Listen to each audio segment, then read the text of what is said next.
Yo, yo, yo, what is good, people? We are back, hopefully with some issues fixed from yesterday. Hopefully. Anyway, we shall see.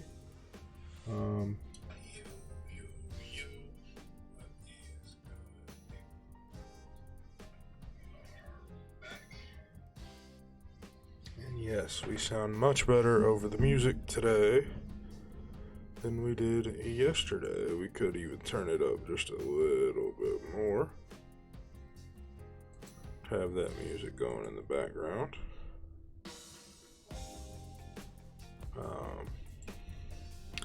But we are going to jump in to today. So we are. Let's mute that stream music.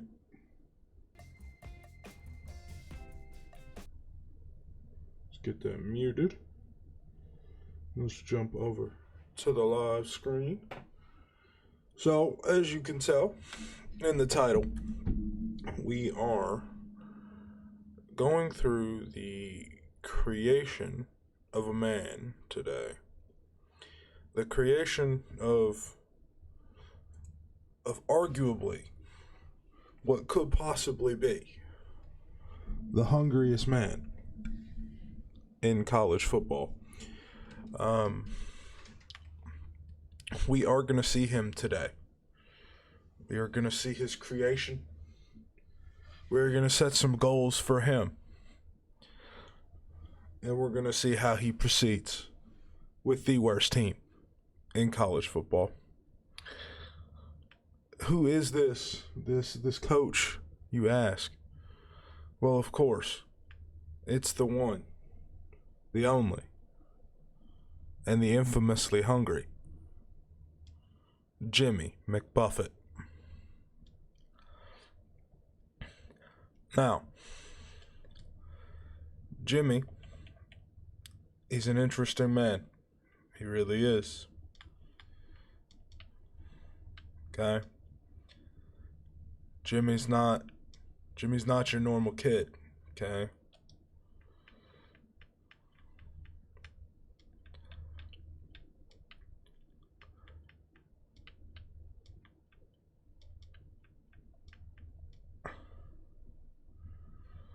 Jimmy grew up down south.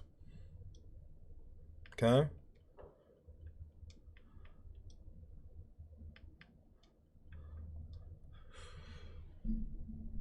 Raised by his mama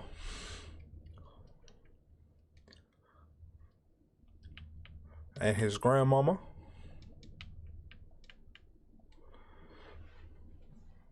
And he had about 7 siblings. Yeah. They all lived in one tiny little house. Okay? Now, let me tell you, from a young age, Jimmy could eat. And eat a lot. Okay? Jimmy enjoyed his food. Okay?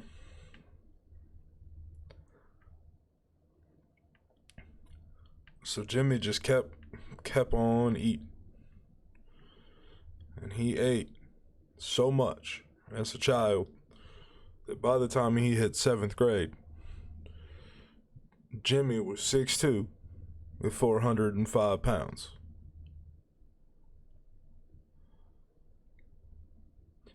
Now, I don't know about you, but a 6'2", 405-pound 7th grader sounds a little scary.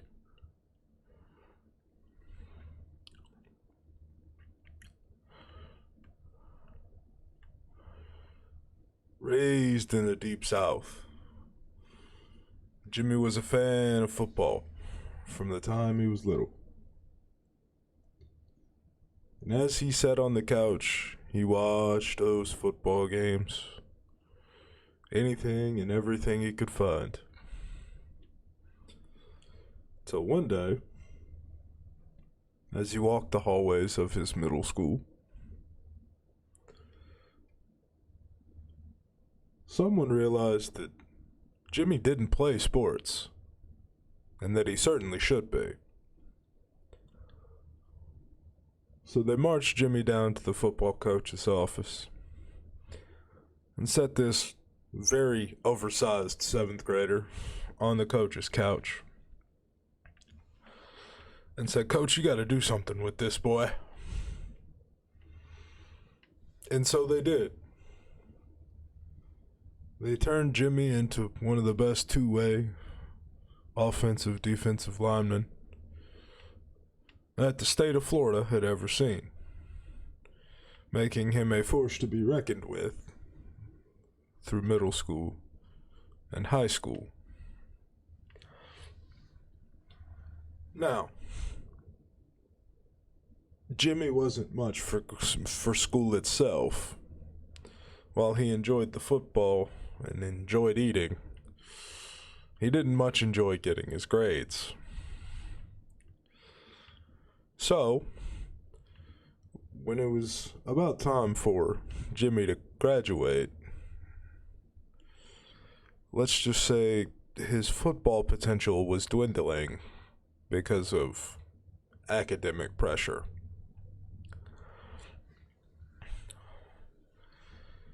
Now, Jimmy was determined. He wanted to play football, but he didn't want to go to class. So Jimmy had a GPA just high enough to sneak past college inspection. Jimmy took his talents from his lovely Florida home to the great state of Georgia, where he played 1 year at Georgia Southern as a left guard. However, because of his, let's say, obsession with food and his lack thereof obsession with grades, Jimmy found himself out of Georgia Southern rather quickly. However, since Jimmy had an appetite for the game, let's just say,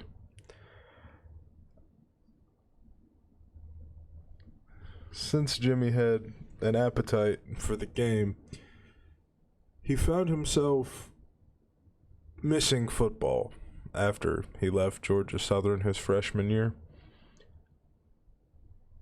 And he decided to throw himself into the ranks.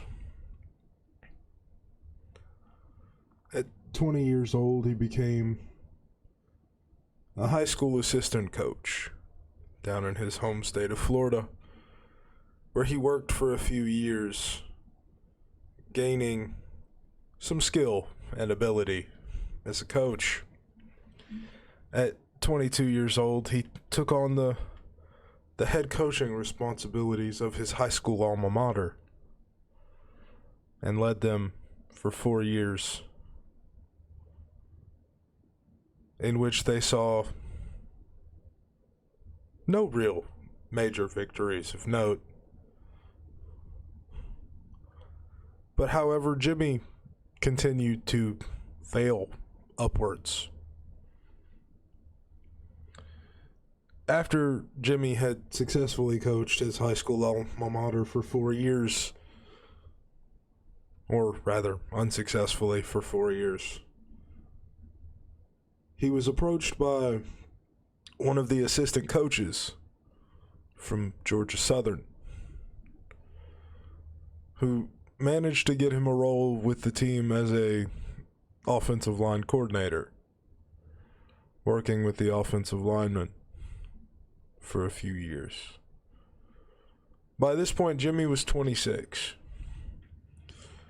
and ready to make a name of his own. So, Jimmy reached out. He did. He reached out to some different schools.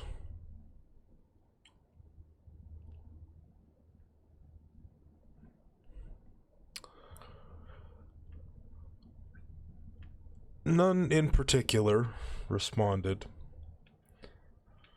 And certainly nobody responded quickly.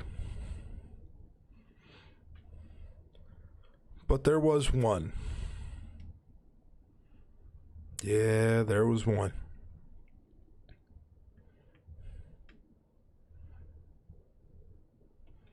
There was one school. One person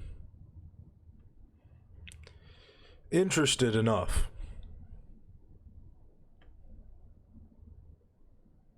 in a man like Jimmy McBuffet. Now, at this point in Jimmy's story, you have to wonder, who could have taken an interest in Jimmy McBuffet? What football team in today's time period would take a man with such a voracious appetite for football and Big Macs? Who would possibly be willing to put this man as the face of their program?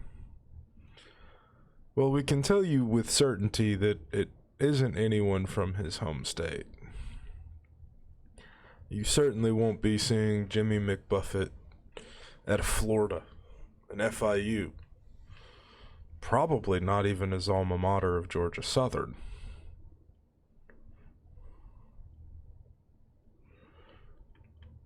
But surely, in the great world of college football, someone would be interested.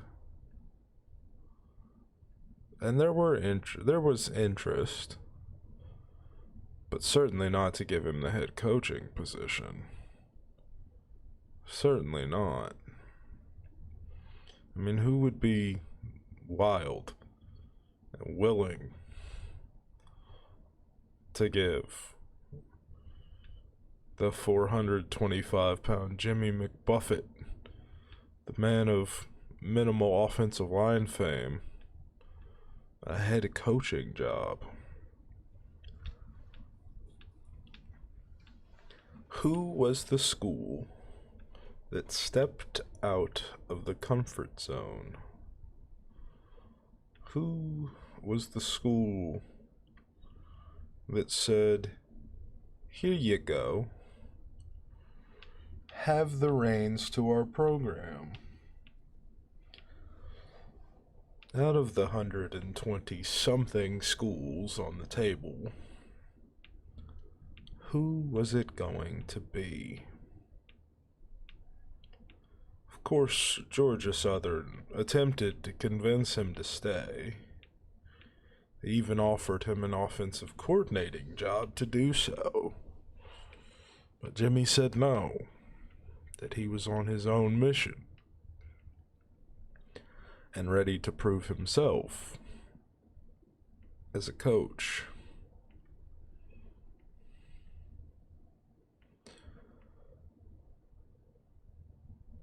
It was an interesting time for Jimmy,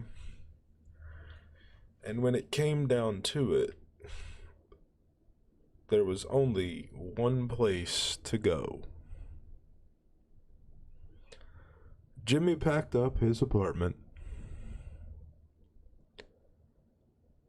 stopped at every McDonald's he could find, and took himself a drive.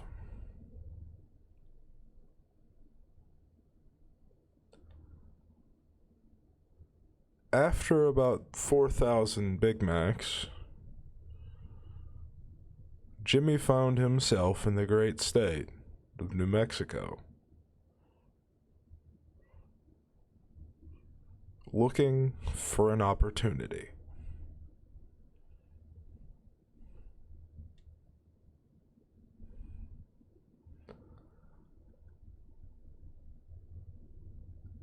When Jimmy walked into the New Mexico Lobos program, they were coming off their best year of note. They had been 4-9 and hadn't seen a bowl game since 2007.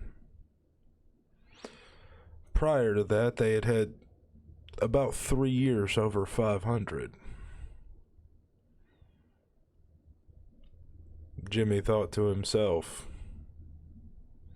the last time they played in a bowl game, it was the Potato Bowl. And that made Jimmy excited.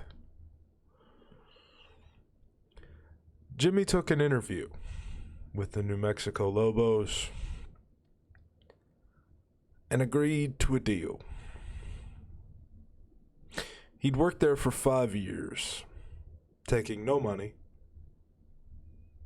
just payment and Big Macs.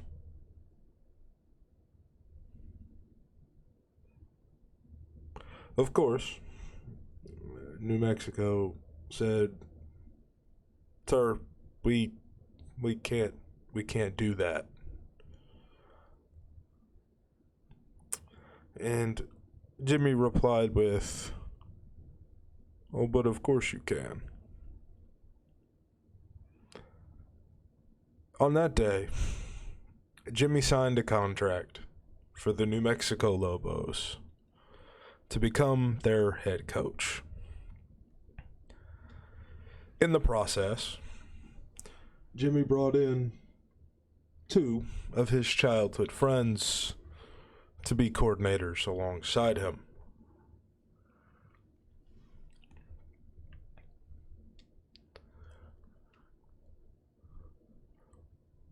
Jimmy was an avid scouter. He liked to find talent from children around America. His favorite, offensive and defensive linemen. However, he had some men to assist him in that job. He had his defensive coordinator and former defensive end, Rocky Long, a man who worked meat factories in Florida until Jimmy McBuffet found him at Georgia Southern. Rocky Long had been in the Georgia Southern program about as long as Jimmy had, and I think he made it about 2 years instead. But Rocky Long had been dragged along by Jimmy, and he was now the defensive coordinator for the New Mexico Lobos. Certainly an upgrade over packing meat. And then Jimmy brought in Derek Wareheim, a competent coach that had been a minor plug in the Georgia Southern system. Jimmy made a smart choice and surrounded himself with someone that might actually be useful. So he brought Derek along with him.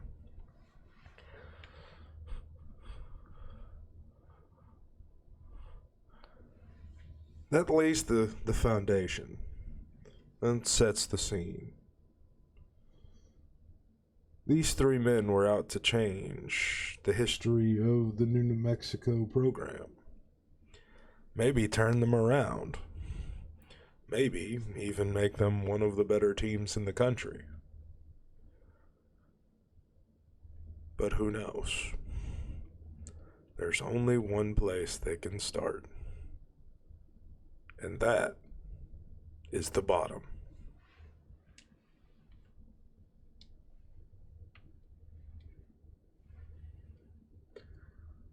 Welcome in to the preseason of 2013.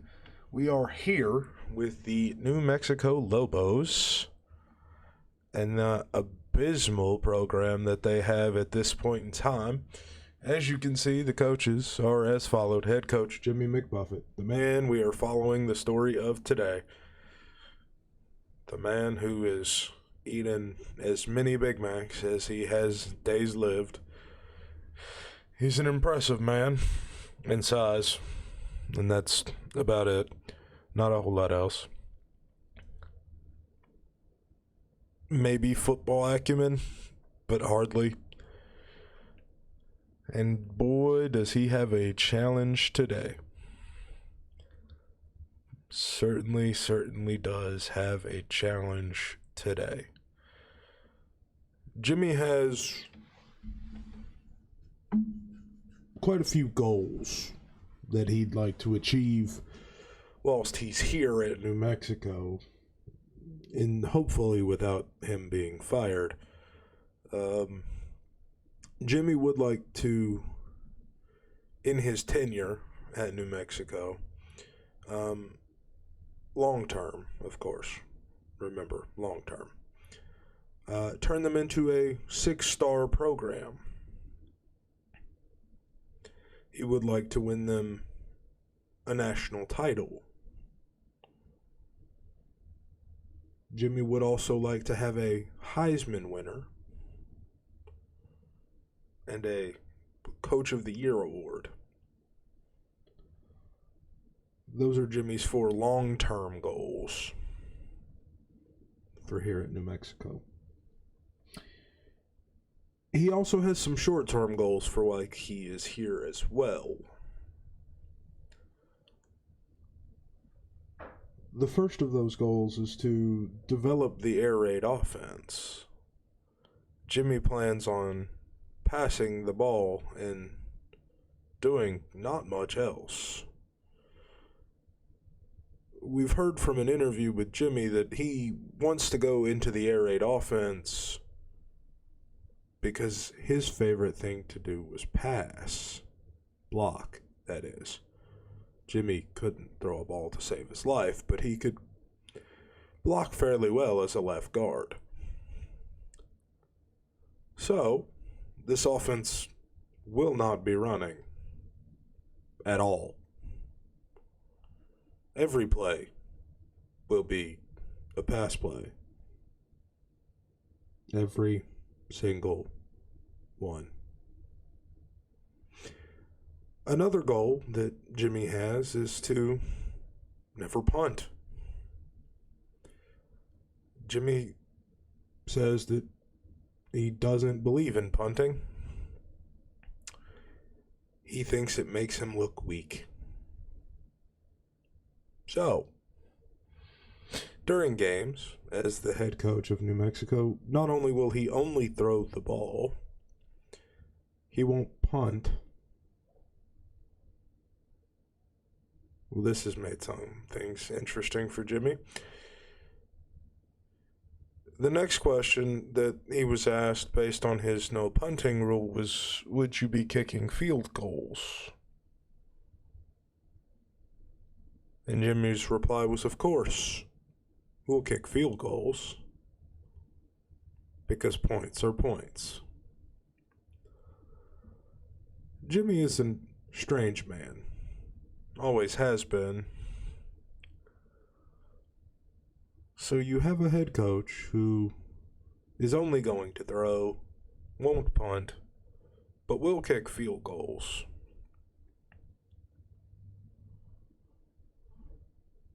Interesting. Jimmy does have some goals for year 1. Okay. The goals are as follows. We would like to recruit our new starting quarterback in year 1.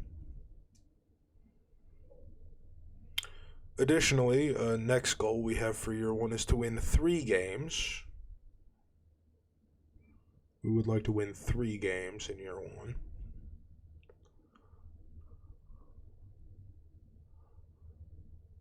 And on top of that,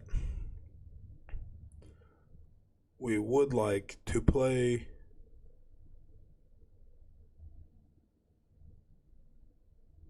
against as many teams as Jimmy thinks the mascots are edible. So the teams that we play against, Jimmy will consider them edible opponents. Those are Jimmy's goals. Schedule opponents against edible mascots. Recruit the new starting quarterback in year one. And win 3 games. That's the goal for today.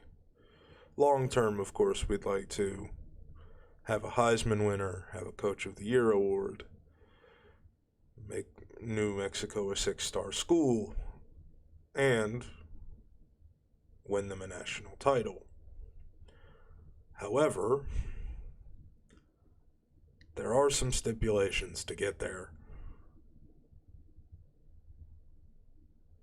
Jimmy McBuffet does not punt, nor does he run the ball. So, Jimmy's going to have to use his ability of recruiting offensive linemen to make this happen. So before Jimmy goes and looks for new talent across the country, let's check out the talent he has here at home.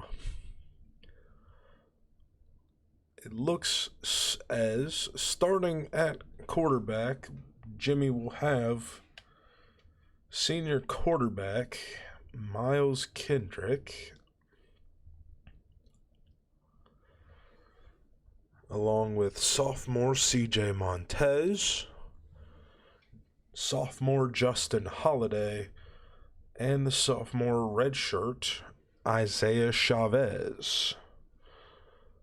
So, he's got some interesting quarterback options, obviously with the best of the bunch being the senior Miles Kendrick, who's going to get used a lot for his arm and nothing else. Then we have these 4 men, who Jimmy just calls other receivers, because we don't run. There is Nathaniel Jones, the sophomore, Chad Alexander, the junior from Gretna, Louisiana, Sherrod White, the junior from Alameda, California, and Christian Washington, the freshman from Alameda, California. 3 running backs from Alameda, California. I feel like we must now recruit every player from Alameda, California. Interesting. No fullback. Receivers: Luke Wysong from Corrales, New Mexico. Agua Fria, New Mexico, Austin Erickson. Trey Hall, Jordan, spelled with a G. Is it Gordon? Jordan? I don't know, man. Jimmy wasn't schooled too good. Bobby Wooden from Pearland, Texas. Andrew Erickson from Sandia Heights. Jamar Sanders from Abilene, Texas.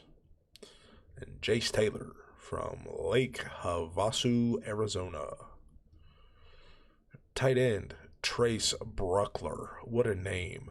From The Colony. Sick. Connor Whithoft from Tucson, Arizona. Will Dennis from Abilene, Kansas. Elijah Queen from Alameda, California. And Caleb Mara from North Valley, New Mexico. J.C. Davis from Alameda, California.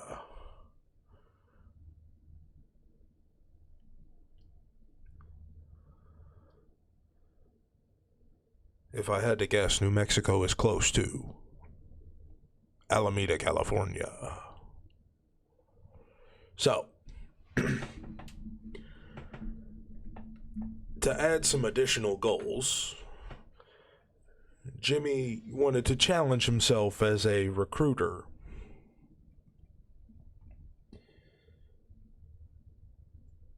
Jimmy must scout from 2 states.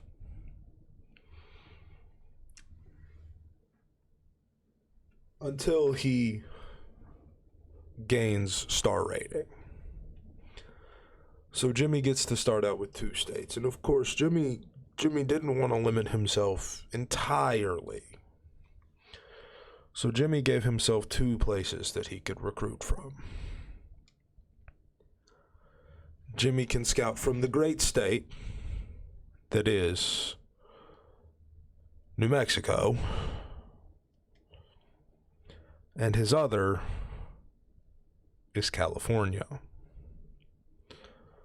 Until Jimmy becomes a 2-star school with New Mexico,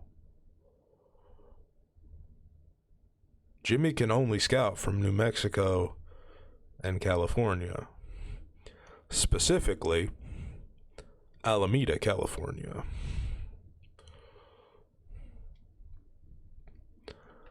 So, with that being said, let us take a peek at the players interested in joining New Mexico and coming along with Jimmy McBuffet. So there are approximately 64 matches found that have some form of interest in Jimmy. Now, as we know, that Jimmy is going to highly limit where he's recruiting from, meaning that he has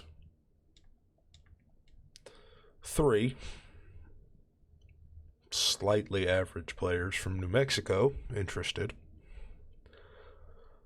And we'll begin the list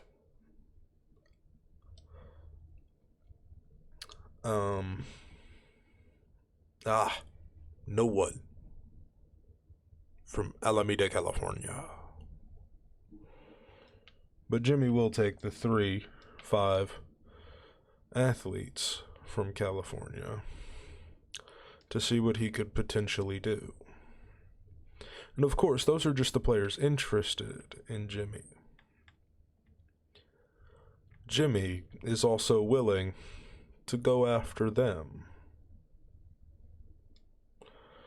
So there are 320 players in the recruiting class from California, and you best believe that any one of them that's from Alameda, Jimmy is going after.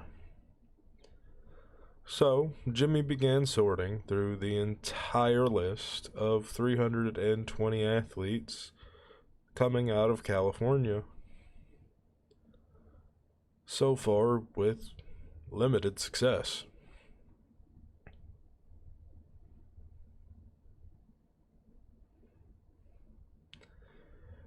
As he looked through the students coming out, he began to wonder, should I just scout the whole of California? Should I do all of it? Should I limit myself? And the more he considered, he didn't want to leave his friends from Alameda out. So he continued to look. So far, finding no one coming from Alameda, California at all. He began wondering if Alameda, California even existed, or if it was something they used on recruitment to identify that they didn't know where people came from.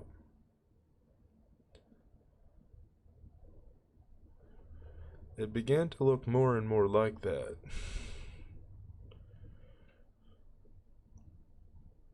As he found no one from Alameda, California. Saddened by his discovery, Jimmy turned to a new city, a new place, a new potential place to call home.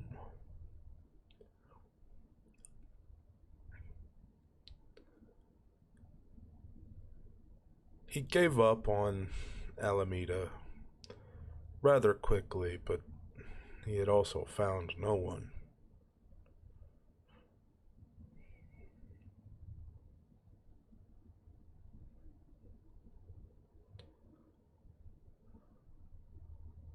And he decided,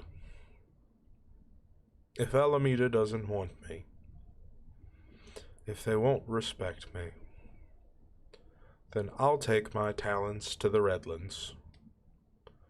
And he began, again, looking through the list for anybody that was coming out of Redlands, California.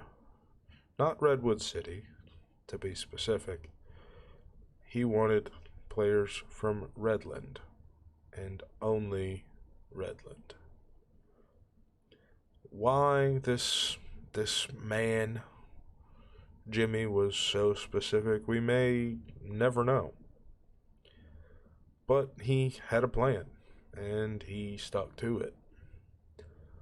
While he could have picked any of the big cities in California, Los Angeles, Compton, Palm Springs, Cupertino, Bell Gardens, Parkway, Santa Ana, San Francisco, Vacaville, Acadia, Ontario, Simi Valley, Burbank, Orange County. He could have picked anywhere, but he was particular. He picked Redlands, and nowhere else. We don't know why, or what his connection to Redlands was,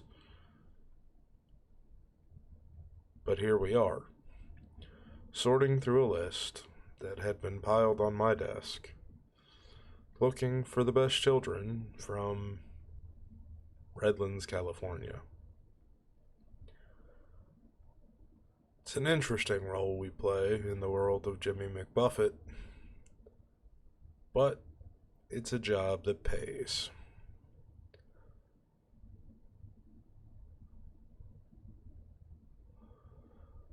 Oh, man. Are all the children from Redlands that bad? Why did Jimmy pick such a terrible team? He could have picked anywhere. Could have picked Compton, Lakewood, San Gabriel, Covina, Anaheim, Huntington Beach, Cathedral Heights, Santa Clara. He could have picked Redondo Beach. I mean, surely there had to be better players than Redlands. But there really wasn't. Out of the list of 320 athletes out of the state of California, there were three prospects who came from Redlands, California. Was it an interesting choice? Sure. Were we surprised? Not so much. The next thing on Jimmy's mind was to recruit as many kids as he could from the state of New Mexico. And that meant attempting to steal them away from bigger schools like Auburn and Nebraska. While there weren't many, only 5 in the first year as head coach, Jimmy was determined to go after all of them. Especially the 2 6'4+ guards and tackles from the great state. Fred Anderson was Jimmy's particular first love as coach, a 6'7", 318-pound left guard out of Artesia, New Mexico. Whether he had been good, bad, or indifferent, it probably wouldn't have mattered to Jimmy. Jimmy was excited to see a guard and didn't particularly care what happened to the rest of them.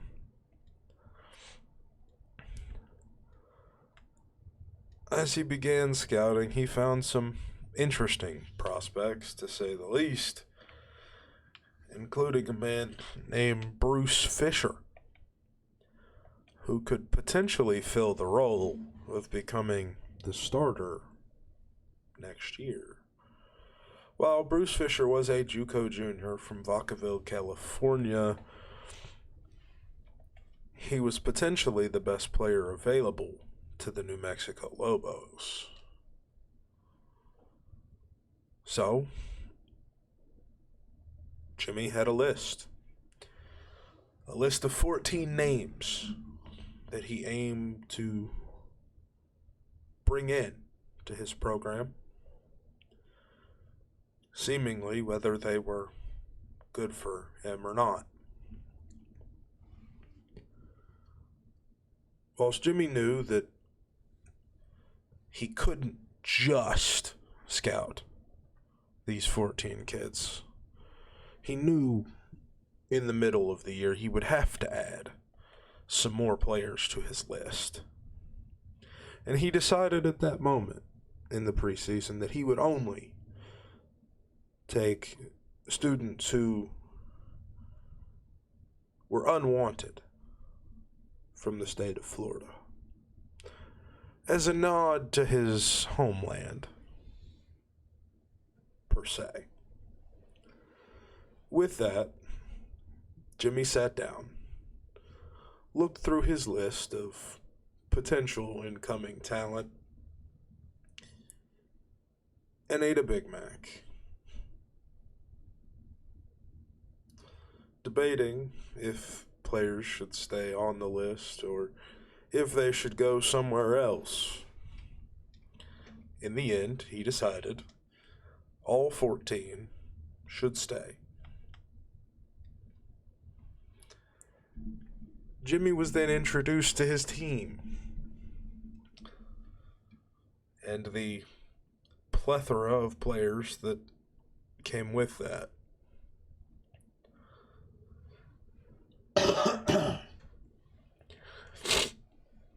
Jimmy realized he had decisions to make, and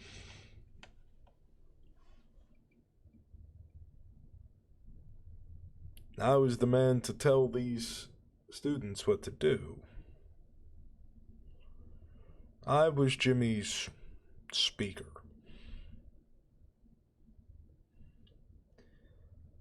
I'm the one who communicates for Jimmy.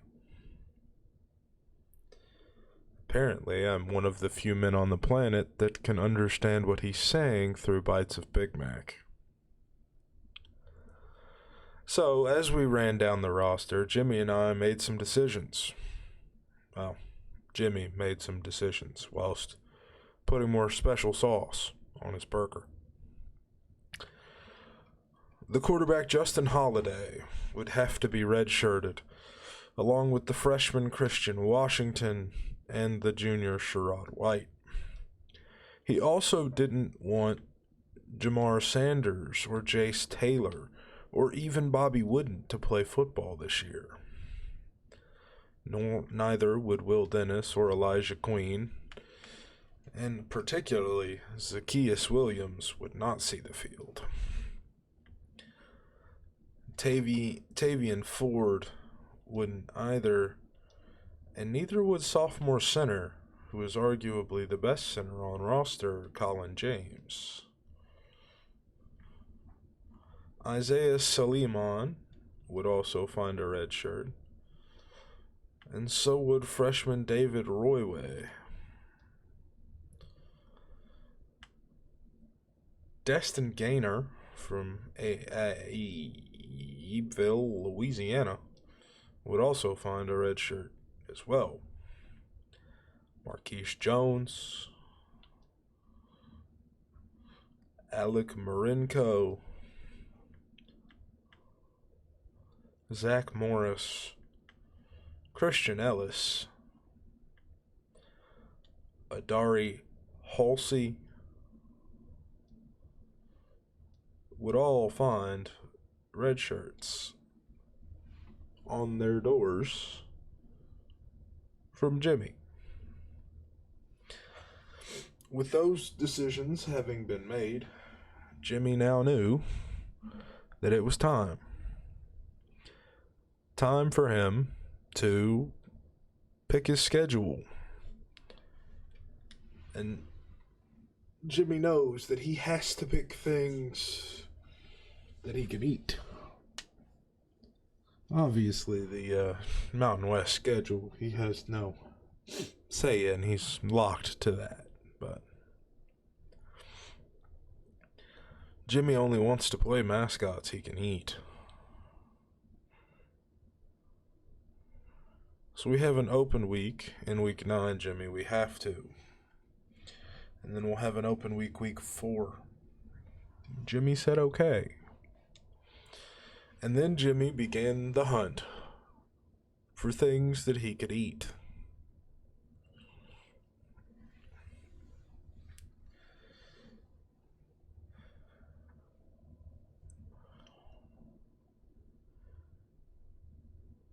As Jimmy thought to himself, how many of these animals can I eat?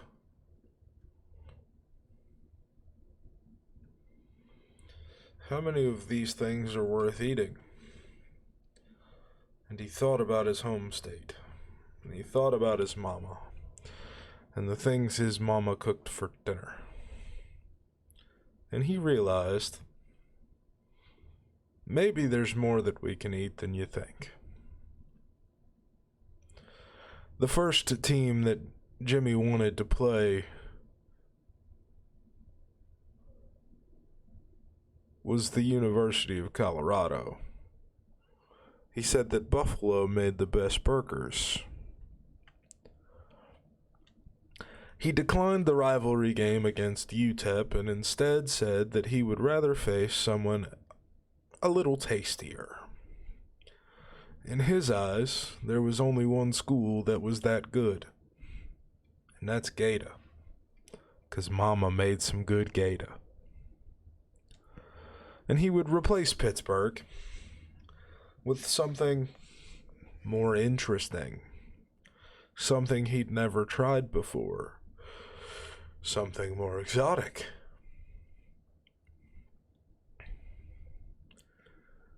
To Jimmy,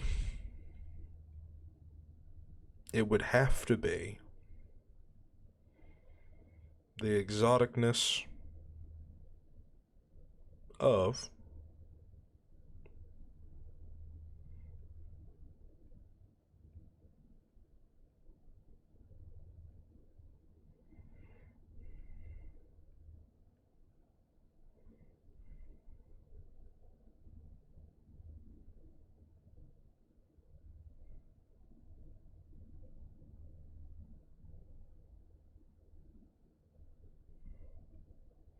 not an owl. Don't think we're gonna stop at FAU. No. Lots of birds. However, Jimmy decided that some Sioux pig was right up his alley.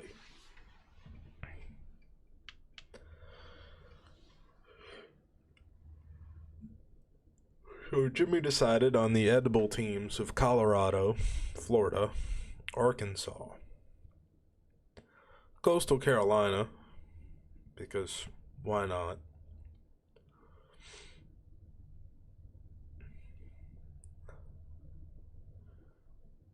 And Colorado State were major choices. Obviously, Jimmy's not a big fan of eating horses or dogs, so those weren't particularly in his selection of animals. But we've been told that Jimmy might be coming around to the fact that thinking about eating other teams' mascots is slightly strange. But it is kind of part of Jimmy's personality. So, we'll see. But with a slate of games selected for year number 1, a set-up recruiting board, and some red-shirted players, Jimmy McBuffet was ready to begin year number 1 as the New Mexico Lobos head coach.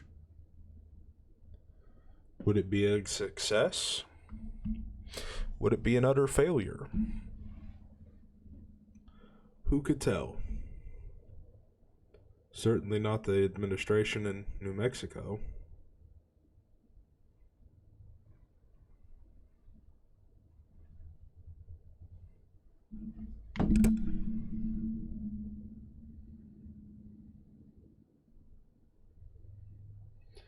With that being said, I am going to take a quick break before we come back to Jimmy and his New Mexico Lobos. So I will send you to the back soon screen. I will mute my mic.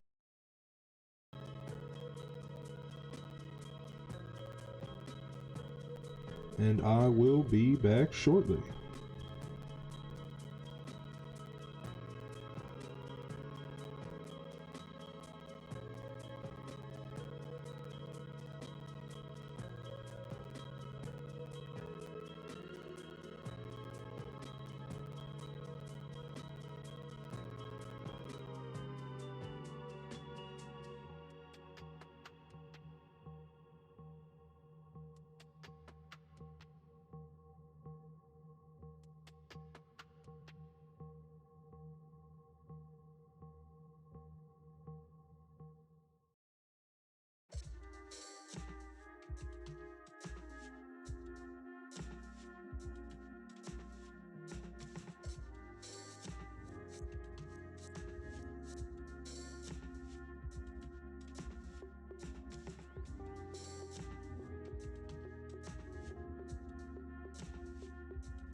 And we are back.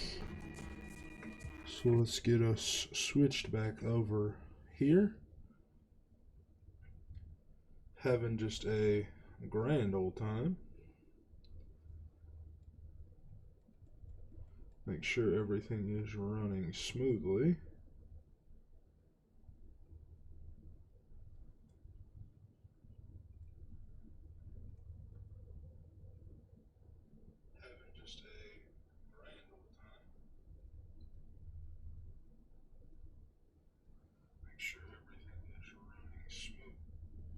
Alright, stuff looks good.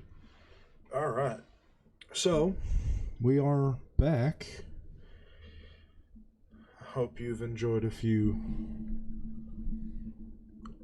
Big Macs and your quick break. But here we are in week 1 of the year with New Mexico and Jimmy McBuffet.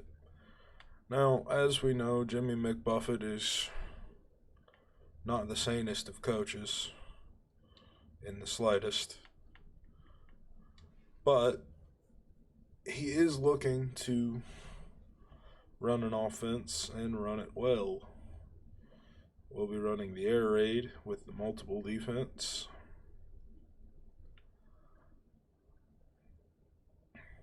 playing teams that he can only eat, never punting, but kicking field goals if necessary. As we've said, working with Jimmy is confusing, and he's a strange man. But we will start recruiting, and as we know, Jimmy has limited himself heavily when it comes to recruiting.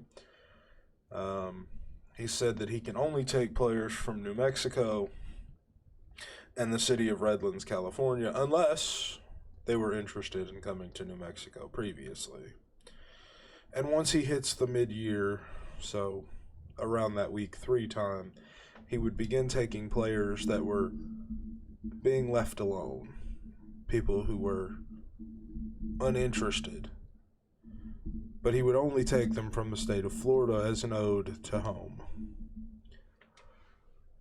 So, as we go through and scout the players that Jimmy has lined up in interest for us, we begin to see some interesting prospects line up. Some players that could, in theory, end up being potentially pretty good. With them all scouted, there were a few that Jimmy had quite a bit of interest in. Of course, he favored his favorite player, Fred Anderson, and decided that Fred should get as many points as he could give him. He also decided, because he wanted to find his quarterback, that Bruce Fisher would be one of those guys. Outside of that, he was really only interested in offensive linemen, defensive linemen,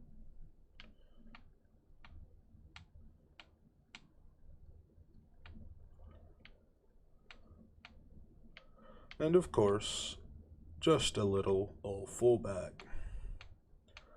Once he had delegated about his top 6 or 7 athletes, he told me to spend the points as I felt necessary. I decided that it would probably be in our best interest to bring in the best athletes we could find. So that's what we did.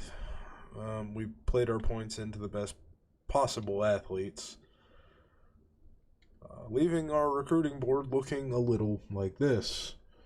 Nick Johnson would receive points, as well as Chris Brown, Tommy Cox, Bruce Fisher, Corey Day, Cody Magnum, Fred Anderson, Brandon Moore, and John Joseph.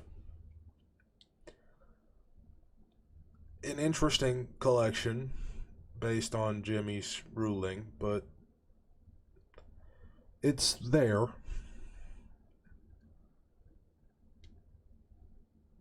Tavian Combs is looking to be the leader of this team as the junior strong safety in a battle of bad, one being much worse than the other.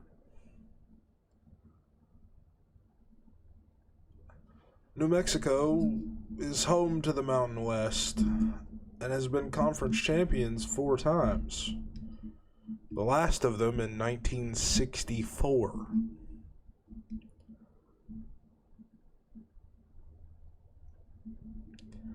They have an all-time negative record and a poor bowl record as well.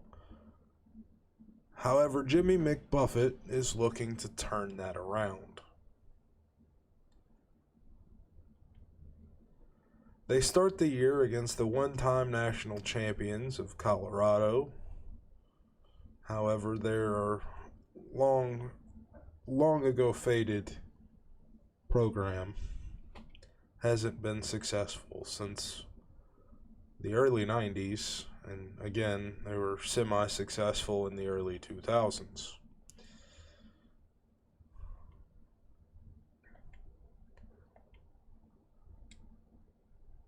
So,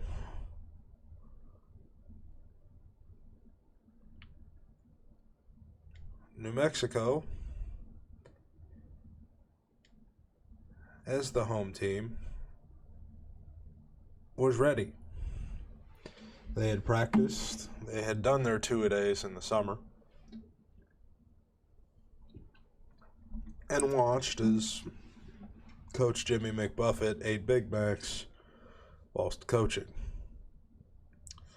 The two strong safeties, Jay Reed, Tavian Combs, and the cornerback, Martin, hoped to lead a semi-competent defense for the New Mexico Lobos, whilst Jimmy McBuffet focused his time with the offense. The miserable 61 overall bunch was looking to make a difference. The Lobos looked to make a change. At University Stadium, they'd play their first game under Jimmy McBuffet against Colorado. Colorado would call tails and lose the coin toss, giving the Lobos a chance to receive and Jimmy McBuffet to show off his new offense. Just what he had always wanted. Hall was back deep to return, Martin blocking for him. Hall received good blocks and got up the sideline. As you can see, Jimmy McBuffet was announced as being in his first career game at New Mexico and his first head coaching job, period, anywhere.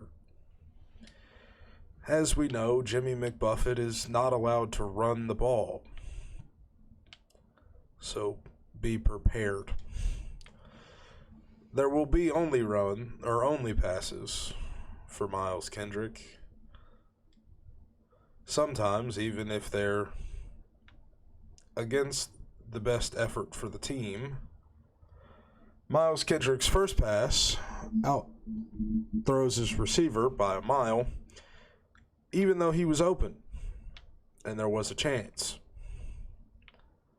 This made Jimmy confident. His first throw, his quarterback had found an open receiver.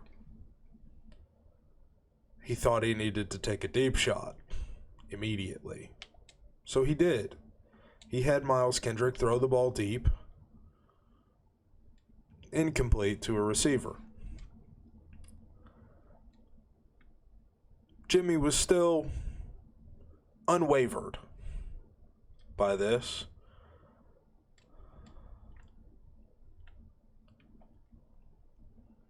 And called for a pass on 3rd and 10, which would be deflected by Robert Barnes.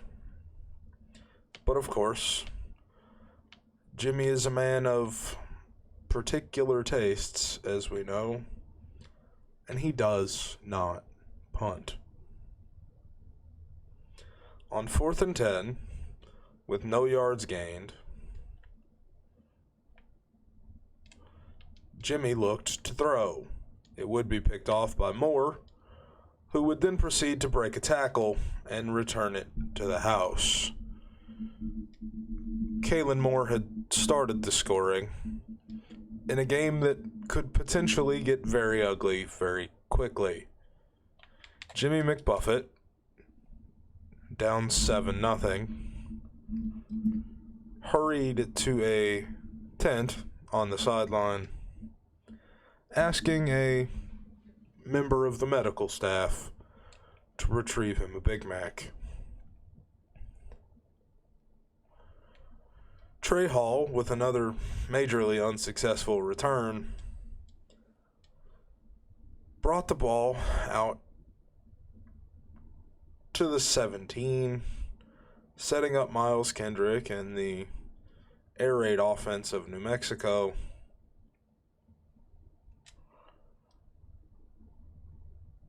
Where Miles Kendrick would drop back to pass, hit Trey Hall in the hands, who then proceeded to drop the ball.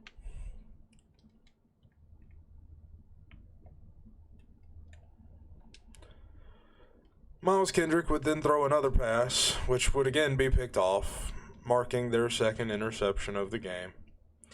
However, there was a tackle made, giving New Mexico the first chance to play defense. This was the first time their defensive starters had seen the field, and they may not want to after they gave up a 10-yard rush to Fontenot. Colorado looked to come out and run the ball and run it heavy. So New Mexico looked to come out and run and stuff that. They sent a lot. They sent 8, 9.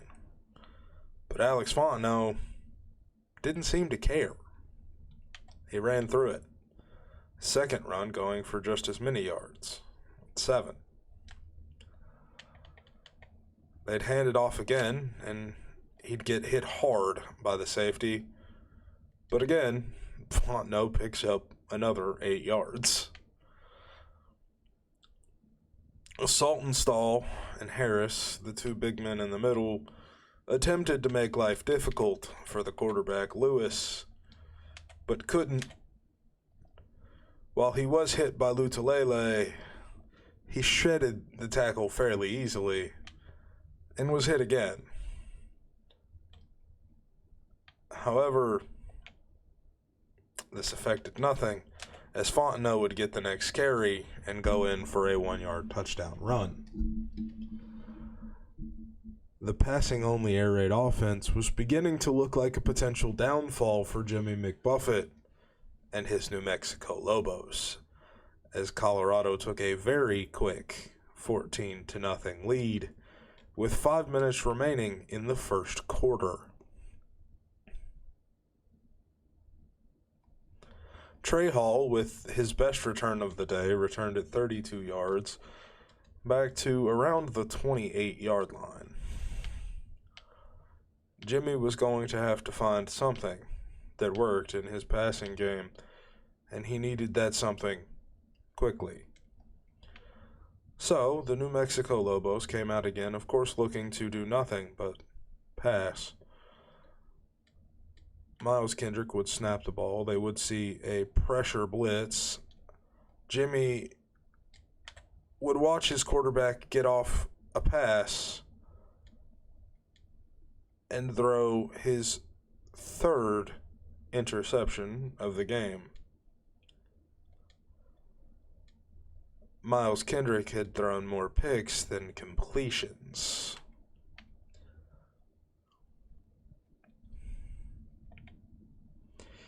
It's a scary time in the life of the New Mexico Lobos, and it's getting scarier as R.J. Sneed II would catch a curl and go 36 yards, putting the Colorado Buffaloes on the goal line.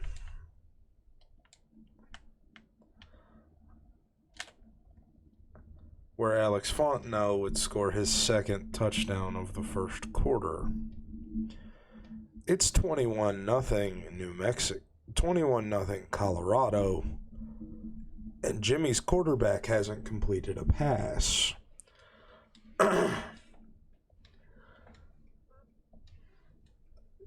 Jimmy had unwavering confidence. His players did not. Trey Hall took out his fourth return of the day. This one returned for 31 yards, but not managing to be anywhere near the 30. Jimmy called something simple, something easy, something that was in practically every playbook. Jimmy called smash, hoping that in a cover 2 set he would be able to read the corners. However, Miles Kendrick threw a well-covered ball and threw his fourth interception of the day. Jimmy was becoming frustrated, very frustrated. So, he told his defensive coordinator to dial up the pressure, send heat. They wanted to hurt Brendan Lewis. On the first down play, they did get in. Couldn't force a sack, but they got in nonetheless.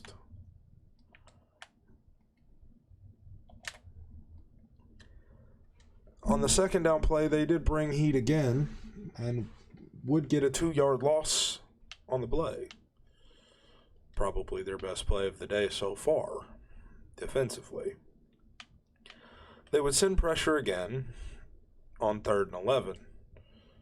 However, a motioning tight end made Jimmy nervous as they went to pass. However, pressure got home. Brendan Lewis couldn't get the pass off. It was 4th and 11, and New Mexico, along with Rocky Long, had stopped Colorado for the first time. The game would stay at 21-0, but a good punt would pin New Mexico back deep. And being that Miles Kendrick had thrown 4 interceptions so far, he needed a completion.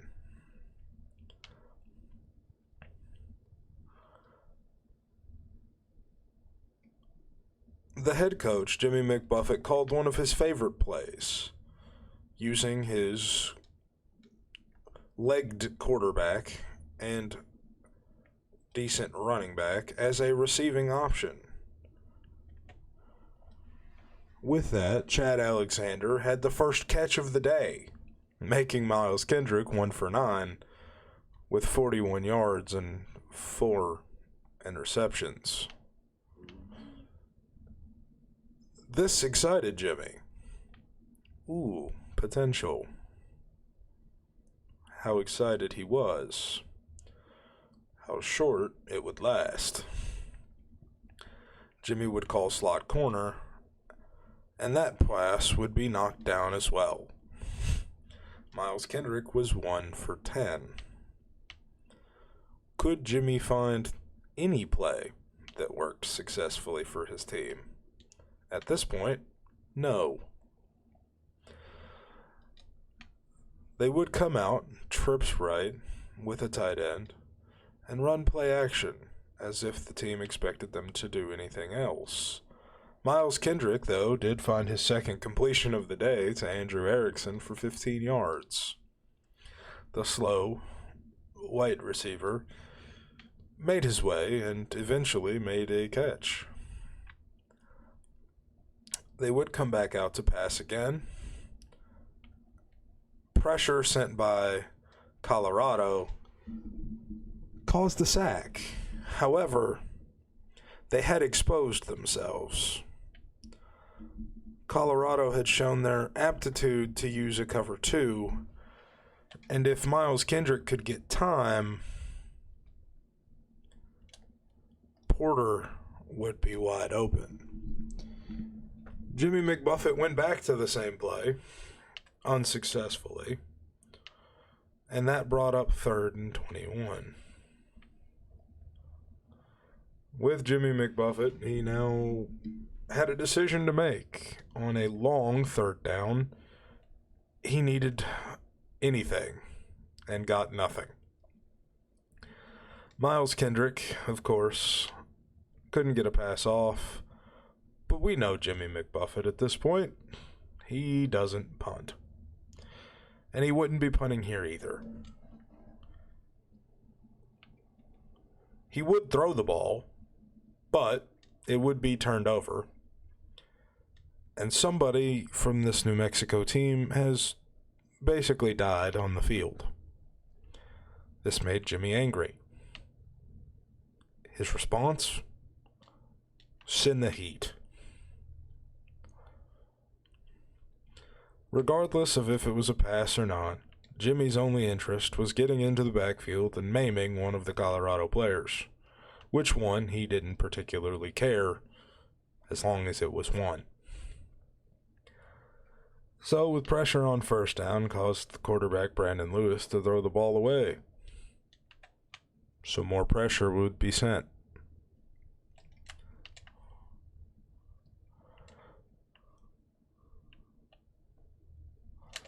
They ran screen. Unsuccessfully for Colorado, but Jimmy McBuffet's defense would hold for now. 3rd and 10, of course, he looked to send pressure again, bringing down his corners and safeties to cover tightly on the line. Nobody had taken advantage of it yet, but Caleb Faria would make a 10-yard reception to continue the Colorado beating of New Mexico. Poor guy. More pressure, more heat. They look to run the ball again. Play action. They go underneath and break a few tackles, get a few blocks, and the fullback, Mr. Stacks, almost went to the house. With all the pressure, New Mexico was leaving themselves vulnerable, to say the least. And one would think much better at defending the run. They're not. This team is bad. Very bad. And it's questionable that with Mr. McDonald's himself, Jimmy McBuffet, at the helm, they may be even worse. You do still have big hitters in the secondary, though, as Wilson did come down to absolutely smack Alex Fontenot in the face. But would it matter? Could they cover? And the answer was yes, but only because Colorado ran the ball. That's why they could cover.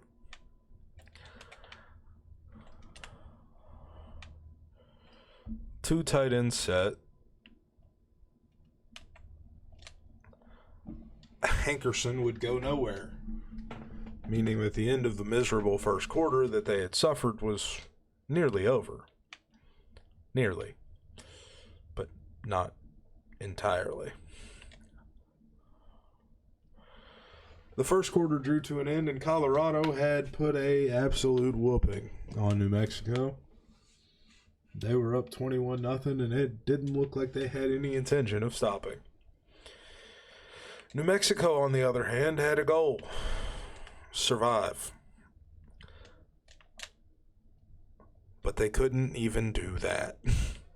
Colorado would score again, quickly, with Brendan Lewis getting his first touchdown pass of the game, making him 5 for 7, and leaving New Mexico down 28-0. What a miserable time for the New Mexico Lobos. Trey Hall, back to return, had bad intentions, but limiting work, to say the least. And again, Jimmy McBuffet's offense approached the field with intentions of doing excellent things. And Trace Buckler looked to make a potential start.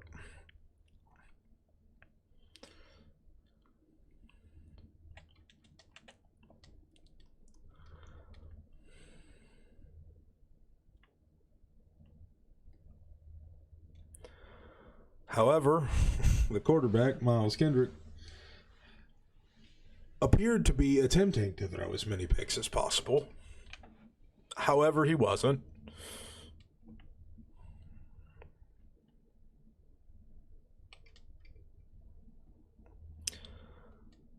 But had been unsuccessful, majorly unsuccessful so far.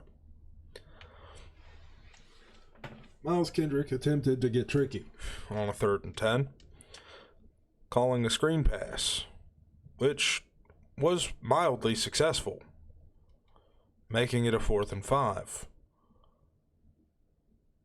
But Jimmy McBuffet doesn't punt.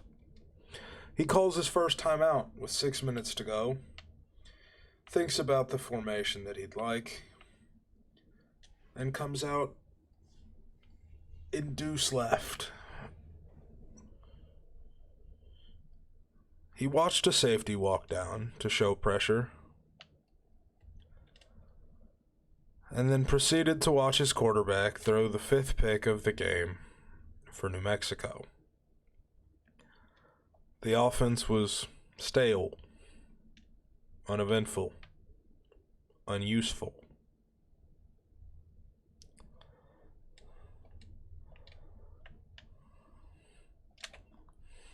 But what could Jimmy McBuffet do? What would his decision be? What was the change he needed to make?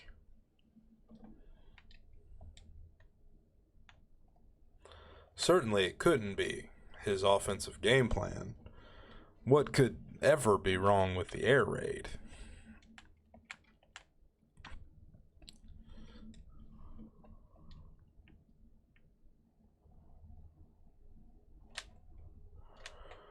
As Alex Fontenot continued to destroy the New Mexico offensive line,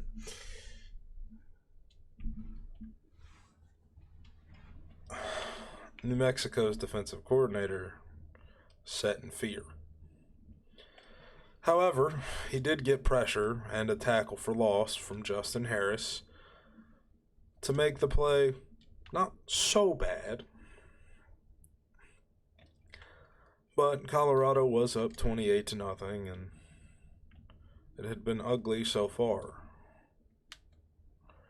Reed was unable to make a tackle, and neither was Hanna, leaving Brady Russell to get 14 yards in a Colorado first down. So the drive continued. Colorado abusing the New Mexico team, doing anything and everything they wanted to.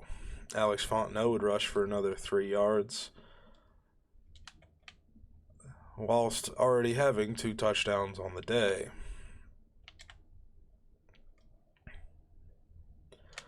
Hankerson would run up the middle and get 6 of his own, making it 3rd and 1 from just about the 1-yard line. How would this work? How would a team that hasn't defended anything all day long defend a goal line stand? In short, they didn't. It was 35-0 Colorado, and Jimmy McBuffet looked miserable on the sideline. He had made a DoorDash order at this point that consisted of 15 Big Macs, 7 large fries, 4 Diet Cokes, and of course, an apple pie. Jimmy McBuffet had an entire haul planned for halftime. That's if his team made it that far.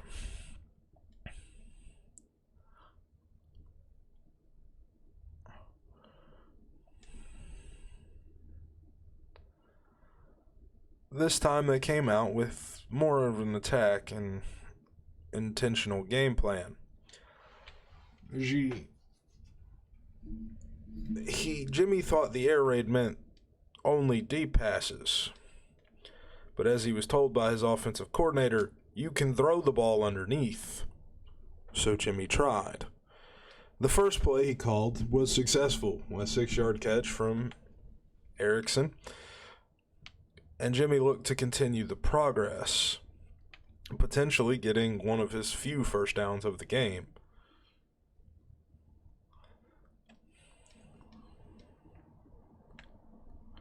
He'd throw a curl to his leading receiver, Luke Wysong, successfully for 6 yards. Jimmy was beginning to understand. Maybe the underneath is what he needed the whole time. Well, Jimmy loved the deep shot. Maybe it's not all about the deep shot. Jimmy's 3rd successful pass in a row would be a 9-yard completion to Trey Hall, making it 2nd and 1, and the first time that the New Mexico Lobos had been driving at all.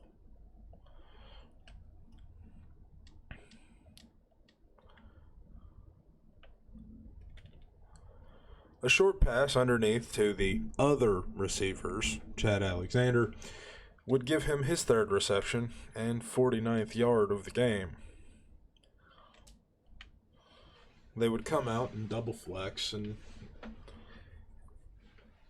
looking to run play action, which, as we all know, is going to be convincing for the team who hasn't run the ball today. But Austin Erickson still would make a catch that would go for 8 yards, regardless of the pressure. Of course, Jimmy would have to do some of his favorites, as he would come out and play action wide receiver in, and he'd be looking for one of the two Ericksons. Because, of course, why have one Erickson when you can have two Ericksons? Tyron Taylor, the corner from Colorado, looked to be one of the better receivers on the field when New Mexico was on offense.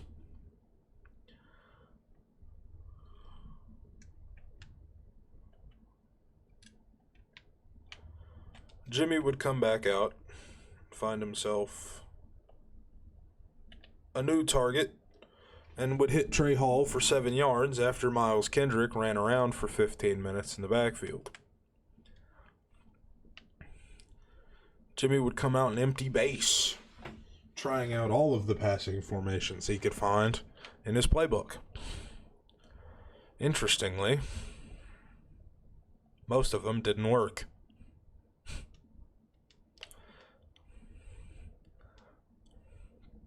Jimmy decided that his team looked tired, so he took a timeout with 1 minute and 22 seconds left to give his players a break. He went to trips open.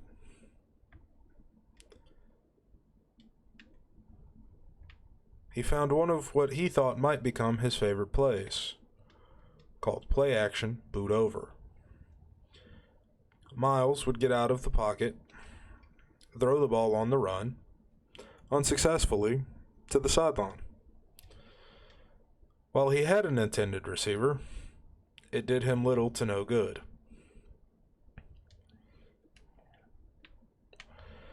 Jimmy came back out in curls, of course, hoping to find his electric receiver Y-Song, if at all possible. However, Miles Kendrick on third down was sacked for a loss of 10 by Jalen Sammy. This would not be the only time we would see sacks in this game. In hopes of continuing the first successful drive that they'd have, on 4th and 20, they called flanker dig. Miles Kendrick bombed the ball, and who else but the Erickson found himself wide open in the end zone with the first touchdown of the air raid option offense. With Jimmy McBuffet. Now a question came. Would he go for 2? Would he kick extra points? Jimmy had already said that he was fine with field goals, so extra points were the same.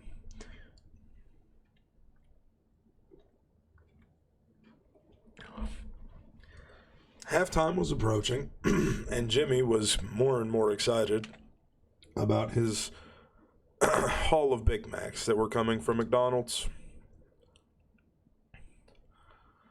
So he could care less, really, what happened before the half. As long as Colorado didn't score, he would be fine. He could eat enough hamburgers to make the pain go away. So he thought.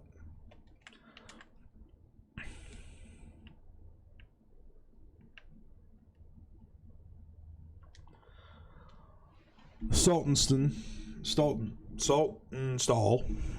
would get a sack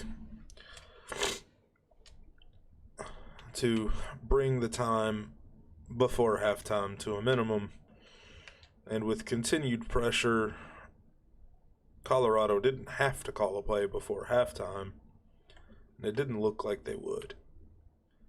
Jimmy McBuffet was perfectly fine with that. He was more interested in his Big Macs anyway. Colorado would run a play, and they would find Snead, the second, wide open. And that man would streak to the end zone to continue the abuse of the New Mexico team, making it 42-7 at halftime. The question became, could Jimmy eat enough Big Macs to make the pain go away? Probably not. But with the start of the second half underway, Jimmy had enjoyed a feast of Big Macs and fries and Diet Cokes and, of course, his one apple pie. And came into the second half with a much better attitude. He still wanted to send lots of pressure. And he would, unsuccessfully initially. But he would continue to do so anyway.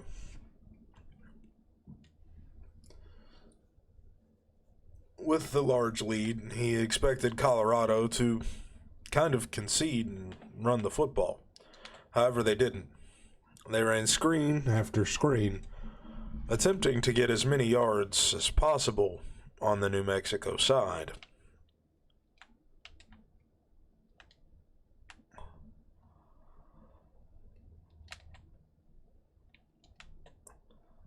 The quarterback, Brandon Lewis, of course, decided to do things his own way, with his legs, which painfully hurt the heart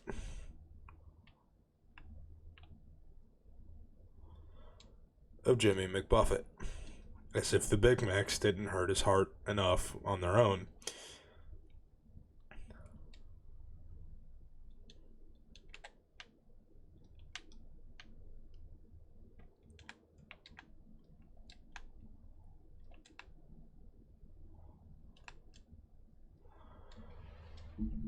The safeties would come down and scare Faria enough to somehow drop a football and make it 2nd and 10, as if the 2nd and 10 would potentially matter. But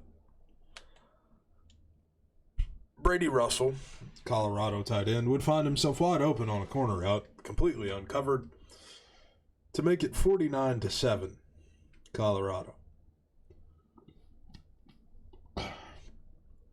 New Mexico's supposedly above miserable defense was failing miserably. Trey Hall would be back to return for about the 8th time today, based on the number of points that Colorado has scored, and would do so semi-successfully. Nothing uber impressive, but it happened. With Jimmy's new understanding of passing underneath being important,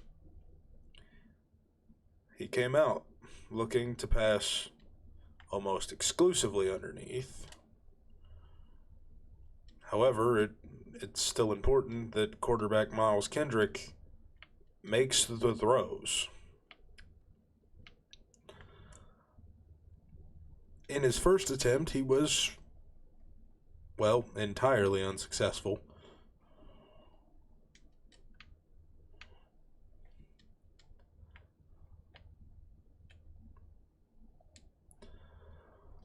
And he checked down to his other receiver, Chad Alexander, which made it 3rd and 9. Jimmy, knowing that he wouldn't be punting unless it was an arm punt, lined up to pass. At this point, unsurprisingly.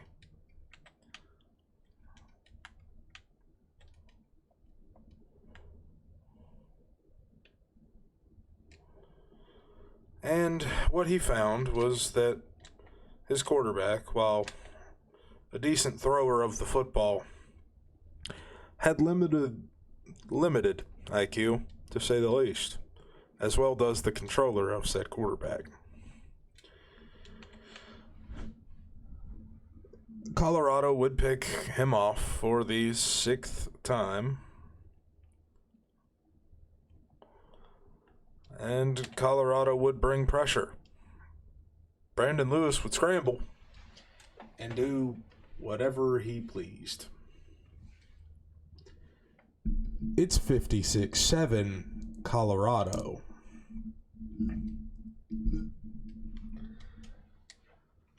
Jimmy McBuffet, in a depressive state, began thinking about the potential places to find food after such a miserable game. He considered his favorite, McDonald's, of course, but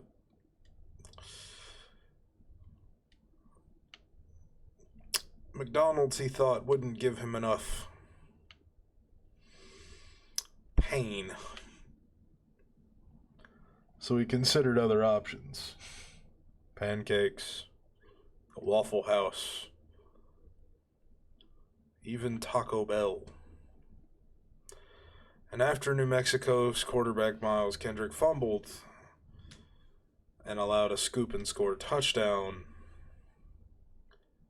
he knew it had to be his all but favorite restaurant, the Awful Waffle House.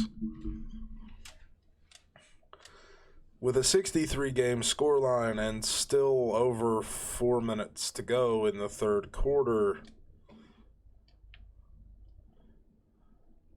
nothing but pain flashed across the faces of fans of New Mexico State, or New Mexico, and the state of New Mexico as a whole after they've had to watch this. Physical abuse.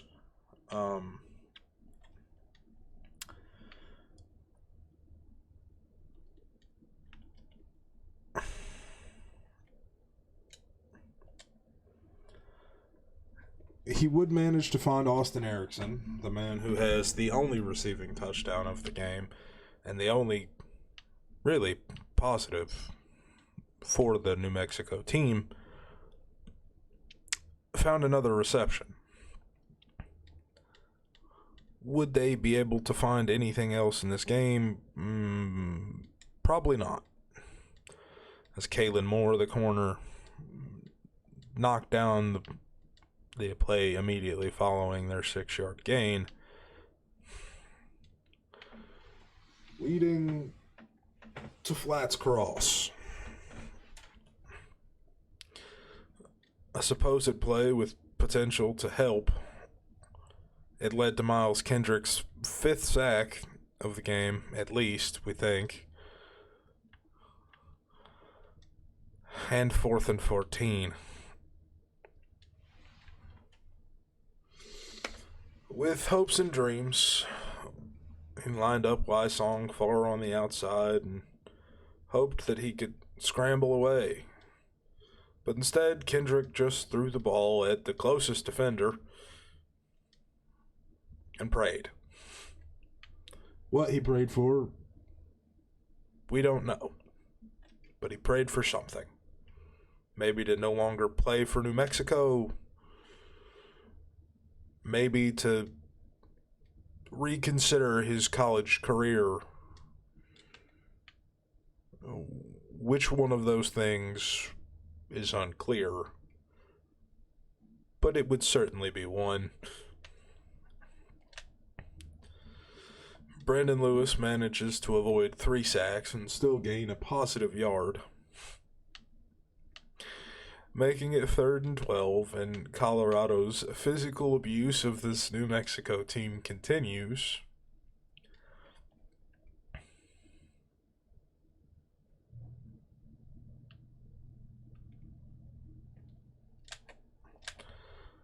And with a completed pass to Jalen Jackson, the abuse would go on, with Colorado pounding the football down the throats of New Mexico, doing anything and everything that they wanted to do. Alex Fontenot would manage to run into his own lineman, probably being the most successful defensive play that Colorado had given New Mexico all day long. Other than that, the defense had been quite miserable. With 3 minutes to go in the third, Colorado was looking to run the ball. Whether that was to run clock and get out of the game, or run because they could do that all day if they wanted to as well, was yet to be seen, but they did as they pleased. So they ran. On 3rd and 8, they looked to pass. and they passed.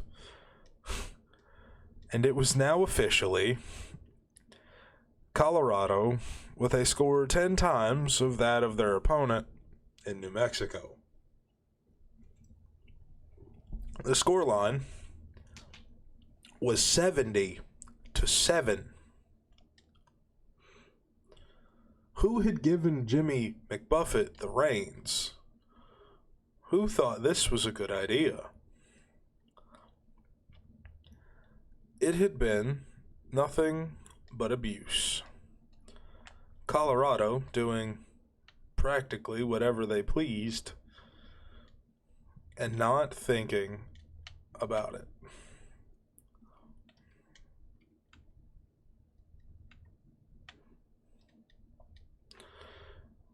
With some route adjustments, Austin Erickson was able to be involved in the offense again with a spread flex play. They would then come out and spread flex weak, looking, of course, to go deep every play. 90% of them were never open, but they still managed to throw most of them anyway. Chad Alexander, a.k.a. the other receiver, was found coming out of the backfield and was potentially one of the most useful receivers on the team that day.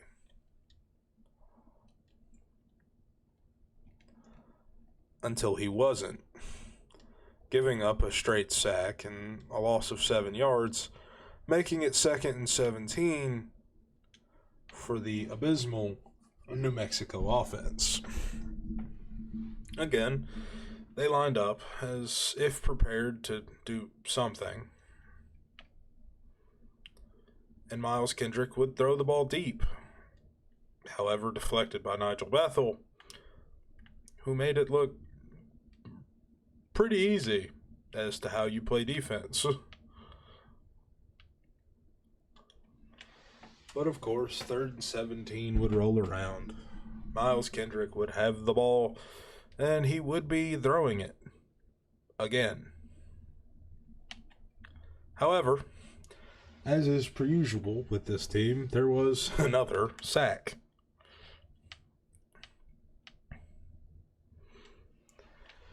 On 4th and 29, thankfully, with the third quarter ending and Colorado up 70-7,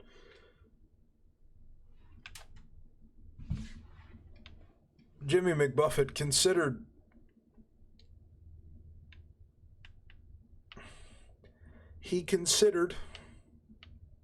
punting, and then he didn't. He came out in vertical shake on 4th and 29 from his own 25-yard line. His quarterback would escape the pocket and throw the ball in hopes of something. But since his quarterback has the arm of, well, a Little League baseball player, he wouldn't be throwing the ball very far. And again, Colorado had the ball on offense in hopes of potentially scoring their 77th point of the game.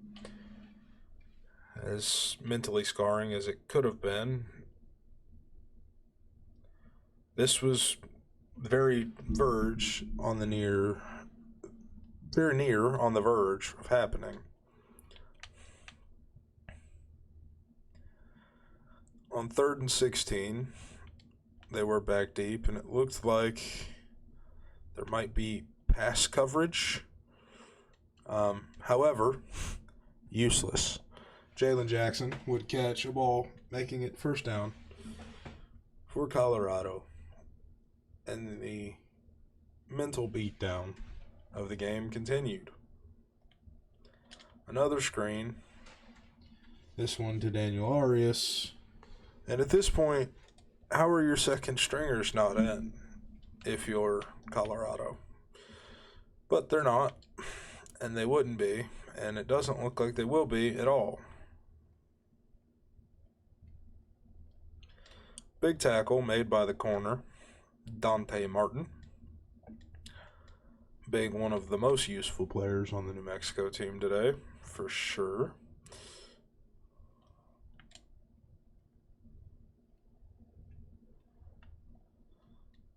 And then pressure forced a bad pass, which forced a field goal. So Colorado might not score 77 points today. Maybe it'll just be 73. How miserable that is either way.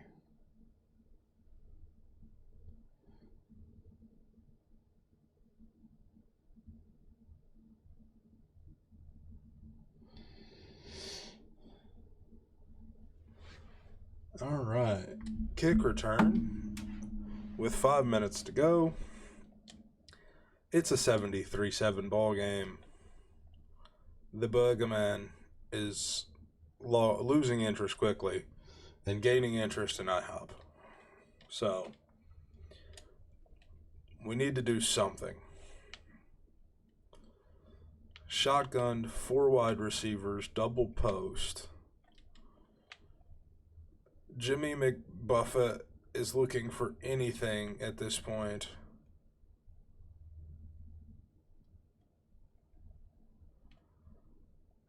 And even with a pocket escape and a chance, he manages to get nothing.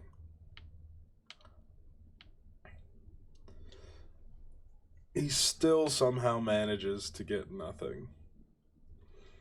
He would try again, of course, on 2nd and 10. He would escape the pocket, sit back to throw, and he would find someone. He would find Erickson. Austin Erickson, of course, for 53 yards. Probably the most successful pass of the day. Of course, just prior to being sacked. Again, when he finds minimal success, he'll come out in the exact same play and try it again to the opposite side. And that's exactly what he's done here. And thanks to a falling defender, he was able to at least get a throw away, even though it was never, ever going to be successful.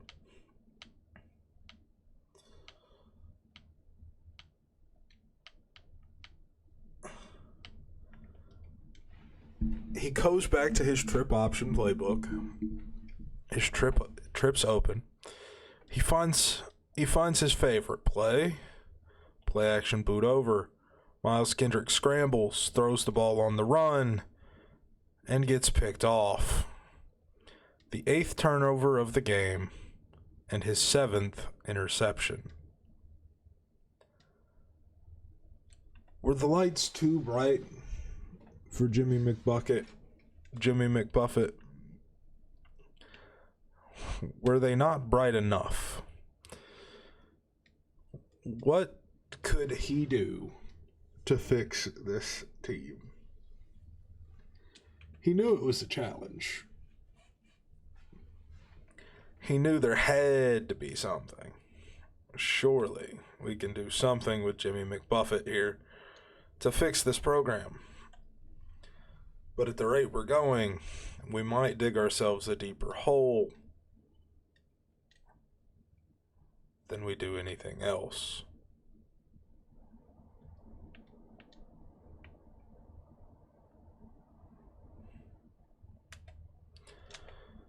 Missed tackle and a quick running back, Alex Swantenow, down to the 20, down after 27.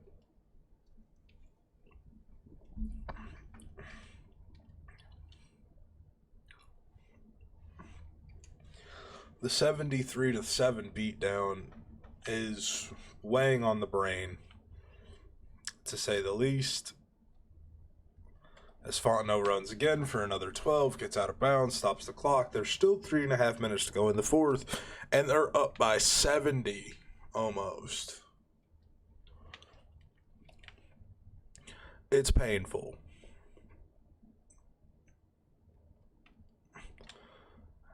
And even when things go right, they go wrong.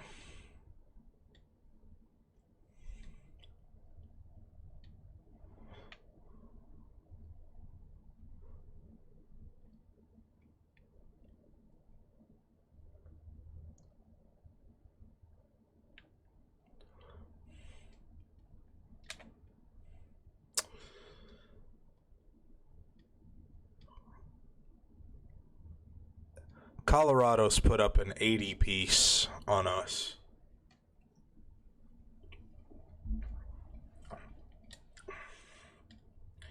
And I know I'm not great at this game. Just as Jimmy McBuffet's not a great head coach. But I'm not that bad. This team is miserable.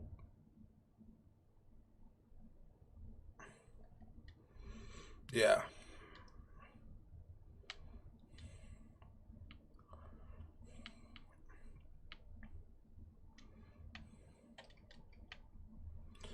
Two minutes to go in the fourth quarter of an abusive first game of the year.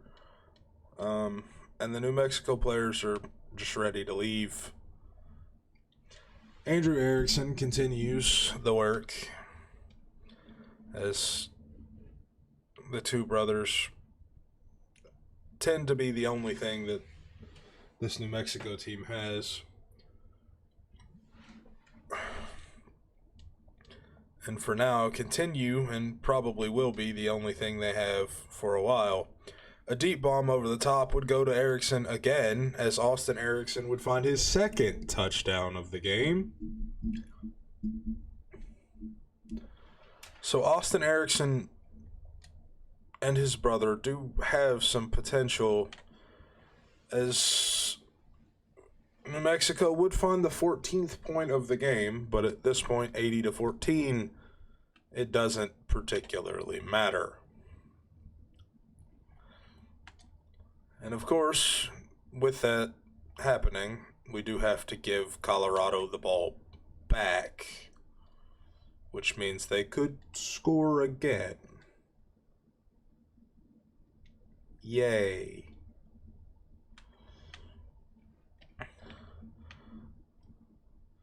Of course, they still haven't gone to backups, so we're going to do the best we can here. They are wasting clock here. No surprise.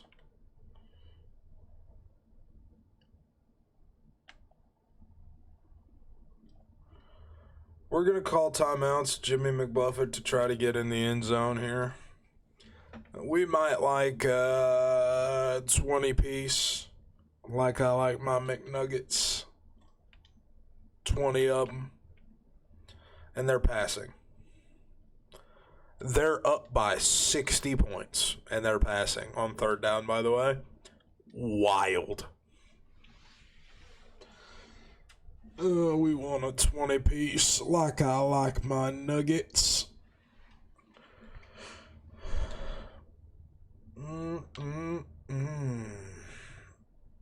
Jimmy's favorite, Big Mac.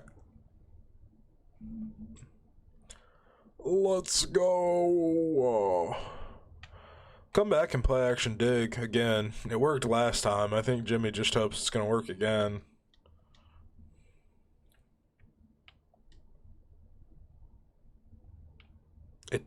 It almost did work again.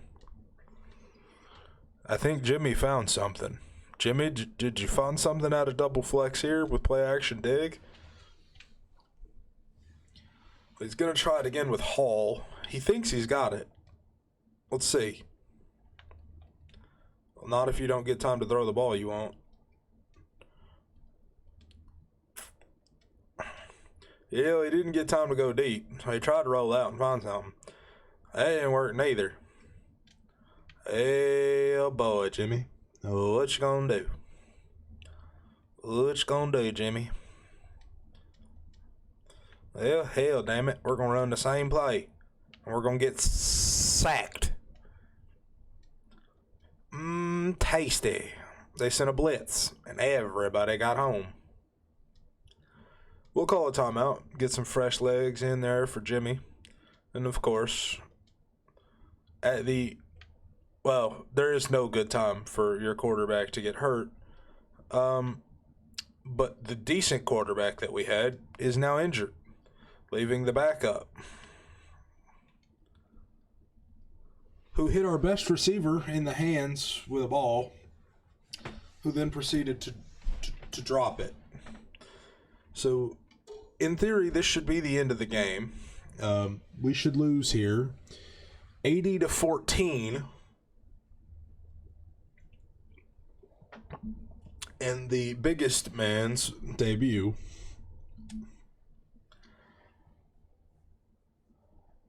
Because what else would you call it other than emotional abuse?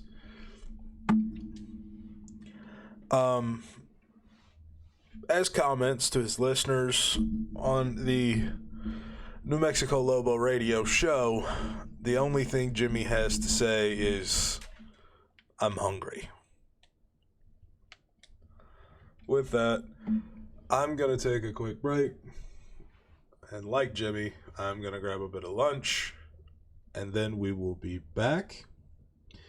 In that time, I will hopefully have some music playing for you if you want to stick around.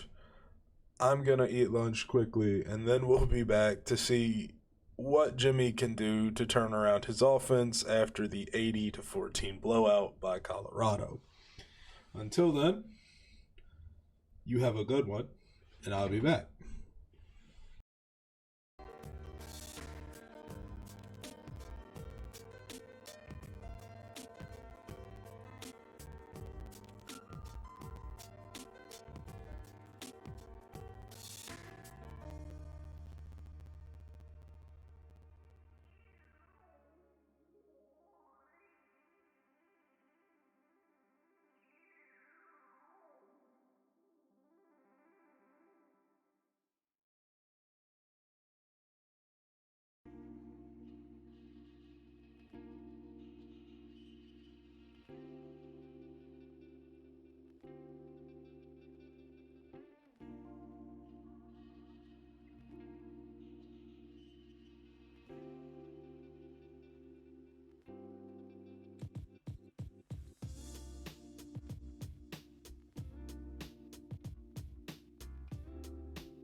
We are back and we are ready to continue the rebuild of New Mexico with Jimmy McBuffet and all his eccentricities. So let us jump back into the game and pick up where we left off from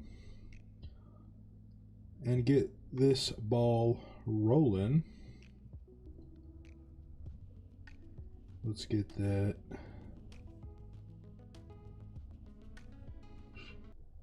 stream music muted there. If we can find it. There we go. That'll mute that stream music nicely. Microphone's on. Live screen is good. So, let us continue. We were abused 80-14 against Colorado. That is well known at this point. And it's quite possibly only going to get uglier as we move into week 2. The Buffaloes were not as edible as Jimmy had thought. And this week, going up against some Gators looks a whole lot less likely. So, Jimmy, of course, with no upgrades, is still struggling to do anything.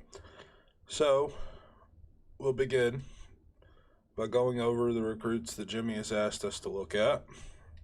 Of course, scouting said recruits and going from there.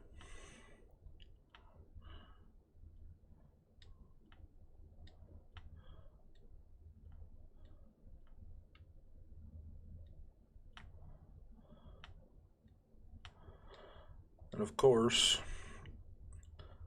we will go ahead and sort these guys by overall. But the ones that Jimmy are interested in is Bruce, Fred, Nick, Tommy, Brandon, and Chris. And the ones that we are interested in fill in those gaps. Cody, Corey, and we're going to move these off of John Joseph and onto John Callahan for the time being. We do jump into the lead for some of these schools. Obviously not all of them. We will go ahead and start offering scholarships to these guys. Just because, honestly, we need as many athletes as we can get, and we would prefer to not lose them to schools like Virginia Tech, if we can avoid it anyway.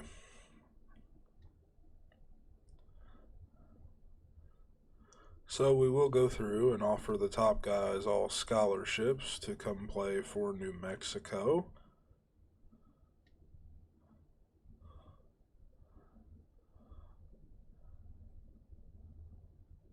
Guys like Tommy Cox and Brandon Moore. Of course, we'll offer John Callahan as well. And then there's one way down the board that we'll have to go offer Chris Brown. Because this is who he wants. So, we've offered them all scholarships now. And of course, next week we'll be able to start scouting guys who have no scholarship offers from the state of Florida, because that's what Jimmy wanted to do to help out his home state. So, after the abuse of last game, we did have a few injuries. Do we have any that are long-term? We do. Our starting quarterback, Miles Kendrick, is out for 3 weeks, which puts this team in an even worse spot than they already were. So, with that being said, there's nothing left to do but jump into this game and see if Jimmy can pull off an upset against his favorite team? We'll see. It's unlikely, but an attempt will be made. That's all we can say. As the big McDonald's man himself will take his 0-1 New Mexico Lobos to the great state of Florida, into the swamp, to play the Florida Gators. And it is a packed house here in the swamp at Ben Hill Griffin Stadium. It is packed out in blue and orange, and it doesn't appear to be a section of New Mexico fans here to watch this massacre happen. And I can't say that I blame them for not making the trip. We're underway here. And Jamarcus Weston with a 34-yard return to start the game. Oh boy, we're in for a challenge here. As we know good and well, the defensive philosophy for Jimmy McBuffet is to send heat and send it often, as well as honestly doing as little pass coverage as possible, really, which may end up killing us on the literal first play of the game. And Ricky Pearsall goes 59 yards on play number 1. Oh boy, is this going to be scary for us. What has Jimmy McBuffet's offense gotten us into? Well, it's gotten us to give Dante Sanders an 8-yard reception, but somehow keep him from scoring. Anthony Richardson's 2 for 2 for 67 yards to start the game. We're in trouble. As Saltonstall made a play, but nowhere to go. As Florida, within 51 seconds, has scored and made it a 6-0 ball game, 7-0 ball game now. And now we get to see New Mexico without their starting quarterback in the extremely pass-heavy offense that is the Jimmy McBuffet air raid. This could be so bad so quickly. We will start out in his favorite formation in double flex. And we'll come out in PA dig first play. Porter is back, so we have one of our better receivers back in action at least. Montez can get out of the pocket a little bit, but he looks to be about as successful as the starter. His first pass of the game, well, of course, under pressure, because that's what New Mexico's known for doing, is a pick, giving Florida the ball again. Florida had a choice of about 7 open receivers there, but they took Xavier Henderson there. Oh boy.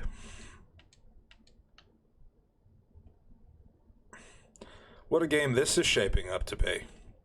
It's 14-0 in a minute and 15 seconds. We are in trouble. So much trouble. I think Jimmy at this point is just going to be sitting on the sideline eating chicken nuggets. I don't know if he's even trying anymore after the abuse he's had in the first 2 weeks. Oh boy, we'll see if we can even get his offense to score. At the way we're going now, it's looking unlikely, but you notice they won't even show Jimmy on the sideline, and it's probably a good thing. I think he's, as I said, I think he's in the back eating chicken nuggets, so it's probably for the best that they don't show him. Poor guy. We'll try to go deep again and again. Picked off for the second time.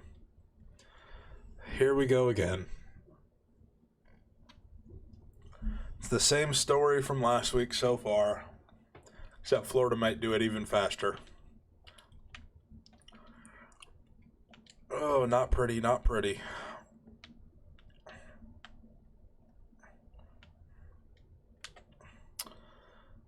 A strong safety is the only thing that keeps Montrell Johnson from his second touchdown of the day. He runs for 27. It's 14-0 within 2 minutes, and they're looking to score a third. A false start? Maybe. Also not that great for New Mexico. It doesn't help them any. Now they just get to have an even more impressive run on first down.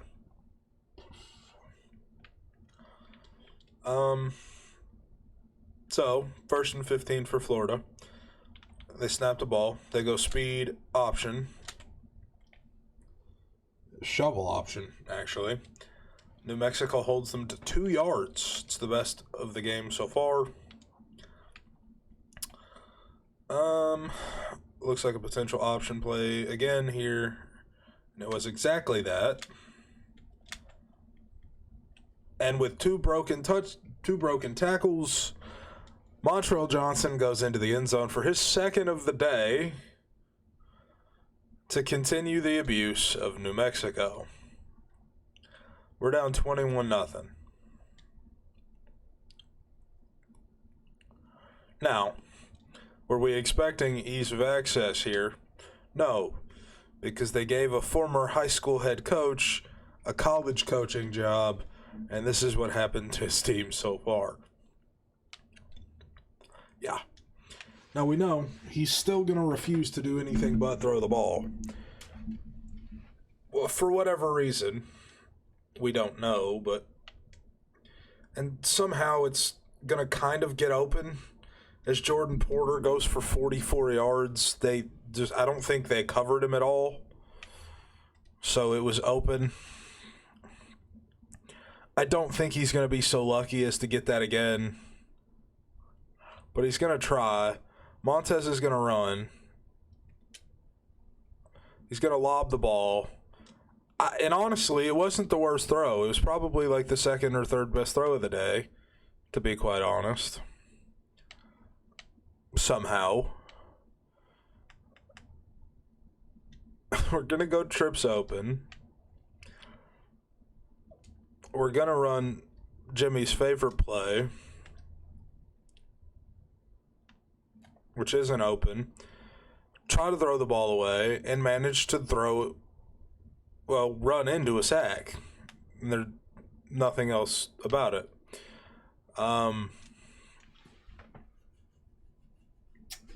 It's an impressive 3rd and 23.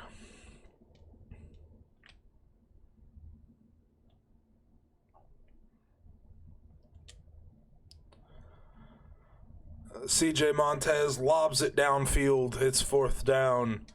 Most normal teams would celebrate the fact that they're out of it, that it's over. Not the case. We have a head coach who doesn't believe in punting.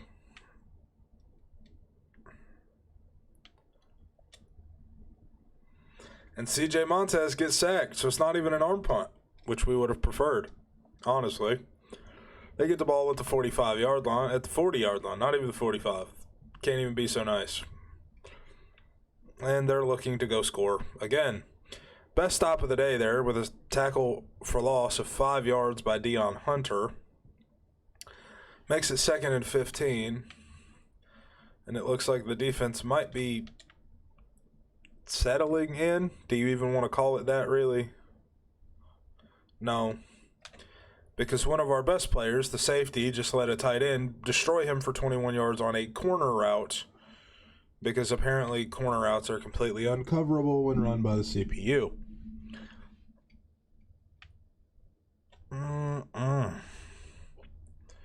All Jimmy can think about is a 20-piece McNugget And the thought of that is brought up by Florida's 21 points.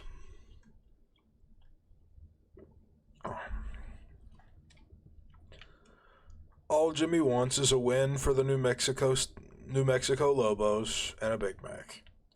One of those he might get. The other, probably not. You decide. 3rd and 5 at the first incomplete pass for the Florida quarterback all day long. And Florida's going 5 wide here.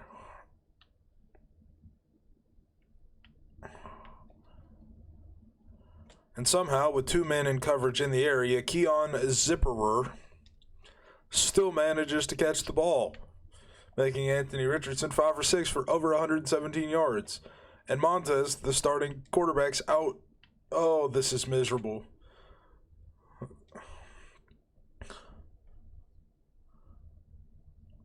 What's good? Hello. Welcome to the stream.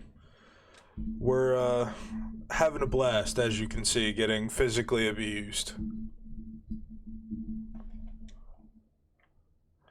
Appreciate the follow, bro. Appreciate that. I was going to say, we are on a mission with our lovely head coach, Jimmy McBuffet. He's a lover of Big Macs and offensive linemen, and the air raid. So he came from the humble state of Florida, and hasn't been very successful in his career so far. He's failed upwards, if anything. And as you can see, his team is in much the same.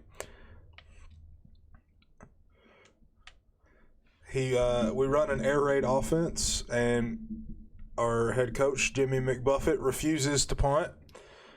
So we only throw the ball 1st through 4th downs, and we don't punt. So it leads to interesting looking scoreboards like this, and some very strange looking things to occur. We've got some short-term goals for year number 1, as well as some long-term goals for the program. Those goals include finding our new quarterback this year.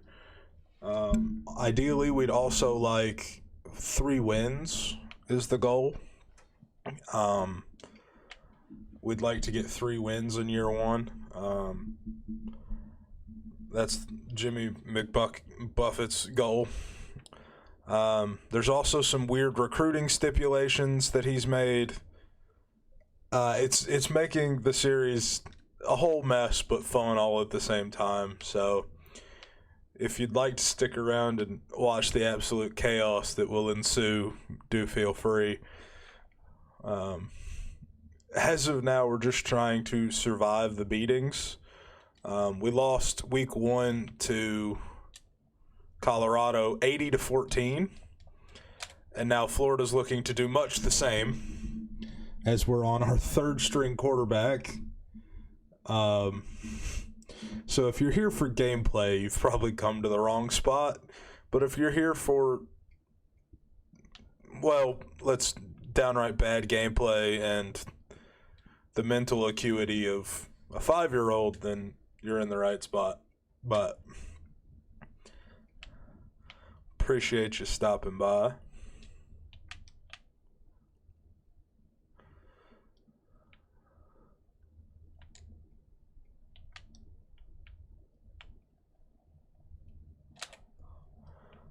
Oh, and Xavier Henderson, another 14-yard gain. How much was Colorado up by at the end of the first? Was it more than 28? I genuinely don't know. I don't think I want to remember either. Oh, that's fun.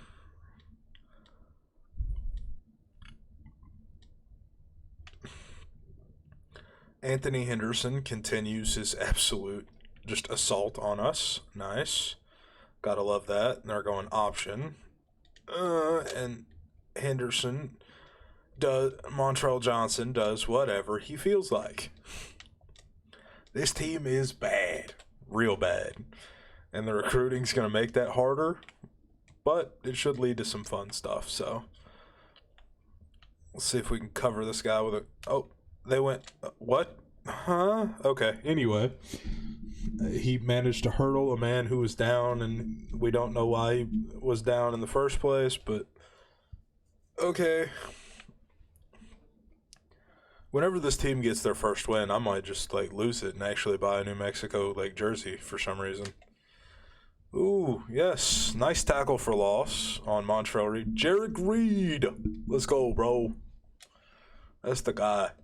He's one of the best overall players on the roster, and it's not even close. And they went speed option. And Montrell Johnson gets his, third touchdown of the day? Ouch. Man, leave me alone, Montrell. What is up with Florida and Montrells? There's lots of Montrells or Montrezes and things of that nature from down there. We've got some interestingly named players on this Florida team, I will say. Trey Hall, back to return. Can he make anything of it? Absolutely not, because we had no blocking. We've been sacked 3 times and picked 3 times. Sounds about right for the Jimmy McBuffet offense. Let me tell you, it's excellent. One of the best offenses you've ever seen, let me tell you. Let's go with a little slot outs. See if maybe Jimmy can get a completion on this drive. We'll see.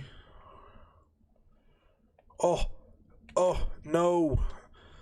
Isaiah Chavez. Buns. Let's go back to where's double flex? Double flex play action dig.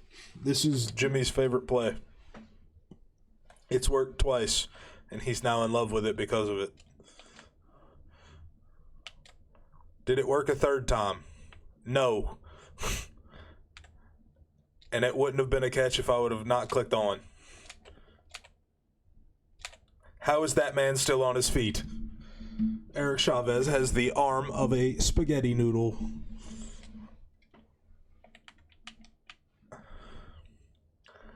Oh, Lord have mercy. Jadarius Perkins with a pick. At this point, it might as well just be the Stop New Mexico abuse, because that's all that's happening. There's 6 minutes to go in the second quarter, and we're down by 35. This team's better than Colorado. Are we even going to score today? Honestly, that's the question for this game, is will we even score? At the rate we're going, no. Not in the slightest.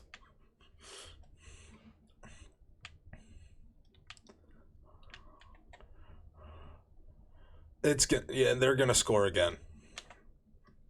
It's 42-0. Yeah, this is going to be worse than the Colorado game by a lot. Somehow. I didn't think it could get much worse. At this point, I have 2 goals for this game against Florida. A, score any form of point. And B, not give up 100 points.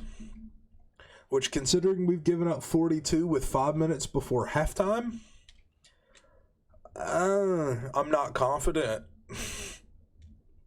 Not at all.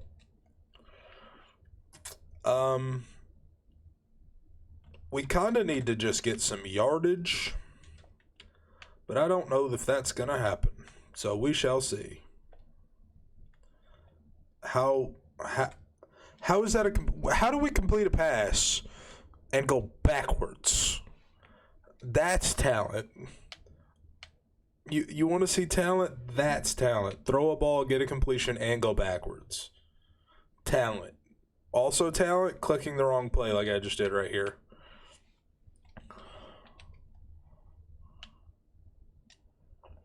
And somehow then completing that pass.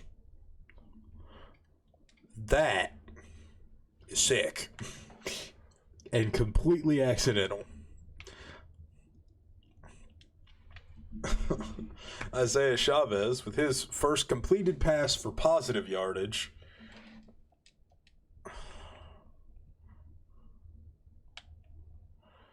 And his the fourth time he's been sacked. It's now 2nd and 21. Yay. What's good, people? Not a whole lot, my people. What's good? We're out here just getting absolutely shellacked by every team on the face of the planet. Colorado abused us last week, 80-14. And I've made this like as miserably hard as I can on myself, so there is a reason it's as bad. It also doesn't help that I'm bad. So, but we're just out here having fun with the head coach, Jimmy McBuffet, a man who refuses to punt and only passes, makes for a miserable combination. Let me tell you. He's out of the pocket. Jimmy Chavez. Actually, probably one of the best balls he's thrown all day for Isaiah Chavez there. Oh, boy. Yeah, for this game we have 2 goals. One of them is to score and the other's not to lose by 100. One of them looks more promising than the others right now. And the 100-point one is scary. Because Montrell Johnson and Anthony Richardson are doing whatever they please. And at this point, Jimmy is already dialed McDonald's. He's been on DoorDash twice. That man needs a Big Mac and a heart transplant, but that's besides the point.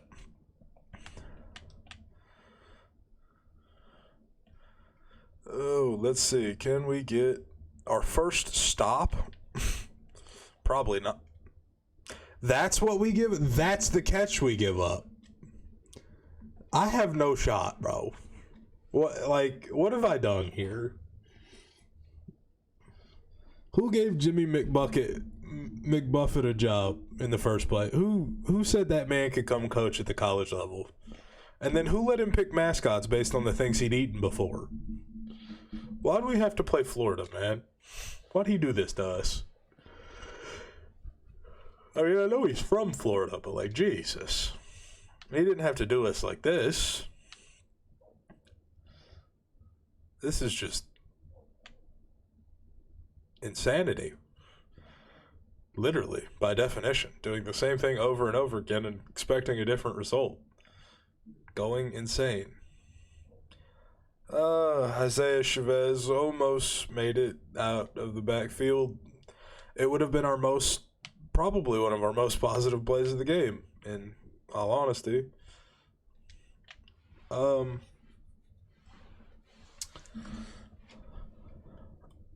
Yeah.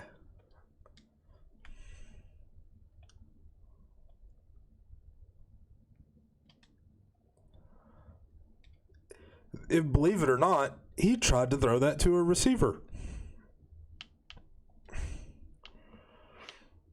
We don't have enough pass blocking for this, which has been well since established, but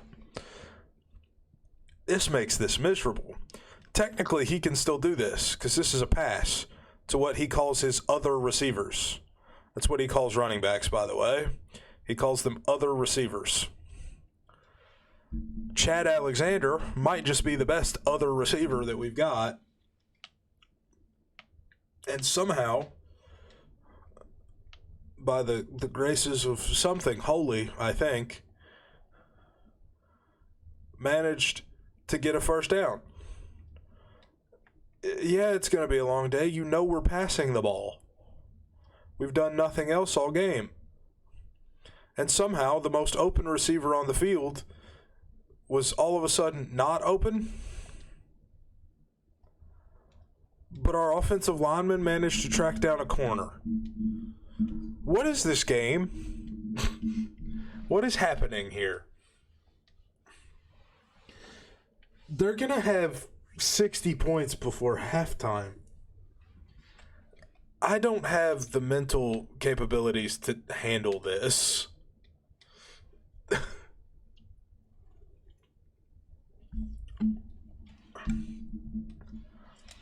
Normally, I would cuss and swear and be all over the place upset, but honestly, being that this is Jimmy McBuffet and how miserable of a coach he is, I'm not surprised.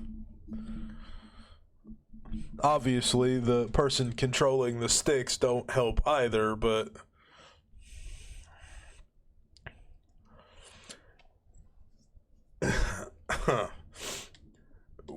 we're doing the best we can, all right? Not really. There hasn't been a whole lot of effort at all, but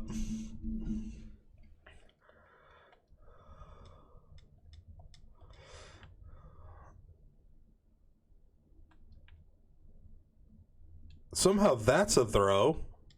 Okay. Yes. Okay. That was something. I don't know what else to call it, so I'll call it something.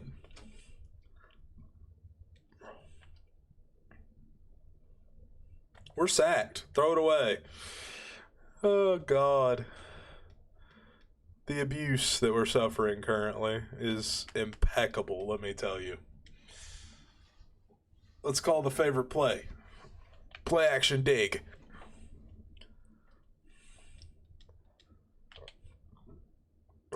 Does nothing. No one's open. We're getting sacked again. Oh my God. We literally have 0.2 of a second and everything's always covered. This is amazing. We're gonna pray this halfback angle route gets open. This other receiver angle route. It did, but he got smacked in the mouth. So useful. Yay. And we've set Florida up to go up by 63 in the first half. Yay, that's a screen the other way. And they blocked me and blocked me again. And even with a big hit, they're down to the 5-yard line. So does it really matter? No. I think Jimmy's made it through a 20-piece nugget and a few Big Macs at this point. They've scored 8 touchdowns in the first half. Dear Lord. This is about to be their 9th score in the first half.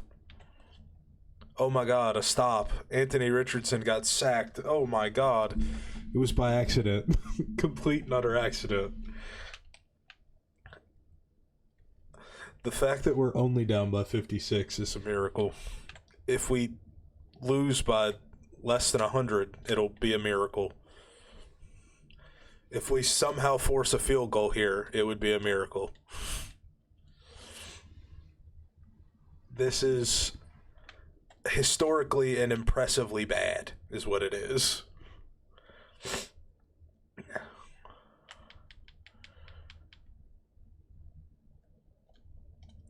Oh no, we forced a stop.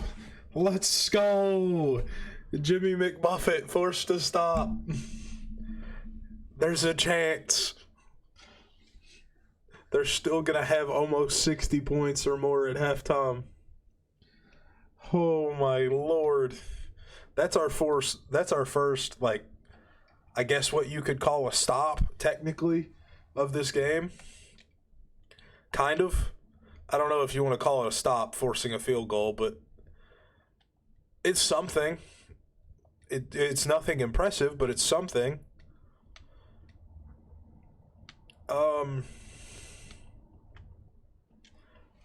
I don't know. We'll run smash corners and see. See, the only issue is that, like, they don't... There's nothing open, man. The CPU covers corner routes perfectly fine, which is a load of horse, man. It's terrible. This play used to be sick and get open all the time. I don't know if it still does or not.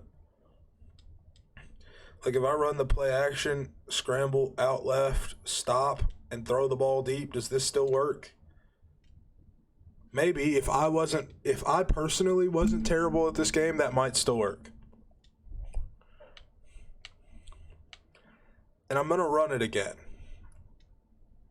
Absolutely. Because I think it's there.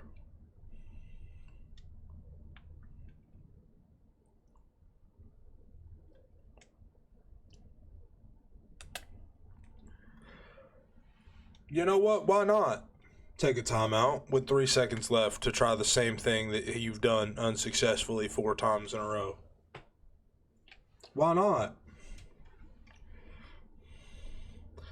If my quarterback was like a little bit faster,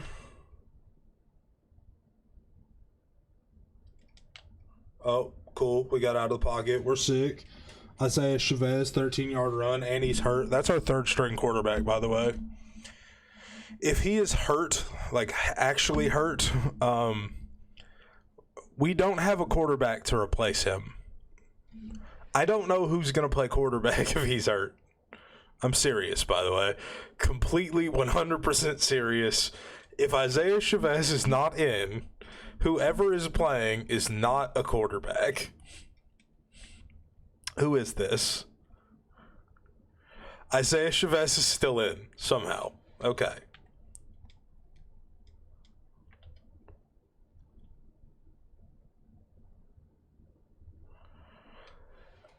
I know I said that we're only throwing the ball, but at this point, Isaiah Chavez's only weapon is his legs. Might as well be one leg. It's the same thing for him at this point, honestly. Try to get a rub route, see if we can get something open here. No, nothing. The only thing we got open was a fumble. It's 3rd and 20 now. Oh, the abuse continues. At this point, for the sake of the team,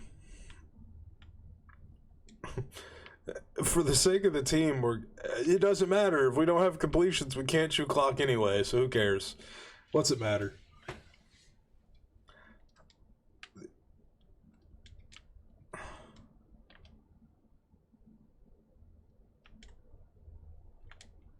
Into quad coverage. Let's go. It's 4th and 20. We're literally giving them a free touchdown, by the way. 100% giving them a free touchdown here. Any plays look interesting?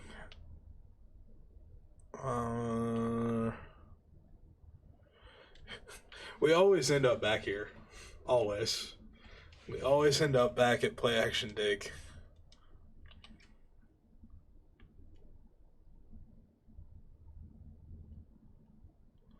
You know, 8-yard rush and it's a turnover on the 15-yard line. If that, it might be the 8.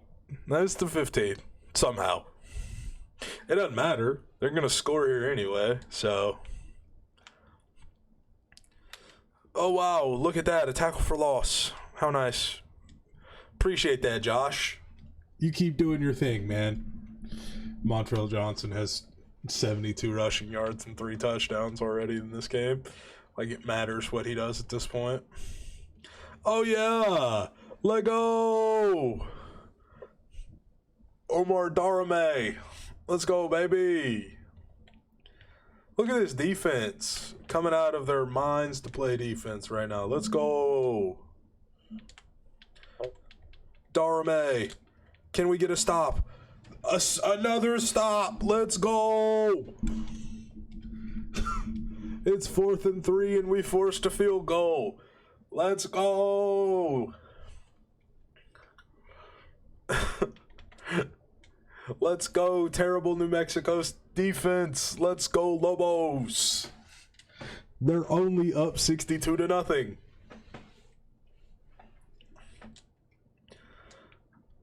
And a returnable ball? Oh, my. Trey Hall. Go, little man. Go. 51-yard return for Trey Hall. What a play. Look at all this momentum. Look at all the momentum.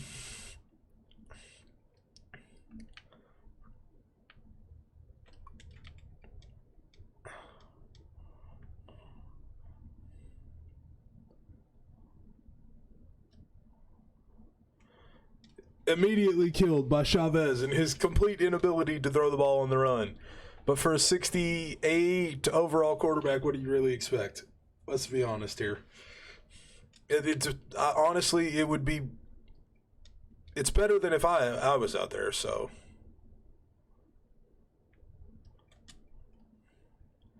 There's that at least. But it's another pick. 6th turnover of the game. 4th interception. At least it's an arm punt.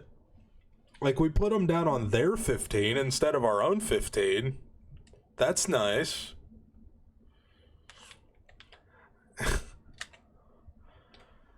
Montrell Johnson, 5 yards. Good stop. Let's go.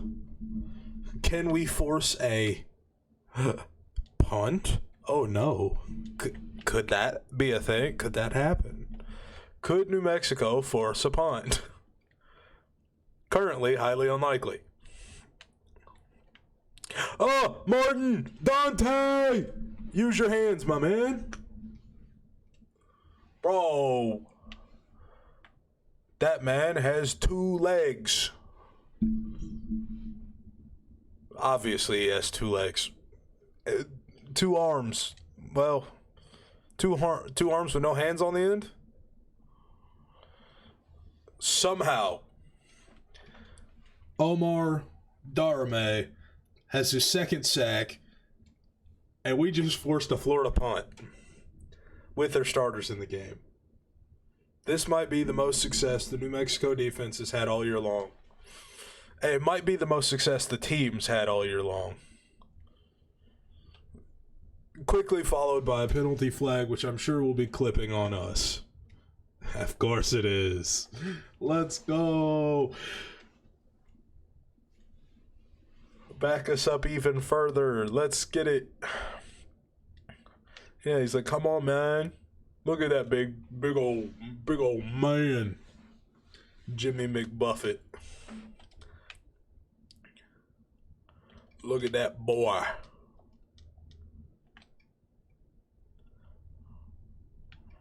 Sack. Even though we've been holding the circle button for 29 years.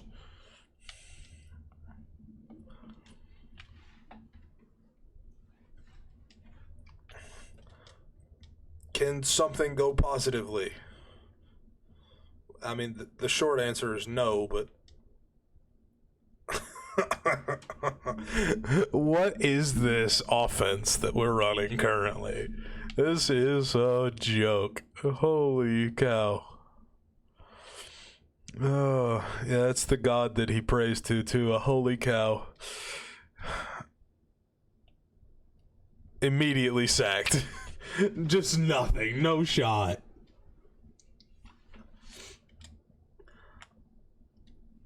We might want to try to convince this man to consider punting, honestly. Might help us.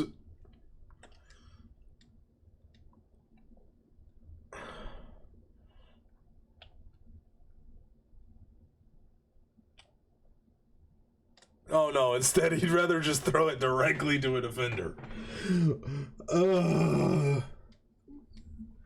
Isaiah Chavez. We have 48 total yards. Can the New Mexico defense come up big for the 3rd time?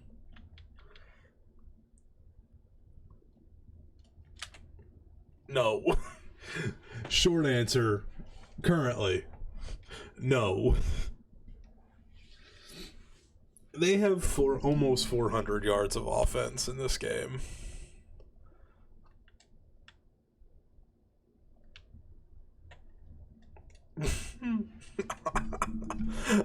What do you want me to do at this point, bro? Like, they're up 69-0. Nice, but also, and being beat by 69. Like, this hurts. We've crushed the spirit of this man. Jimmy McBuffet is just crushed. He's been abused twice in a week. He doesn't know what to do with himself currently. I don't know what to do with him either.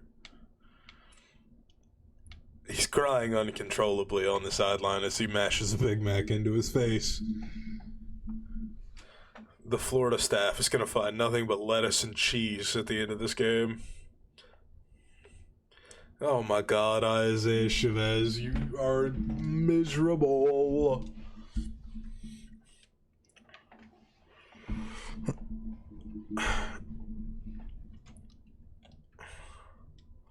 This is painful to watch. Trey Hall, that might be one of the, like, third reception of the game for this team. Oh my God, it's a first down. It's a New Mexico Lobos first down. Crazy, and they think we're gonna run read option. Wild. Nah, fam. 4 verticals. 1st and 10. Down 69. Might as well, right? Run 4 verts. Who's it hurt to run 4 verts? Sounding like Muhammad Ali out here right now. Who's it hurt to run 4 verts? Let's go, baby. It's not like anything's open anyway.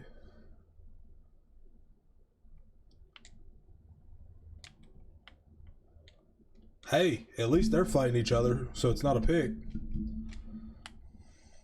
It's about the most beneficial thing that's happened to us all night, honestly.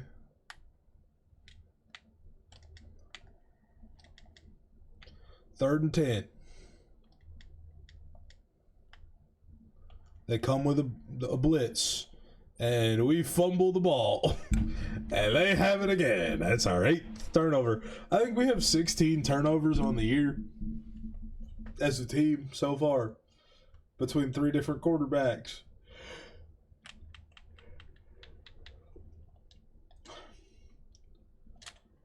I want Lettuce Man to make the tackle. I know it's not his name, but it looks like Lettuce, and he's hungry. Big Jimmy McBuffet's hungry. So let's go, Lettuce. Let's go, Lettuce. No? Okay, nothing for Lettuce. I think Jarek Reed came down and made a tackle. Hey, it's the end of the 3rd quarter. It's 69-0 Florida. Woohoo! Let's go! We have a chance to do better than we did against Colorado, even though it's highly unlikely. Let's go, Lettuce. Let's go, Lettuce. Ugh. Ricky Pear. Ooh, yeah. Bear, pear, pear. Jimmy's just excited because there's a pear. That's all it is. He heard something food-related, and he got excited, like salt and lettuce, and you know how he is with his players. The more closely related to food names you can find, the more excited he gets about the player, so... Salt and Stall, he's super excited about because he heard salt. And then, of course, there's Letule,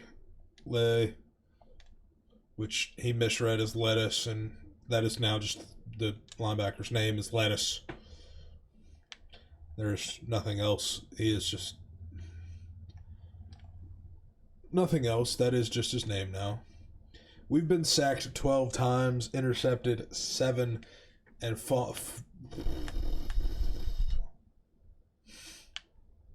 when I say I'm in pain, I'm not kidding. This hurts. A lot.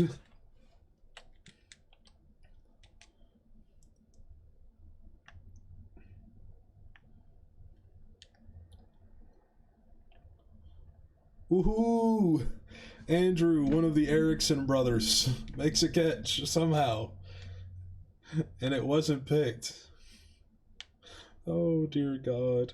This is so painful. 6 for 28 for 90 yards. Dear Lord.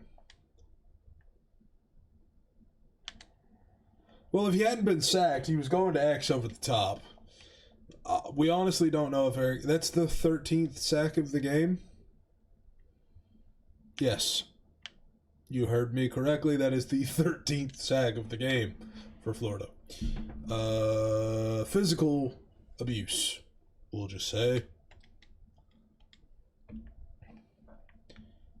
X. Nice. Even if we do go to the right receiver, it don't matter. We can't get the ball there.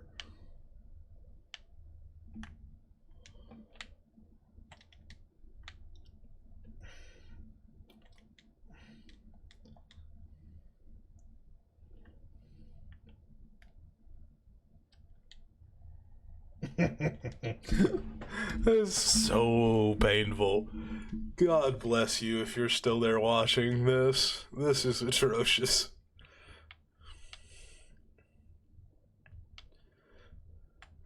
I'm sure it's fun to watch me get abused, but other than that, not great.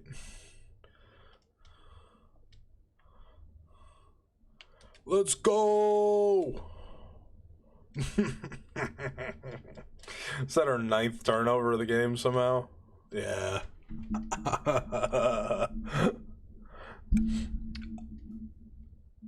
I don't think if I was trying I could be much better is the issue. Let's go Lettuce. See if Lettuce can get a pick.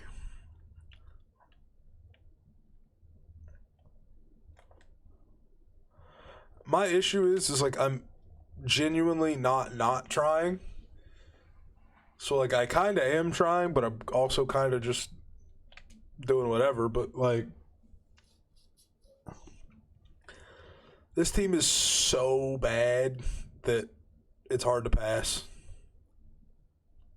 Genuinely, like it is really hard to pass with this team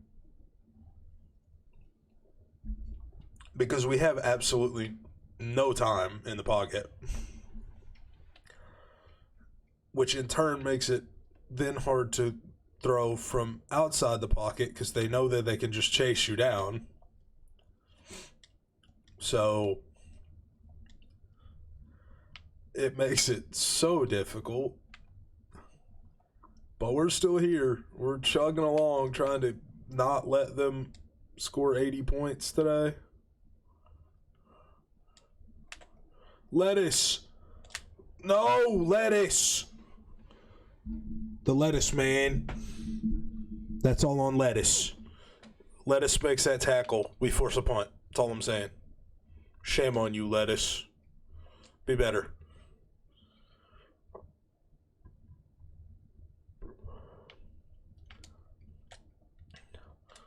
Somehow we forced him to throw the ball away. Okay. We'll take it.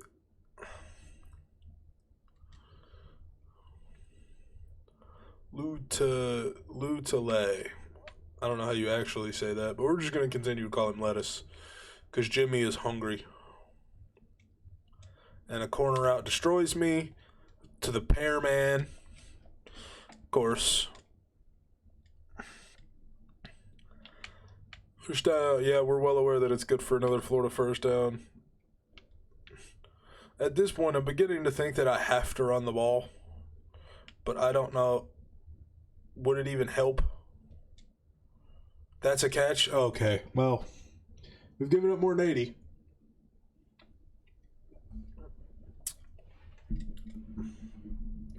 Oh, yeah, because the review really matters. Let's be honest here.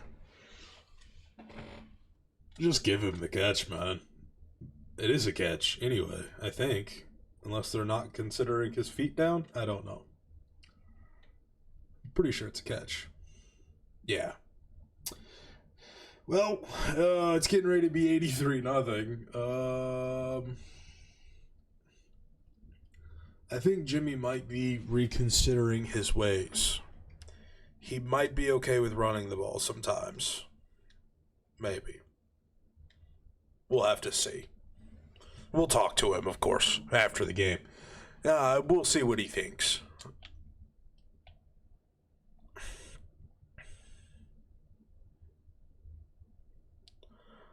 Martin, let's go, baby. Dante Martin.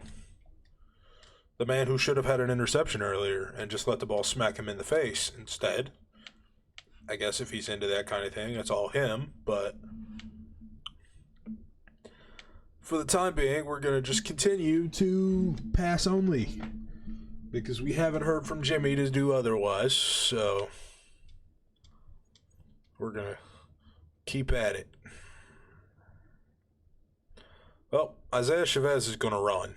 Just as fast as his little legs will take him, and pray that by the graces of something, probably that holy cow that Jimmy believes in, he manages to not die.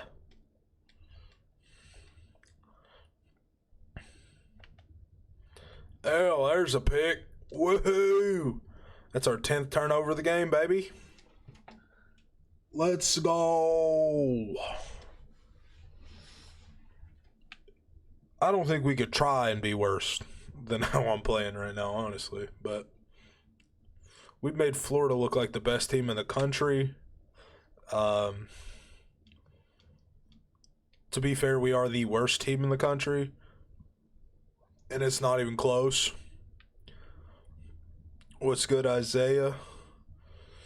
What's good, bro? Yeah, the Gators are abusive, to say the least.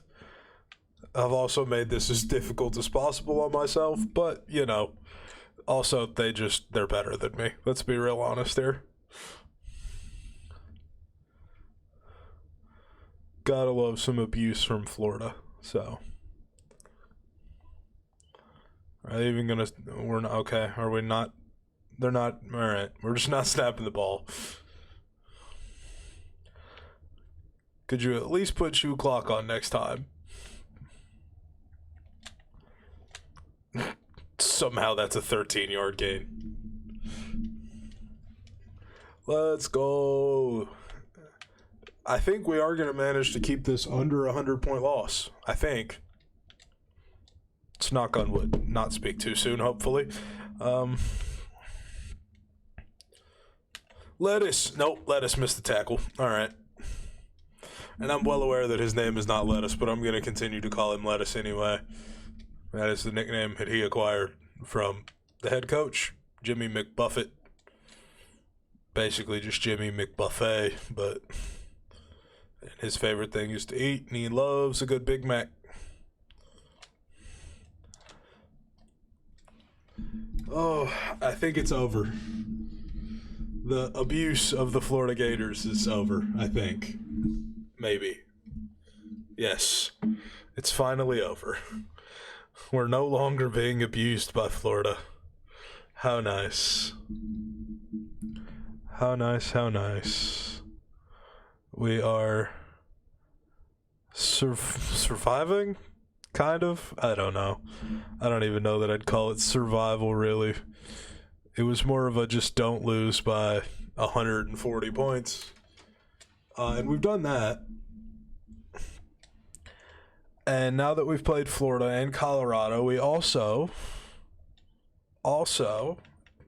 because of Jimmy McBuffet, decided that the next team we would play would be the Arkansas Razorbacks, because Jimmy likes eating pigs. So we get to play a team that's even better than the first two in week 3 after an 80-point loss and an 83-point loss.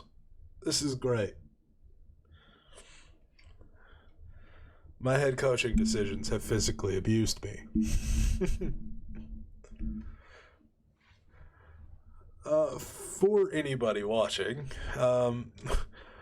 whilst we have game restrictions as well in terms of playing, we also have recruiting restriction.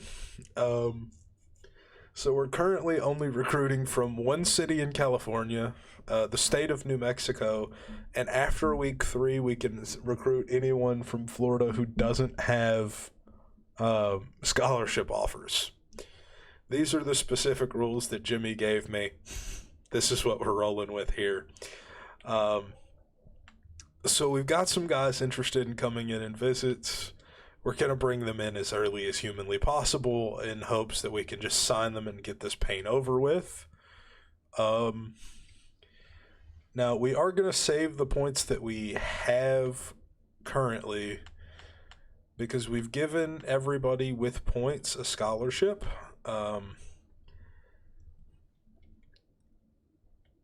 We need to finish scouting all of these players in hopes of getting rid of whatever is left, really, at that point, because we need to cut the scraps. But as we well know, Jimmy McBuffet has a fond taste for offensive linemen, so any of them he's going to recruit regardless. But that does allow us to get rid of some people off this board, thankfully. Finally get some of these guys off the board. Chris Brown we can't get rid of because he's one of Jimmy's favorites, so he's got to stay. And this leaves us with some points to go after some of those unrecruited guys from Florida. So we'll go in here to the search bar. We'll look for anybody that's 3 stars or better from the state of Florida. We're also going to look at those guys in hopes that they're less than 25% locked. And we know they're from Florida. It doesn't matter what city they're from in Florida. The only specification when it comes to the Florida athletes is that they can't have scholarship offers.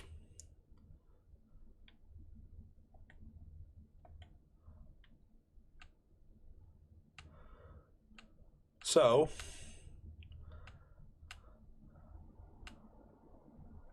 we may be looking for quite a while. The first one we can look at is AJ Shelby, who isn't interested in coming to our school.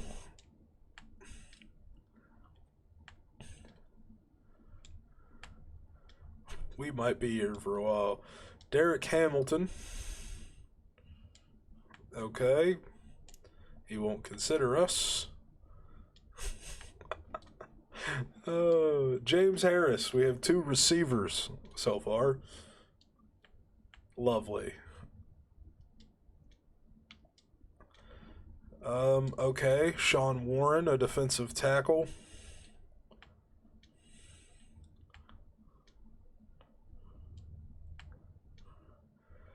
Oh, another receiver. Let's go position by position at this point.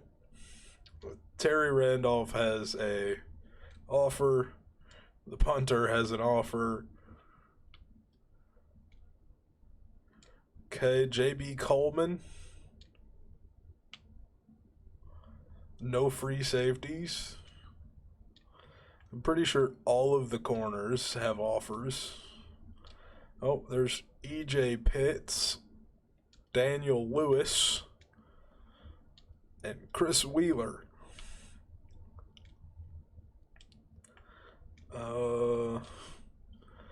No middle linebacker options.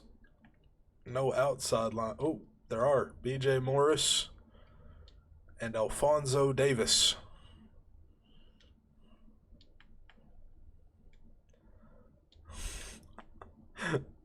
This is going to make this so difficult.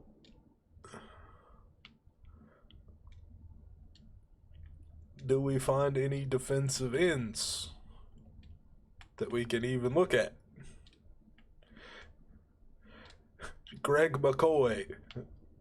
No centers. No guards. No tackles. No tight ends. Pretty much every receiver on earth. So here's how we're gonna do receivers. Since there's no athletes and we actually are gonna have to look at receivers, we are gonna sort them by speed and pray that some of the quick ones don't have offers. because that might be the only thing that saves us. We're going to take the top 5 with no offers. Fullbacks, there are none. There are only 4 running backs, 2 of which have offers. Nicholas O'Connor does not. And quarterbacks, Jared Ewing and that guy. All right, so we've added some players to the board. We now have 26 current targets, all of which are probably miserably bad, but these are all of the players from Florida with no scholarship offers. This is going to be one of the hardest rebuilding challenges I've ever done with these specifications that I've given myself here. But it's kind of fun, so we don't want to talk about the fact that we lost 80-14 and then 83-0 and now have to go play Arkansas.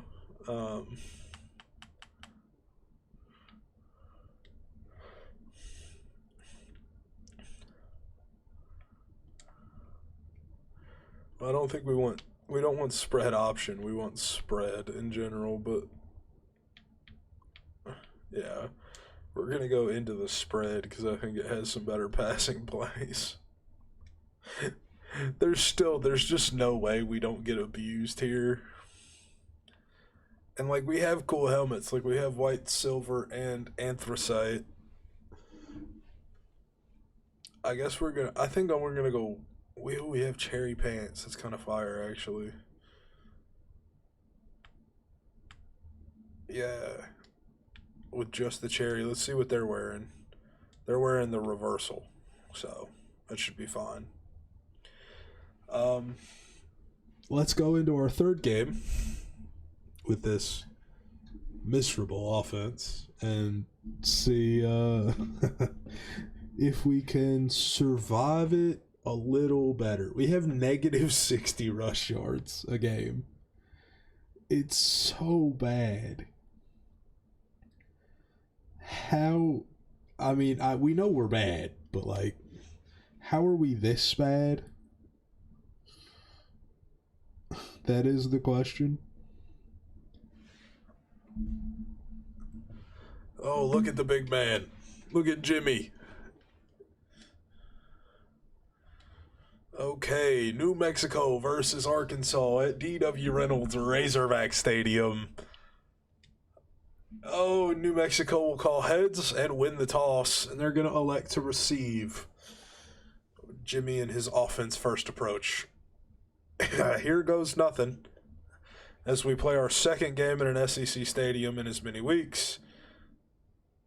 Here we go. Trey Hall out to almost the 25-yard line. And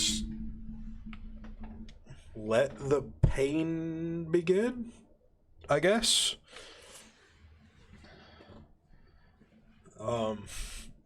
If we take the offense a little more seriously, obviously it won't be as bad, but like, we got to have a little fun with it in this first year because, like, this team is bad.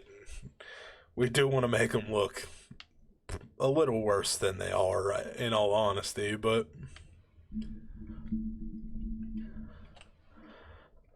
we're having enough challenges, to say the least. And we didn't get that throw off somehow. Bumper pool. We've played Arkansas before and been physically abused by them too, with a different team, by the way. Yeah. Oh, Lord have mercy. Is this going to be that ugly this fast? We're going to use CJ's legs. CJ Montez slides down. It looks like Jimmy is compromised a little bit and said that the quarterback running is acceptable. No one else, but the quarterback can run. So that'll help give us a little variation, at least. He was willing to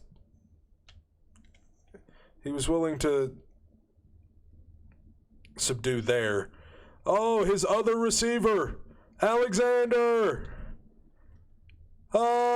Chad Alexander, 63 yards. The best other receiver that this team has, because he refuses to call them running backs for Jimmy McBuffet. They are other receivers. And that other receiver just went 63 yards down to the 1 yard line.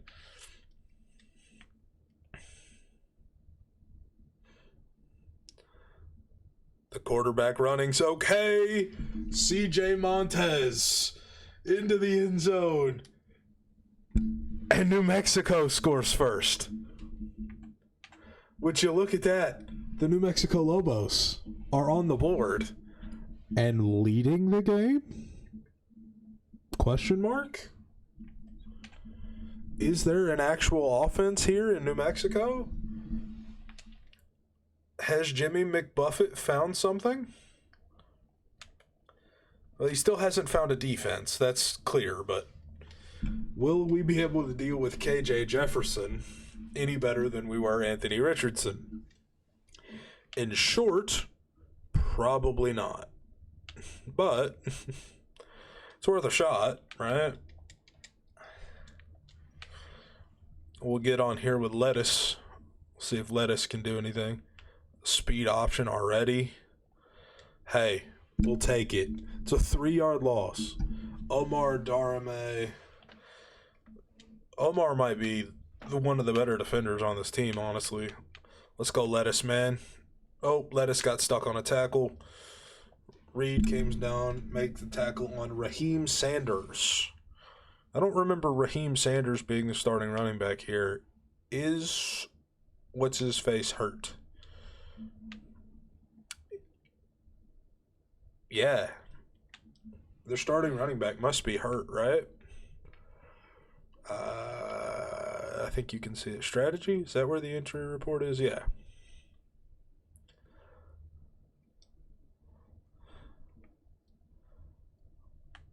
Oh, I have no clue. Maybe he was their starting running back. What's up, bro? Somebody just joined the channel. What's up? Hope you're enjoying whatever this chaos is of a stream so far. And Sanders absolutely just destroys 2 of my middle linebackers. All right. Physical abuse. All right. Ooh. Oh, pitch. Get out there, Reed. Salt man. Salt and Stall, or whatever the hell his name is. With a stop. Let's go. Our goal is just to not be abused nearly as bad as we have in the last 2 weeks, considering we've lost by about 60 to 80 points both times. And Sanders is now doing whatever he wants to us. Raheem Sanders for 16 yards.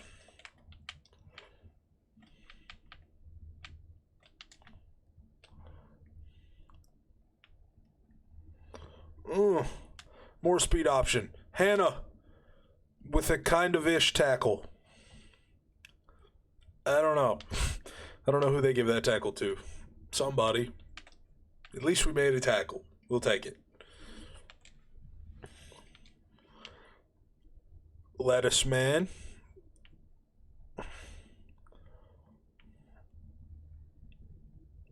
Screen. Lettuce man. Nope. No tackle for Lettuce man. KJ Jefferson, 2 for 2, 14 yards. Interesting. Mr. Raheem Sanders is doing whatever he feels. Oh. Abuse. Dear Lord. It's his second run of 19 or more, by the way. He's got 5 rushes for 50 yards already. Ouchie. Let us pray to the lettuce man. Lettuce man. He forced him out in O.J. Bartley. O.J., another favorite of Jimmy's. He loves him some food, my boy. Of course he had to pick up a player named O.J.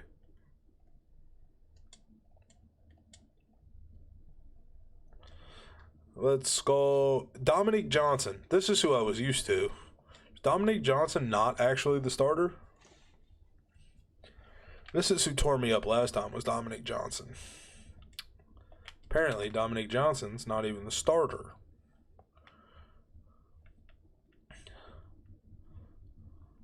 Let's go. What are we doing? Are we just waiting here? Huh? This man caught this ball behind his head? All right, man.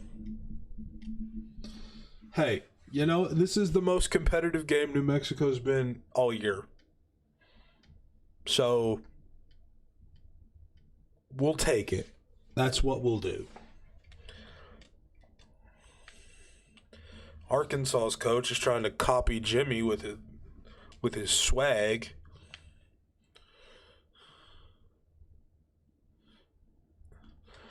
Let's see if this New Mexico offense can do a blessed thing. My guess is probably not. Something tells me you don't get as lucky as they did twice, but we'll try. I probably shouldn't run this to the short side. Let's switch it. They're still pressed. I don't know that I should throw this, but I'm going to throw it anyway. Luke Wasong went backwards 7 yards. Oh, that is just the definition of this team. Things like that are just bound to happen around here, honestly.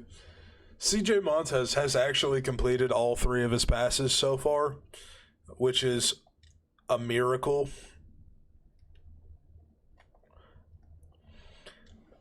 And the fact that is the first throwaway and we didn't take a sack proves that this offense is going somewhere. It's grown in 3 weeks. Not to impressive heights by any means, but Chad Alexander, of course, 0 yards. And now, for those of you who haven't been here very long or are just starting to watch, Jimmy still refuses to punt. So, meaning that we have to go for it on every 4th down because Jimmy doesn't think punting's cool. His exact words, not mine.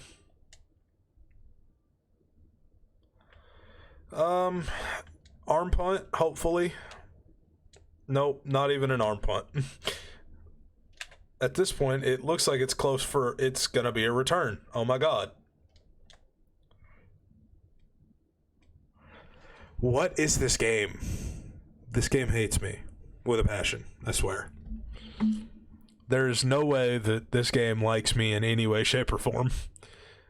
It abuses me on a daily basis. It is so funny. Oh, Lord. At least we enjoy playing. That's all that matters.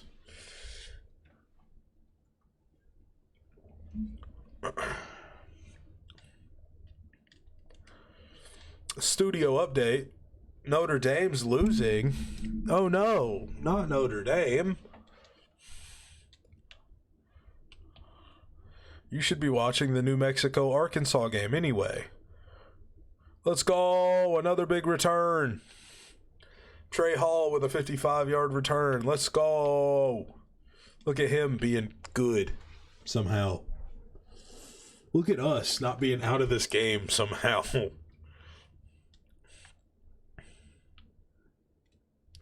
Huh? How's that even happen? How did he get a hand on that? What? What is this game, bro? What is this? Iowa State beats Iowa. We're in a game with Arkansas. What is happening? This man just, I think, forgot how to jump today. This is the weirdest looking play action play you could possibly run. I've accidentally snapped the ball. We're going to have to use CJ Montez's let up. Okay, we fumbled.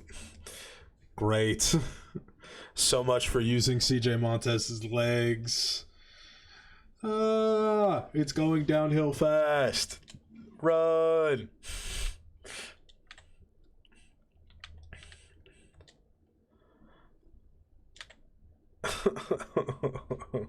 At least we made a tackle. Hey, for us to A, have only given up 14 points, and to B, only be down by 7, what a game, man. What a game this is from your New Mexico Lobos. Lettuce man trying to make a tackle. Ooh, Sue Pig. Jimmy Hungy. Feed Jimmy. Feed Jimmy some Sue Piggy. Lettuce man. Oh, it's a run. Oh, he got out of the pocket. Oh.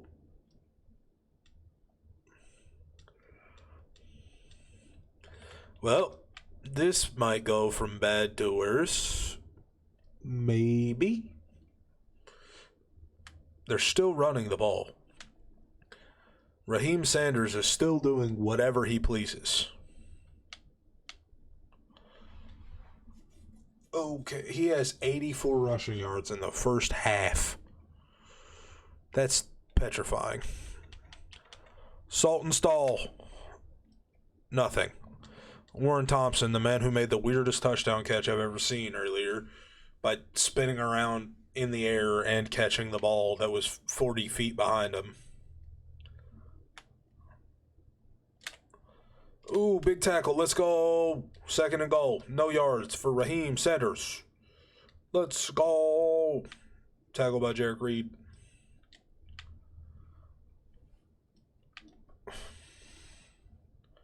Lettuce. Riley. Let's go. Let's go.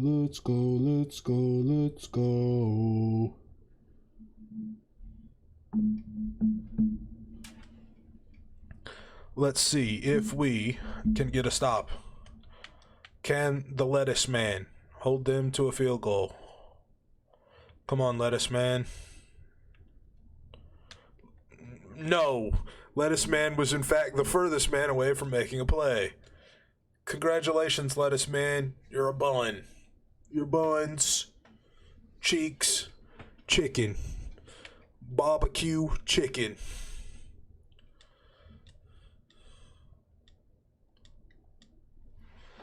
Well, only being down 14, I can't complain too much. And Hall with another decent return. Let's see if the offense can get anything going. My guess is probably not.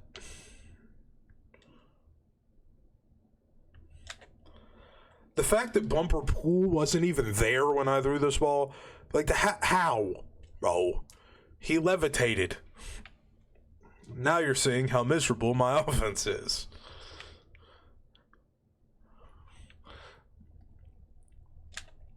The problem is I am actually kind of trying in this game, and I'm still being abused.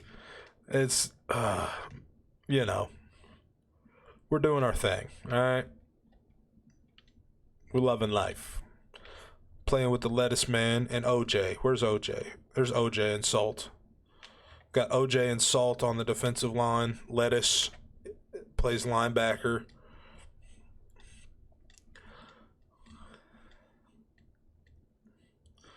As many food-related topics as we can,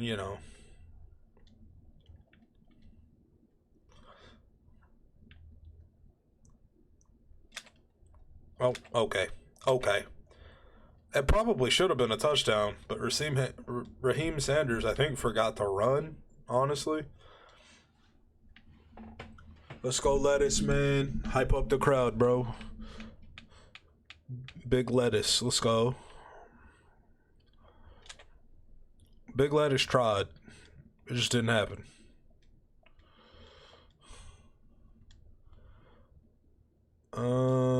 Maybe 4 down linemen is the solution.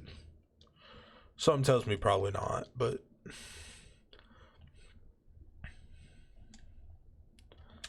no, still not the solution. We're down 28-7. Less ugly than the last two, but still not pretty. Frank, is that Frank Boyle? Shrimp Boyle? Ooh, Jimmy wants shrimp.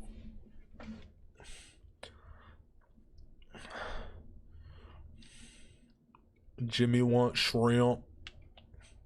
Trey Hall with a return.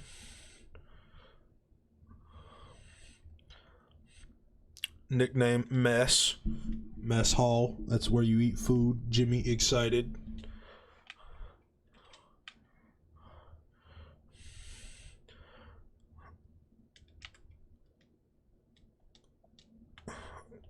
Got some bangers going on in the stadium right now. Oof. Other receiver hit hard in mouth. Ouchie.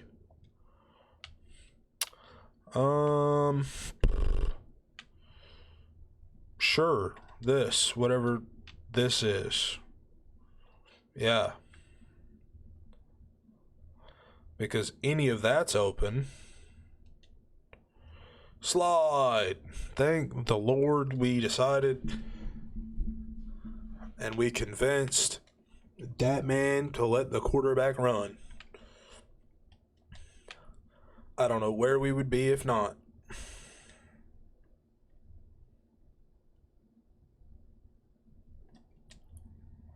If we could have just gotten that pass off, triangle was open, circle was open, anybody under the sun that wasn't in our backfield was open.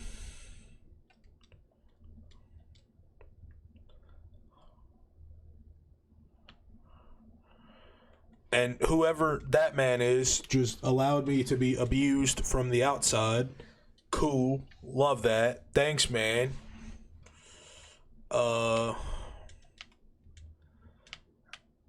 Hopefully somebody gets open. Oh, triangle. Go! Austin Erickson. Austin and Andrew Erickson, the twin brothers. One of them got open. Let's go.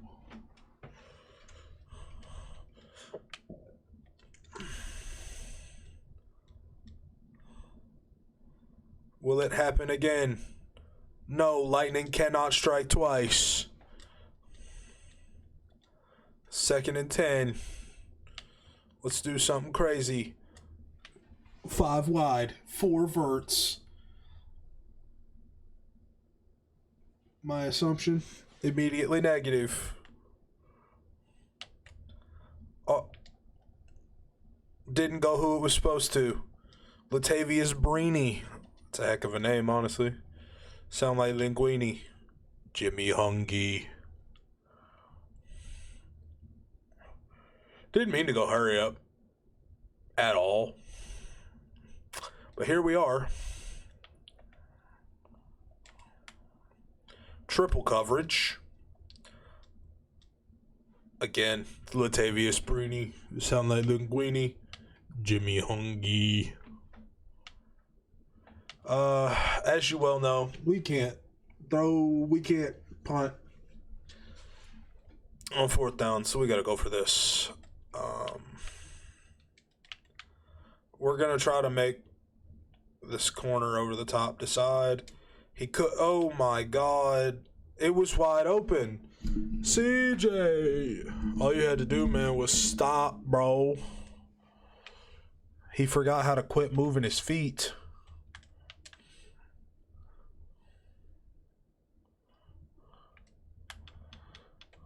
It's a screen. Oh, we're in trouble. Oh, thank God. Raheem Sanders stepped out of bounds. That bumbling buffoon just allowed us to stay in the game.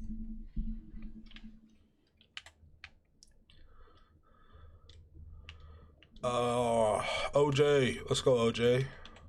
Nope. Nothing. All right. Odoms. Nope. Nothing.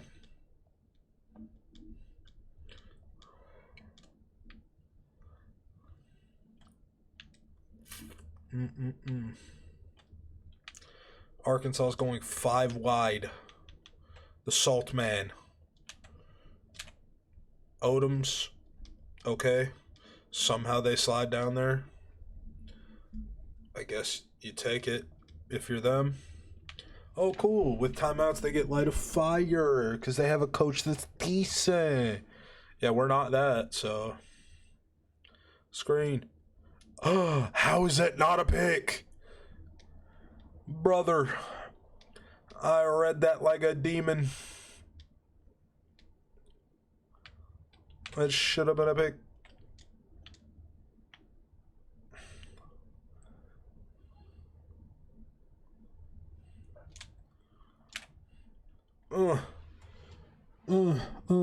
They're going to score again. It's Sire Riley. We're sending the house.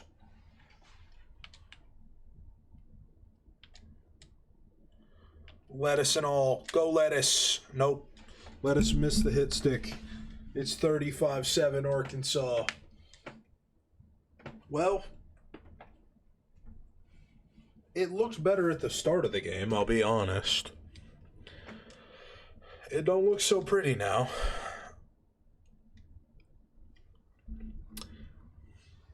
When we get to halftime, I'm going to take a quick break. Hall on the return. Again, not terrible. 27 yards. Let's break out the cheese. These are, of course, the favorite plays.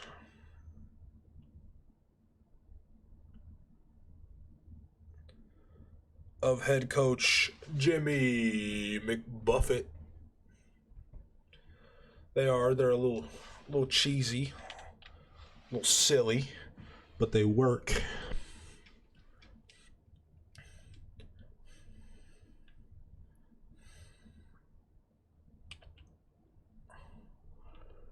And of course, Mr.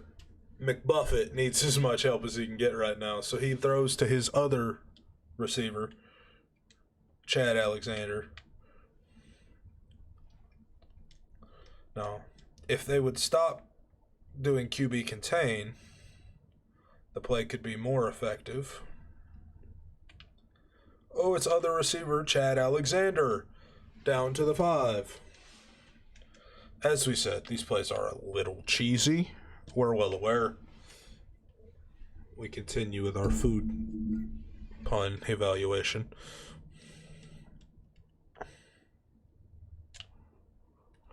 Let's go. Somebody came through. What was that? Hello. AJ the Best. What's good, brother? Appreciate the follow. Even if you're not here anymore, I appreciate it still. What we got? Let's see. Slants middle. Oh, hurry up.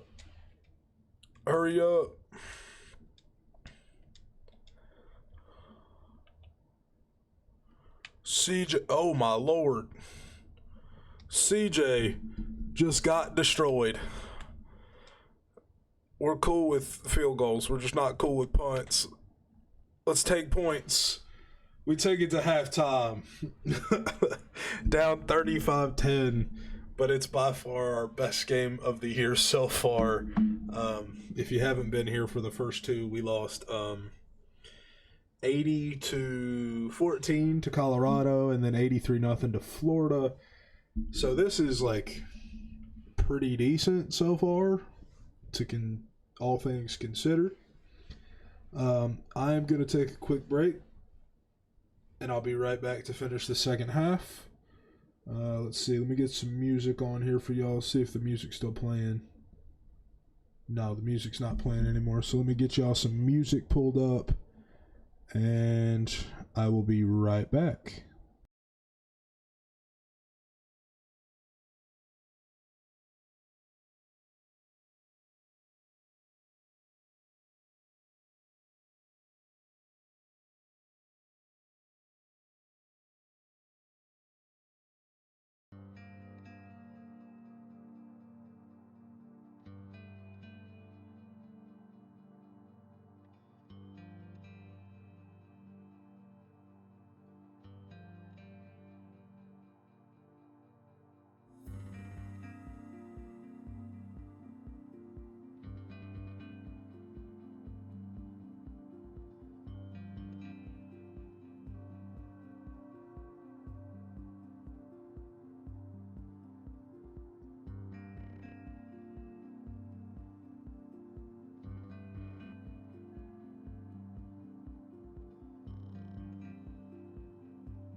All right, y'all. So we are back, and we're just about ready to get the second half underway.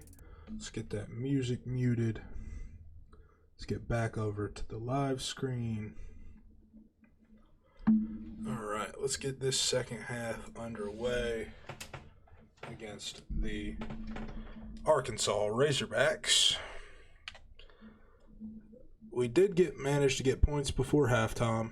Sick, love that. Hopefully, we can keep that going. So, if anybody is out there in lovely Twitch world and has questions, comments, concerns, or just wants to talk, feel free. I am attempting to pay attention to my chat at the same time, as I only have one monitor, but I think I found a way around it, so we're trying that out as well. Other than that, we're going to try to play some defense here with the lettuce man. Try, keyword. We might give up a touchdown here. It's up to the lettuce man to stop it, and that's not going to happen. Touchdown, Arkansas. Well, might have been a little too easy, but we'll keep the ball rolling. Hopefully get something going here. Hopefully, anyway. And there's the kickoff. Trey Hall with a potential chance to return again. He will take that chance and get abused for doing so. But we're there anyway. Coming out 5 wide. Interesting choice, I'll say. We're going to try to find some short-range options. Try being the keyword. Bruckler. Probably one of my favorite last-named receivers there. Trace Bruckler. Stick in the 5 wide. Of course, not even really looking to go deep at this point. We find Mr. Porter, Jordan Porter, for 6 yards. The offense is running smooth, like a spoonful of mayonnaise, according to Jimmy. Not quite entirely sure what he means, but I've heard Jimmy say it, so maybe it's true. I don't know. If you find a spoonful of smooth mayonnaise somewhere, let me know, I guess. Jimmy would be interested. Ooh, let's go, Jordan Porter. What's this offense is like got something happening here. Not much thinking going on. They're just kind of playing the game. Hopefully they can continue to do so. Chad Alexander gets absolutely rocked, but it's a catch nonetheless. And the ball continues to move, so we'll take that.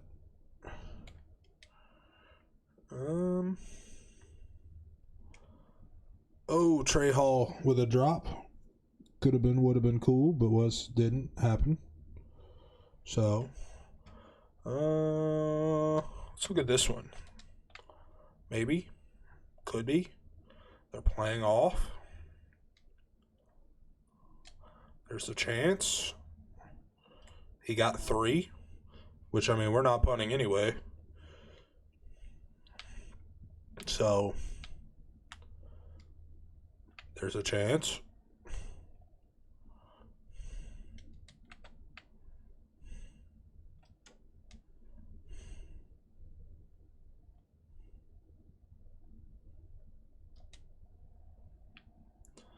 Almost.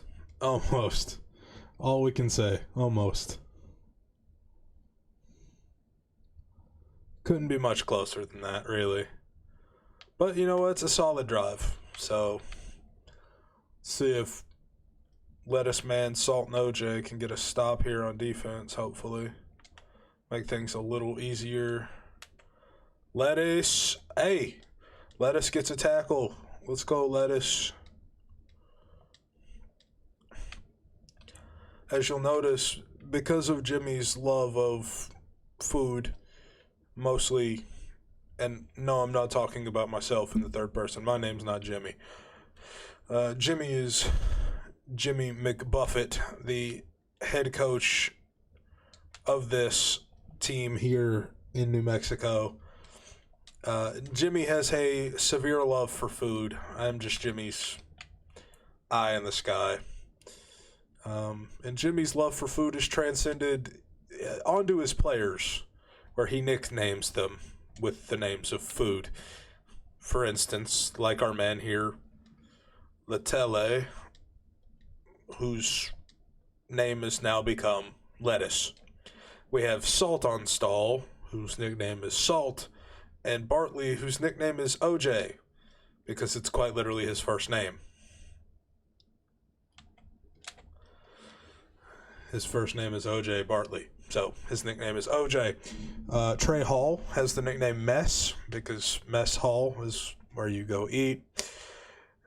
And so on and so forth. There's quite a few gentlemen who have acquired nicknames in this fashion, and some who have yet to do so. So, of course, if you'd like to contribute to the nicknames of some of these players, do feel free to throw them out. As they are just running all over us. They don't get a touchdown here. So we're going to make them try one more time, at least.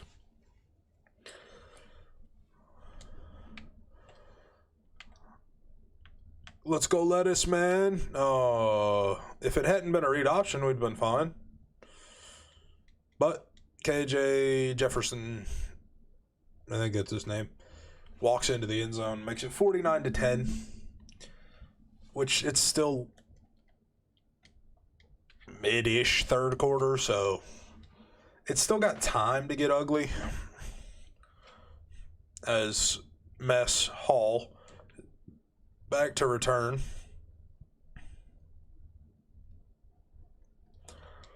Decent return. Could have had some better blocking, certainly, but hopefully that offense can come back out and run as smooth as it was. We don't have as many good nicknames on the offense side.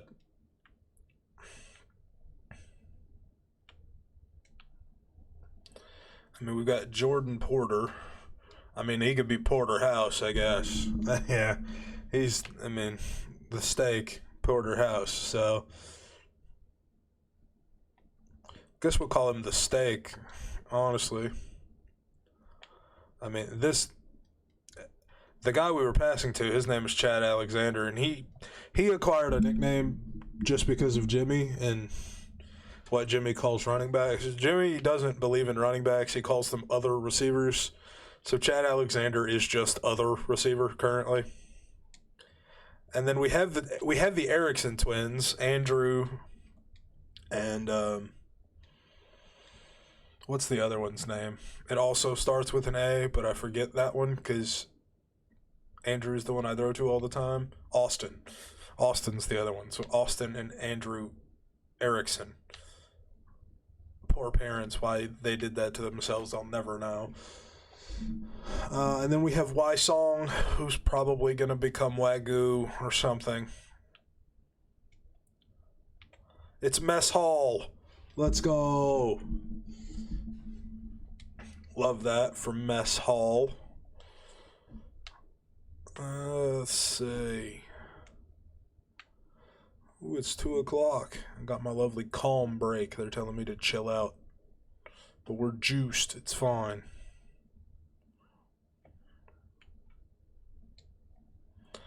Other receiver with a negative 1 yard reception. All right. Not much else we can really say about that. We got Mess Hall. Not in love with any of this, honestly. Not great routes here. Not great options. Bruckler.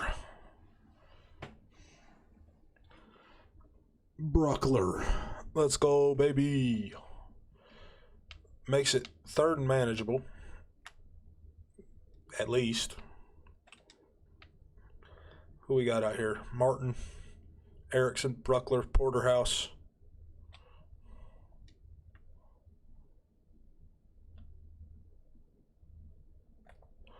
We're just going to throw that ball away, make it 4th and 2. As you know, we don't punt anyway, so we're going for it regardless. Come out and slot drive. Ooh, Porterhouse on the outside. It's too bad we probably won't be going to Porterhouse, but we're going to try Bruckler first. There's Bruckler. Let's go, Trace Bruckler.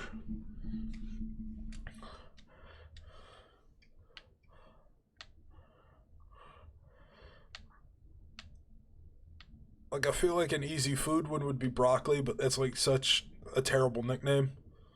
Not like Porterhouse is any better, but like Bruckler the broccoli man. Like, what? No, that's whack. Need a better nickname for him. I want to call him Buck too, but like Bruck and Buck. As of right now, he's just gonna be Bruckler because it's a still cool last name. We got Mess Hall, Porterhouse. Catch by Mess Hall. Let's go. Let's go, brother.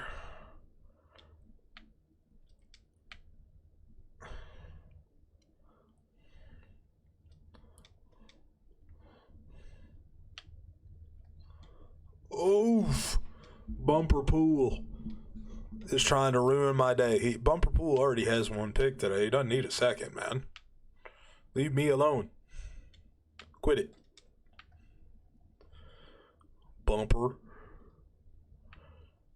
I thought my nicknames were terrible. Your parents called you Bumper. Bruckler with a first down. Let's go, Bruckler.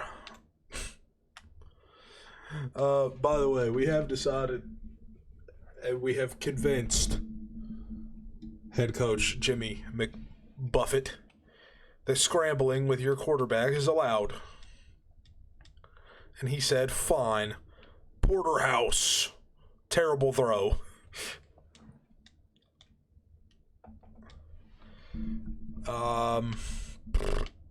Let's get something. I don't know how this is going to work, but we're only looking at Bruckler. I'll be honest, pretty much. Because I don't know who else to look at. But we went 5 wide. We sure did. We sure did go 5 wide and nothing was open. Oh! Bruckler almost caught that.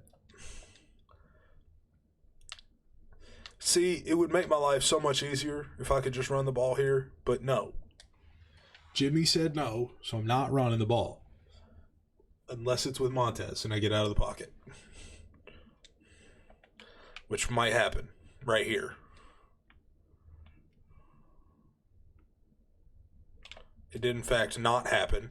Bruckler's dropped 2 balls in a row, by the way. We really should take points. Yeah. We really should take points. As you can see, we're not.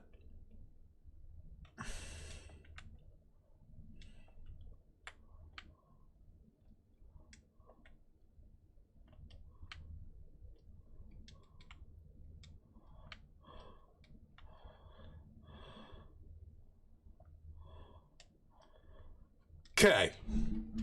All of that for nothing. Let's go. Super success. We are going to send the house.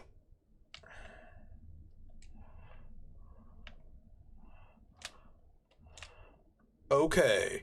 They ran with their tight end and got 15 yards. Love it. First down. Yeah, we know it's an Arkansas first down. Hush, man. You're ruining my day. It wouldn't even let me click on there. All right. Get a tackle. Raheem Sanders has 154 rushing yards in this game, by the way.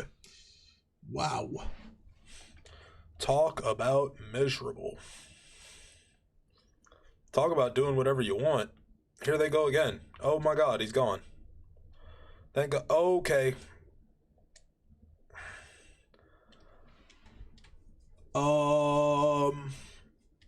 That was bad.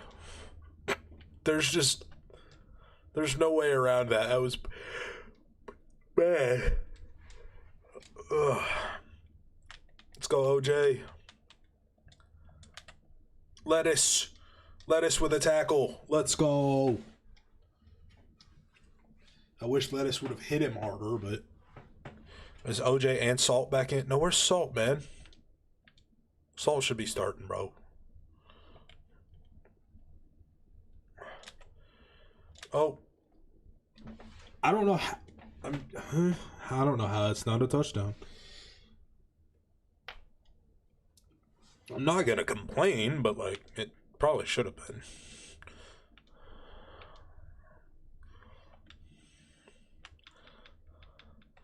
Oh, and they score again. Well, this is the prettiest game score we've had so far. We've also played two teams drastically better than us. And when we play in the Mountain West, we're going to play teams that are better than us too. So, Mess Hall here to return. Average return at best. Hopefully the offense can come out and do something.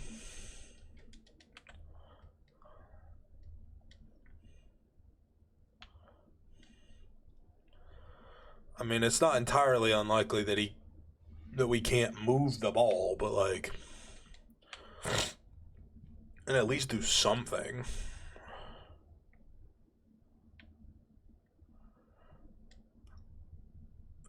I had to look down and make sure I hit the right button. How did that ball even go in that direction?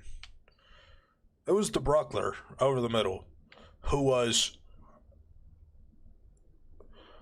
open. Like, as open as you can be.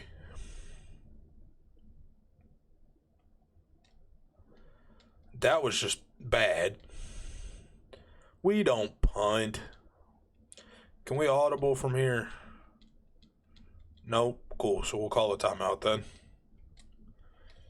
There's Jimmy.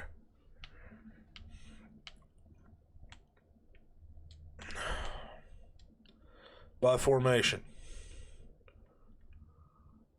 Shotgun. Bunch. Verticals. Just what the doctor ordered on 4th and 8. Porterhouse. If we can get outside, we have a chance. Oh, throw the ball! I know that was loud. I'm sorry. I'm so upset. I want to cry. Tears. Sad tears. They're actually not running the ball. What? Okay, well, Trey Knox is knocking on the end zone door. And we're here to be abused.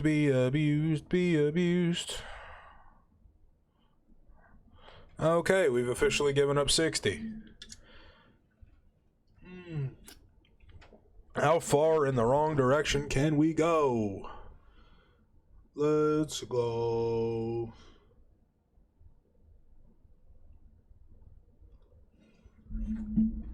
If there is anybody in chat, would you send a message? Because I'd like to see if this weird chat thing that I have pulled up works. It would be greatly appreciated.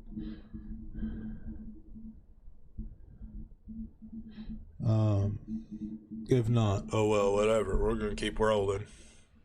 Mess Hall to return. Well, we had a block, and now we don't. I don't care. It doesn't matter what I pick. Deep attack. Oh, we're gonna try to get out of the pocket here. Ooh, other receiver. Let's go. Let's go, other receiver. Good job, bro.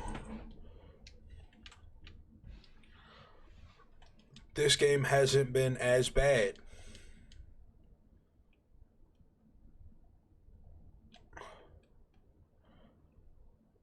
Why did that take you 14 years to turn sideways?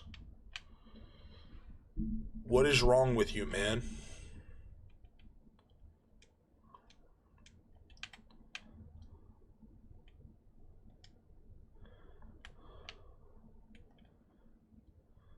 That 3 yards. Let's go. It's the baby car. I don't know why that is in my head right now, but it is for some reason. Sorry.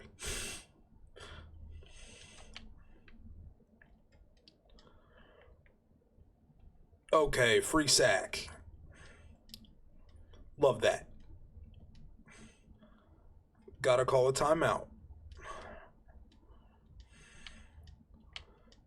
Do do do do do do do do do do do do do do do do.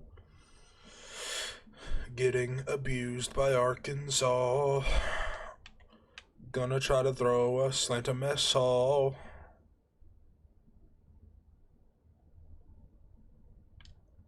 Oh, what a dot! Mess hall. Let's go.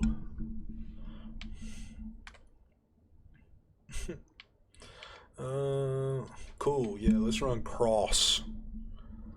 I mean, they say we've run 13 times.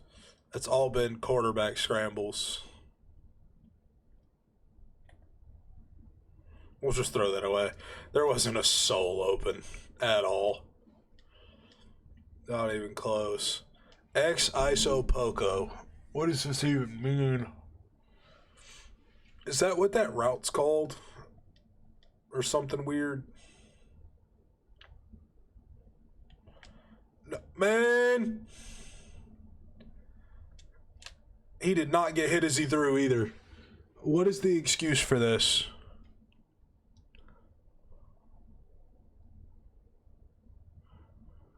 Should I have just let it fly instead of throwing a bullet pass there? Why did he stop? He stopped because it was underthrown. Miserable. CJ Montez, you've hurt my heart. You've hurt my heart, CJ. Shame on you. Making Lettuce Man have to come back on the field here. Lettuce Man is enjoying it, though, I'm sure.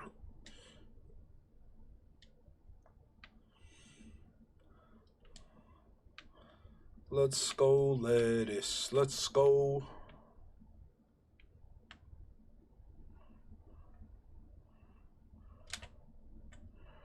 We're trying to just destroy his face, and Arkansas is just trying to end the game.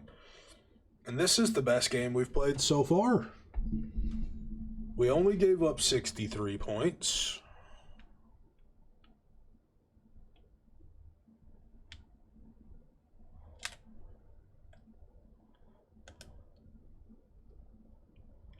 It doesn't matter if we call timeouts or not, so we only gave up 63 points, which is a 20-point difference to the last two, so we'll take it. And we scored, so we'll take it.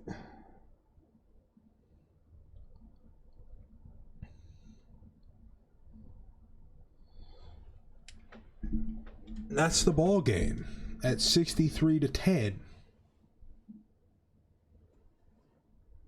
Love that.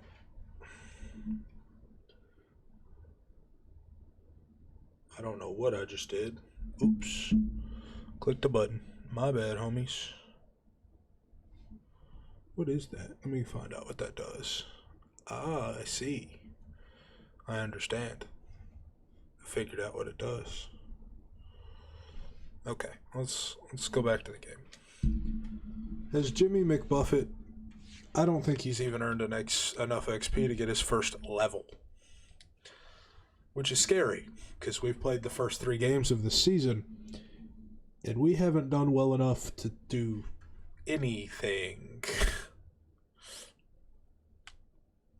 So, on to week 4, the bye week. Probably what we need after being abused by 60 plus points for 3 weeks in a row. Ooh, crack a nice little DP. Gotta love it. Oh boy, Chris Brown's ready to visit. Everyone's favorite. Let's go get Chris Brown. Where is Chris Brown? Chris Brown. There's Chris Brown. Let's go make sure he comes in this week.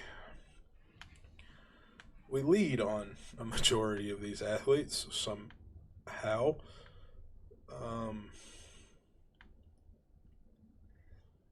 Some of the schools that we're fighting is scary.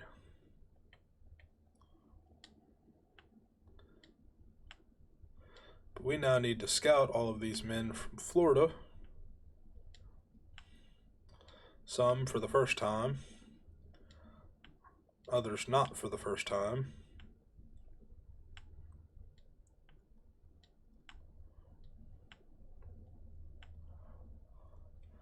And when I tell you there's not much going on here, there's not much going on here, man.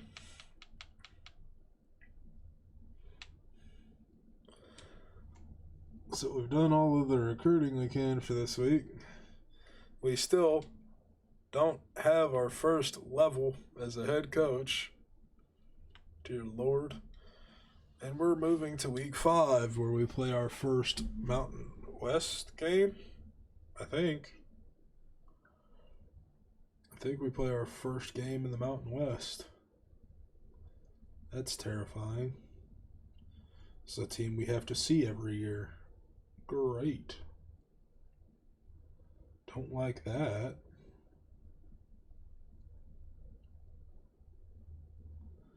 Oh, but my 2 coordinators have leveled up. And more people are ready to visit. Yay. This week get to go play 3-1 UNLV. Not yay.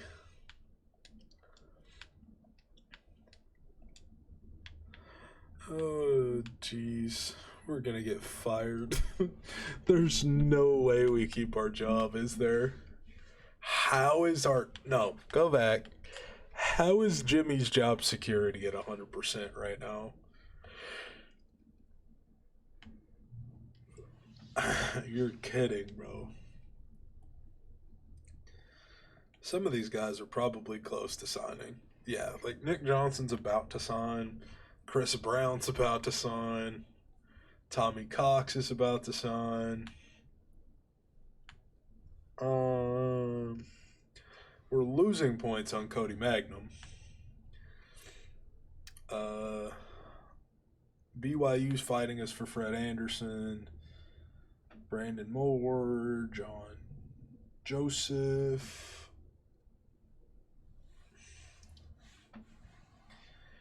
I mean, it's something.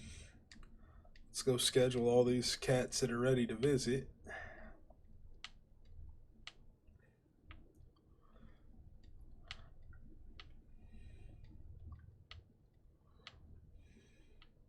Try to get some complimentary visits as well.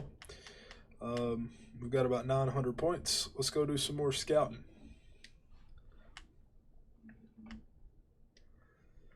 EJ Pitts is looking like the best player out of the bunch of guys from Florida.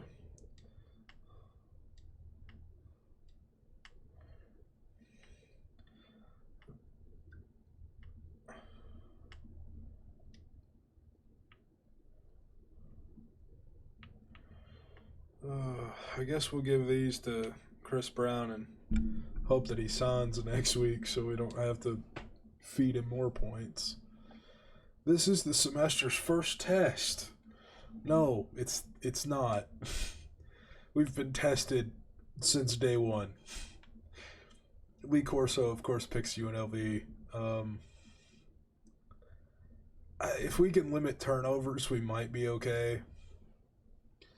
I mean, Jimmy said that we can run with the quarterback now, so that should help. Do we have our starter back? That would be even more important, as if we have Miles Kendrick back. We don't. He's questionable to return from a torn hamstring. Let's go see how questionable he is.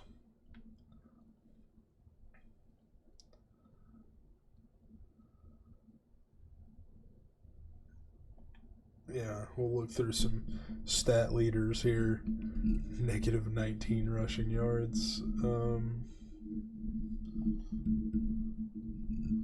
Lots of solo tackles. It's not a good thing.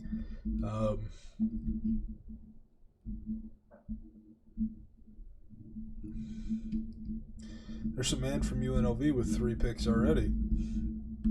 That's terrifying. All right.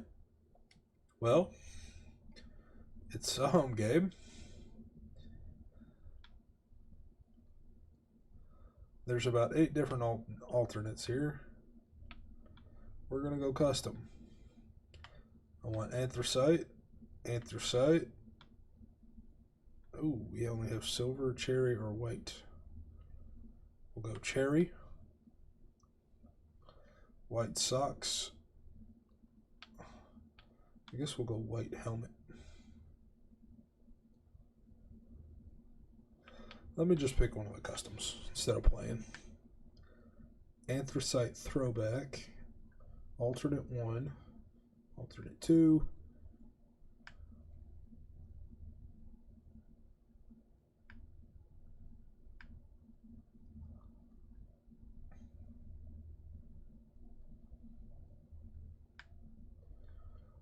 Let's go with a whiteout. But no, surely UNLV is going to wear white. Yeah, UNLV is going all white. Let's go all red then. We'll go white helmet, cherry, white. Aren't there white and team color ones? No. Okay. Yeah, we'll go with something like that. All right, boys. Let's see if we can get on the board and go for a potential first win.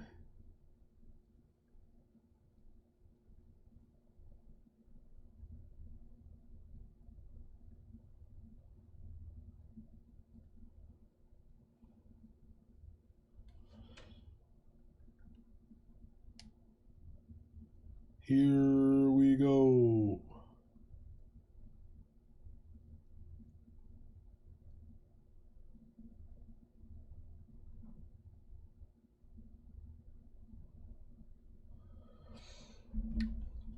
We're not going to talk about how bad we are offensively. There's no need. There's also no need to talk about how bad we are defensively either. We'll receive the ball. Let's go. And the kick is away to Mess Hall. Let's go, Mess. Mess looking semi-athletic to the 20. Let's go, brother. Oh, yeah, I like this idea. Coming out slip screen. All right. I can get behind it, coach.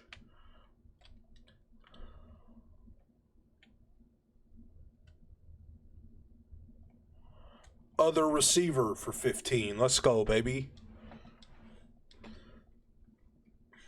Let's go. Love that. Maybe the home fans will help us out. Can't pump up the crowd. We can quiet them down, though. Andrew Erickson. Let's go. It's a catch, man. That's all we can really... I mean... Let's be honest. We're just happy it's a catch. Let's put Mess Hall. Throw it away. Thank the Lord. Made it not 3rd and 85. Post cornery. There's a lot of routes going on here, bro. Dear Lord. Oh. I didn't have time to do nothing. Adam Plant. We got sacked by a vegetable. Unacceptable to be sacked by a vegetable. Pick it up.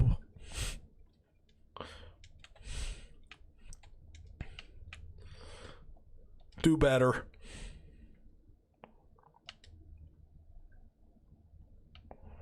That should have been a touchdown. It's an arm punt. Yep. Don't call it an arm punt. But that's exactly what it is. It's an arm punt. Can Lettuce do something?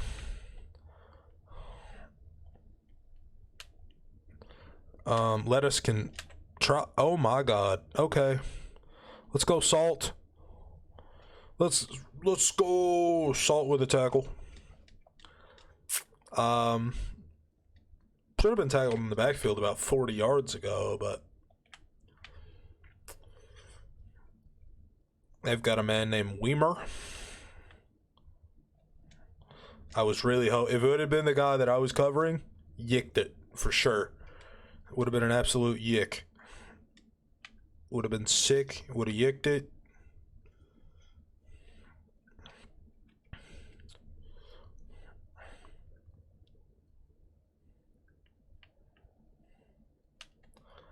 Let's go Lettuce.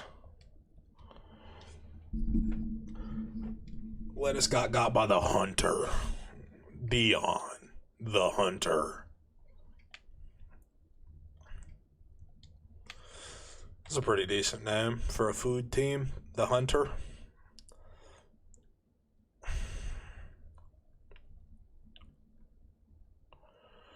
Bruh. Cover your man, bruh. Doug Brumfield. What grows in a Brumfield? It's a great question. Let's go. Oh, no. Okay. We got scored on by a bird. Literally. A bird. Should have got Jimmy's big old self off the sideline and just had him eat it. We'd be fine. If Jimmy could eat his way to a national title, he'd have it. But instead, he's just got poorly nicknamed players named after food items and food-related objects. That's about it. Got Trey the Mess Hall.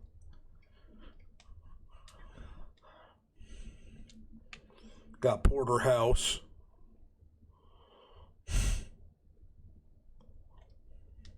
Got the Erickson twins. Let's go Porterhouse. It's Jordan, the Porterhouse. Let's go. Big dots. Let's go, Jordan Porterhouse. What's Mess Hall doing here? Oh, okay. Throw it away. How you even got that ball that far when you underthrow everything on the planet? That's impressive, brother.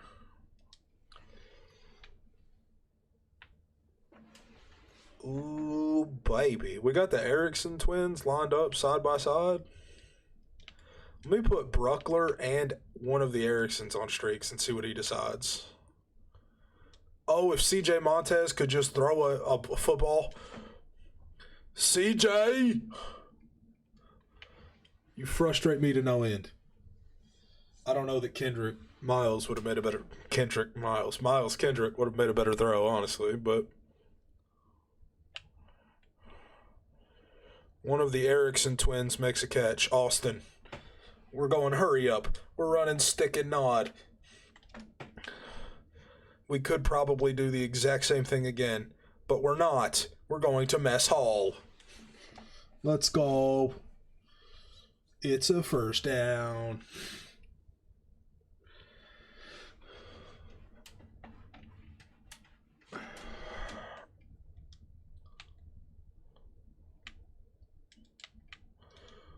Erickson twins, tight left.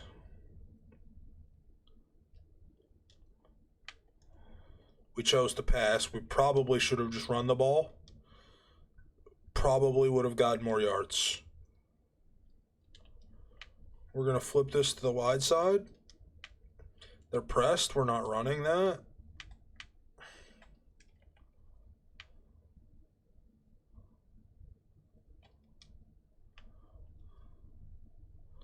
CJ, let's go. CJ Montez, let's go. No good nickname for CJ yet, honestly.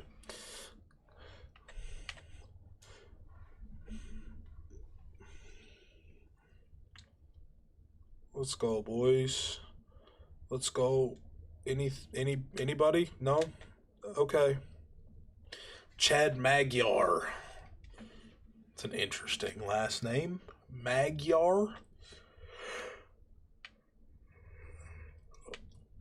All right, Lettuce, you got to lock up the Weimer. Oh. Hello? This bird is angering me, Mr. Robbins. Stop that. Stop that, Birdman. Quit running the ball. I mean, I don't blame you. You have 76 rushing yards, but stop it. Quit that. I dislike it.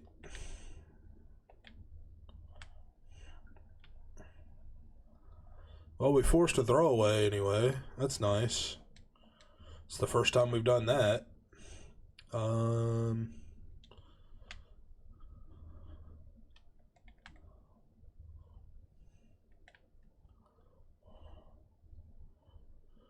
Dion, the hunter. And they still complete a pass to Shelton Zion the third. It's another guy with an interesting name. I can't get over White Weimer over here on the outside, to be honest, but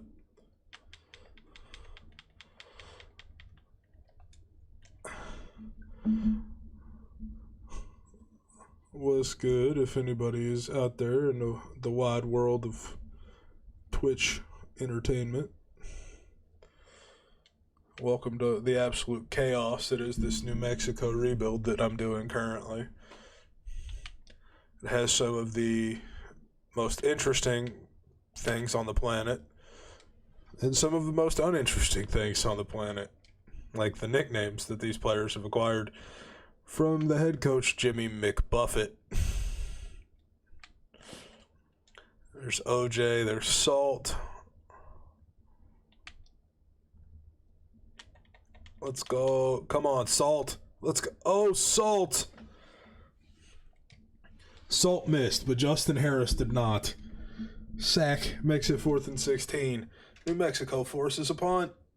Let's go. If you're new and haven't been here, this is the first time you've been around today. This is our fourth game of the day. We've played Colorado, Florida, and Arkansas, and been abused in all of the following. We gave up 80, 83, and 63 points respectively.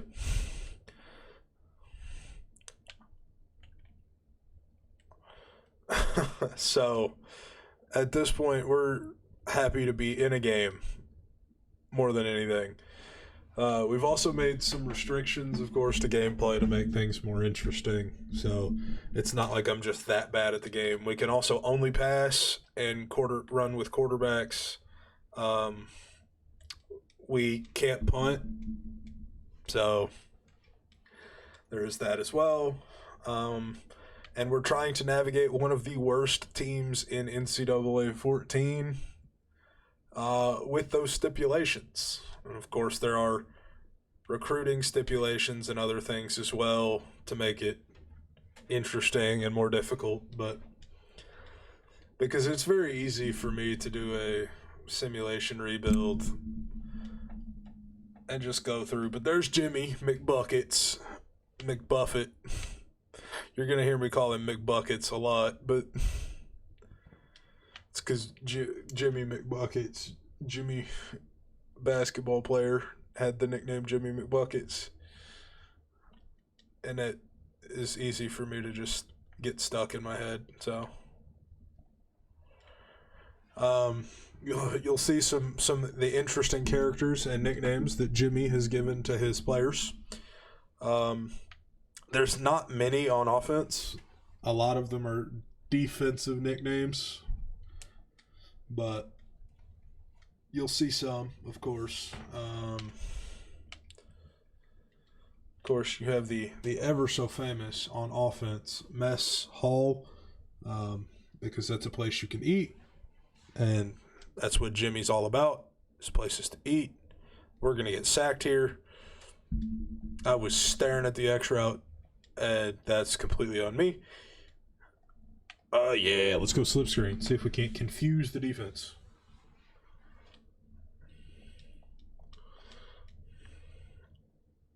Yeah, they're confused. I mean, I'm just as confused as they are, to be honest. So, Chad Alexander, also known as other receiver, because Jimmy doesn't believe in running backs. We haven't run the ball with a running back yet this year in 4 games. I wish I was kidding. I'm not.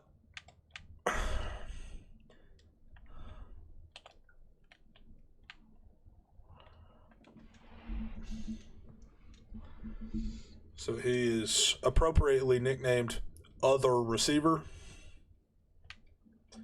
We have Mess Hall. We have the Erickson twins, Andrew and Austin. I forget the other one's name most of the time. And then if we go 5 wide, you'll see another one. His last name is Porter. It's Jordan Porter. And of course, his nickname is Porter House. We'll get out of the pocket here with CJ Montez. That is one of the 2 ways that we can move the ball. That's not.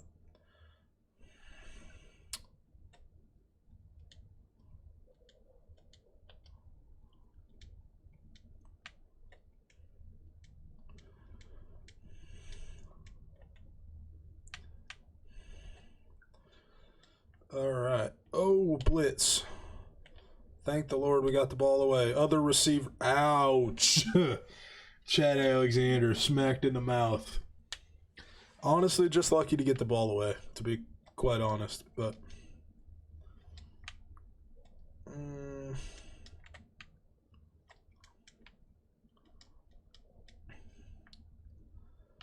Bruckler. Don't have a nickname for him yet, just because I kind of like saying his last name. It's kind of cool. Trace Bruckler. Yeah, I was going to attempt a nickname there, but I don't even know what to begin with, honestly. I really don't. I'm going to hope this out and up works. It did. They called it incomplete.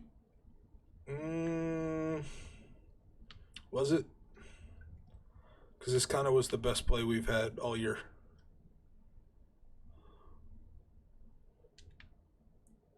You're going to tell me he didn't get no feet down. Nope, sure didn't. All right. Worth a shot. Had to look.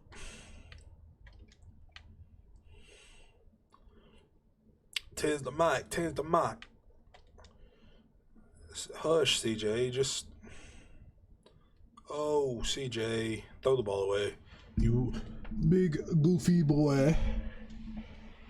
I don't know.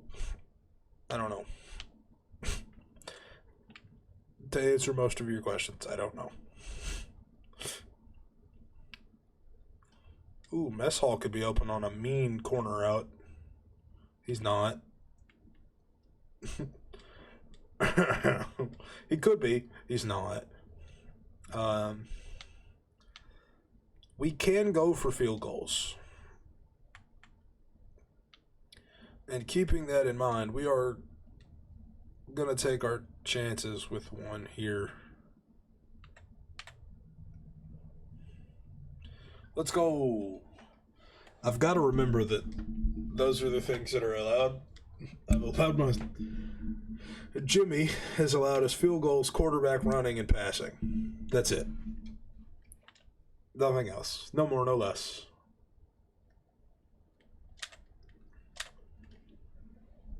So we might as well make use of what we've got. So, where's Lettuce Man? There's Lettuce Man. And yes, I am very aware that his name is not even close to Lettuce, but I feel like calling him Lettuce Man.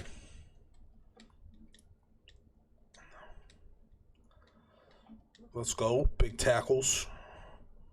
Flip it and run roll eagle invert. Let's get some weird pressures going on here.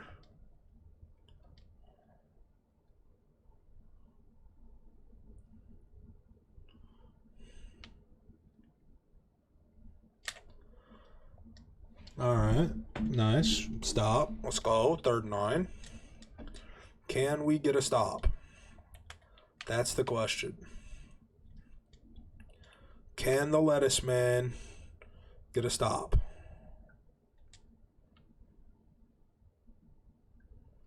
Let's go. The Lettuce Man and the New Mexico defense get a stop. Let's go, Lettuce Man. Way to force a punt, boys.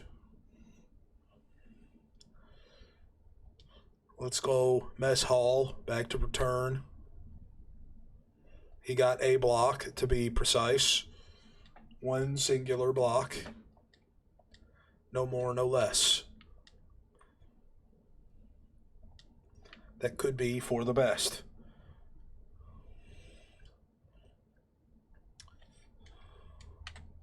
I think I want Erickson on a deep route too.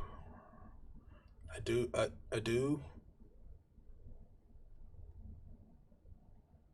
That was okay.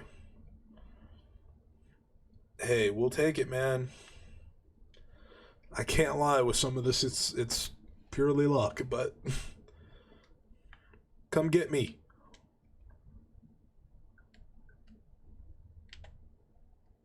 You blocked each other, by the way. That was a touchdown, but you blocked each other. What it could have been, man. Such potential, man.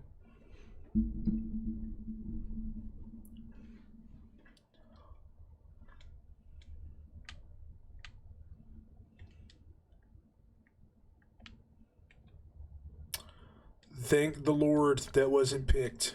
We'll take it. That's not something I can do. This is.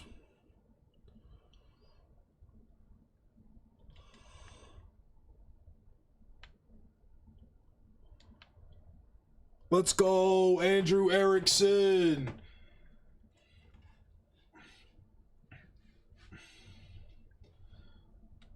Let's go. We saw him get the press single coverage, and he burnt slightly. Not enough, really, for it to be exciting, but the ball made it in there. CJ Montez looking like a goat. What no turnovers can do for your team is amazing.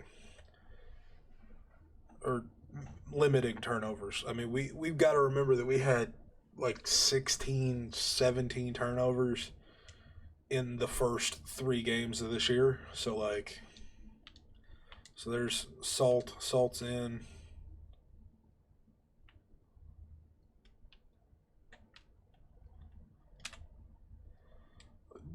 Martin, Mr. Martin.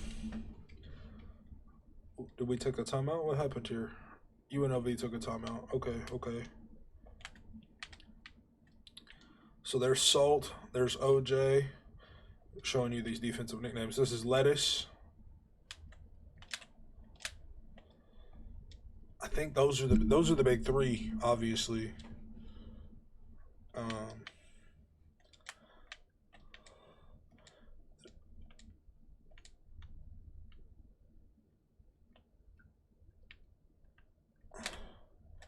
Nobody else really has a nickname, like a super good one. So like we're not real worried about it.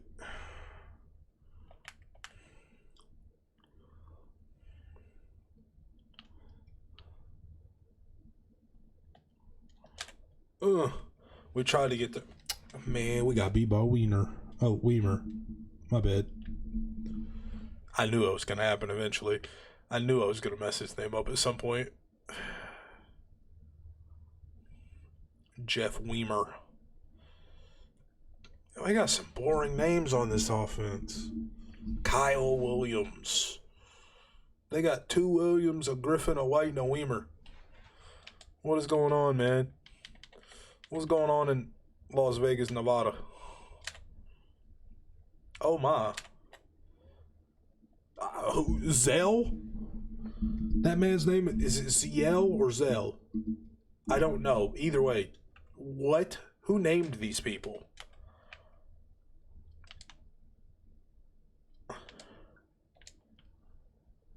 Let's go Salt. Kyle Williams was draped, by the way. Absolutely draped. Like a pancake in syrup, but still no dice. Oh no, did we get our first? We got our first freeze of the day. It took 4.5 hours, so it's kind of surprising that it took that long, but let's get some music back up and started. And while we get RCPS pulled back up, we'll let y'all listen to the vibey music, and we'll be back shortly to get the game back up.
Alright, we are back. Get that stream music muted up. We'll have to readjust the live screen, I think. Yep. Make sure it's capturing the right thing. Sorry about that, y'all. Didn't plan on the RPCS crash, but it is what has happened. Oh, there we go. Finally.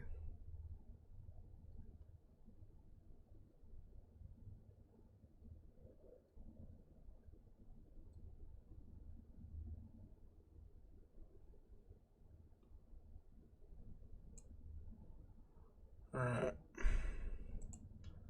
Looks like we are back up and live. You can hear me. Live cam. Looks good. Alright. Unfortunate that we're going to have to restart that UNLV game. It's a finicky thing with we're using an emulator, so it's tough. But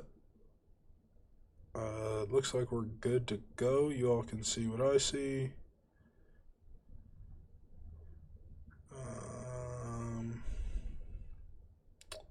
Yeah, I think we're good. Alright.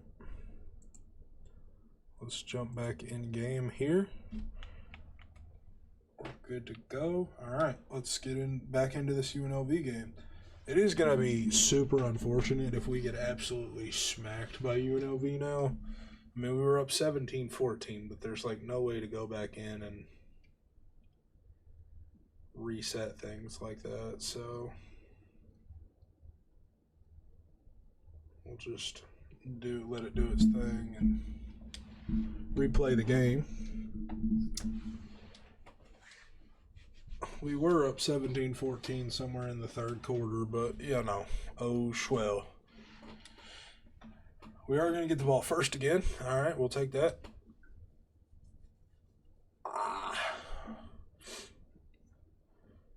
Okay, Mess Hall not getting to return here. Not even close.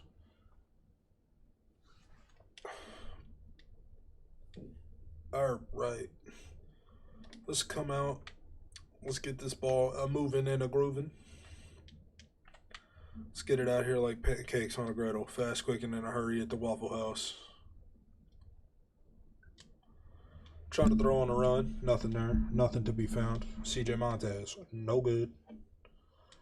Alright. Come on, brother man. Ooh. Mess Hall and Porterhouse. And other receiver. We're just on a tough roll. What? Alright. You know what? Yeah. 3rd and 10. Slip screen. Because we don't have running backs, so it's just a slip screen. That's all it is. Somehow he tackled me and the defense. Huh? How'd he do that? He tackled me and the blocker, and it was for a loss of yards? Huh? That's a mean man. That's a bad man, mama. Porterhouse. Let's go. Jordan Porter. Gotta love the food-related nicknames from the terrible coach, Jimmy McBuffet.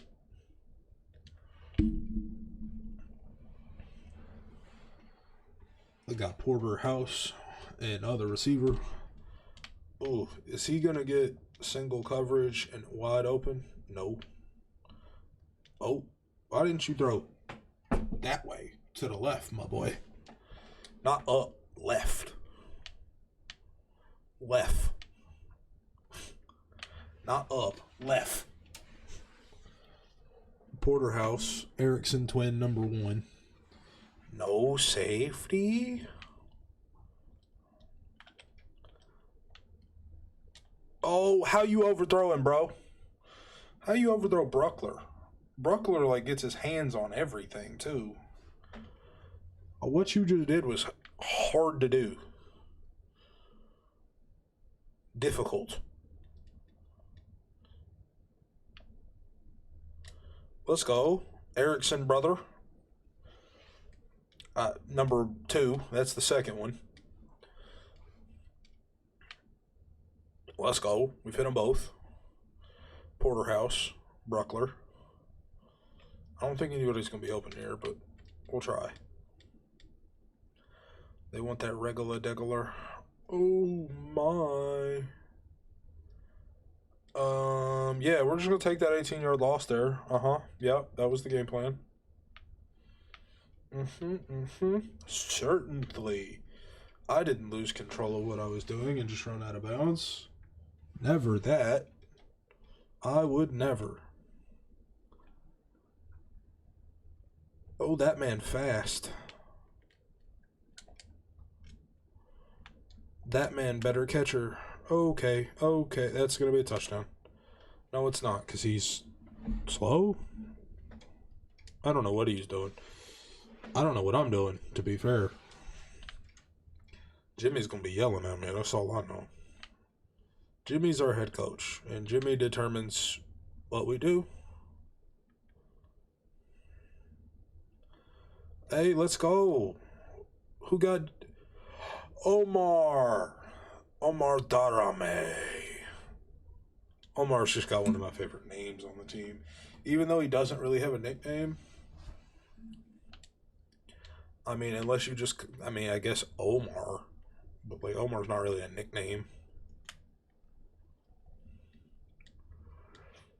To be fair, not everybody has a nickname yet. So... some people do, some don't. Like, this is Salt. Salt has a nickname. This is Lettuce. Who got him? Justin Harris. He doesn't have a nickname. Harry, maybe. Lazy, but acceptable. Harry's an okay nickname. This is Mess. Let's go, Mess.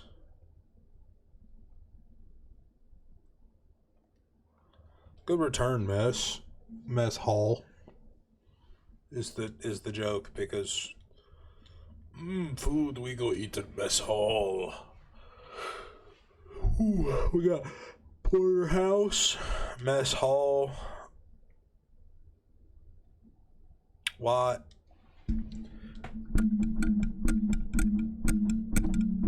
What is wrong with me? Apparently I didn't eat my Wheaties for breakfast, bro. No, I had a banana and 2 oranges. That's exactly what I had for breakfast, actually. Bruh, why do you keep going up and not left? This man loves to go up and not left.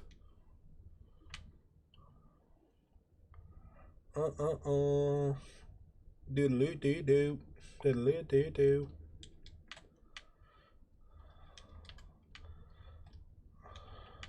We're gonna turn this into something.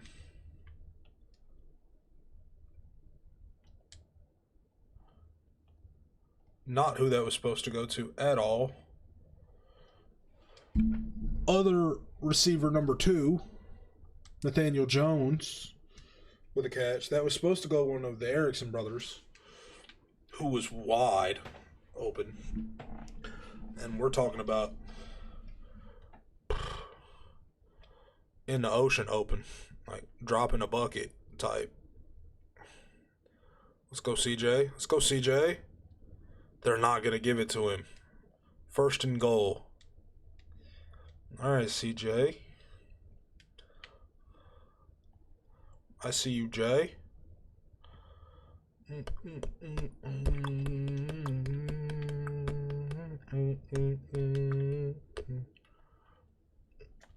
Okay, I tried to throw it away. It didn't work.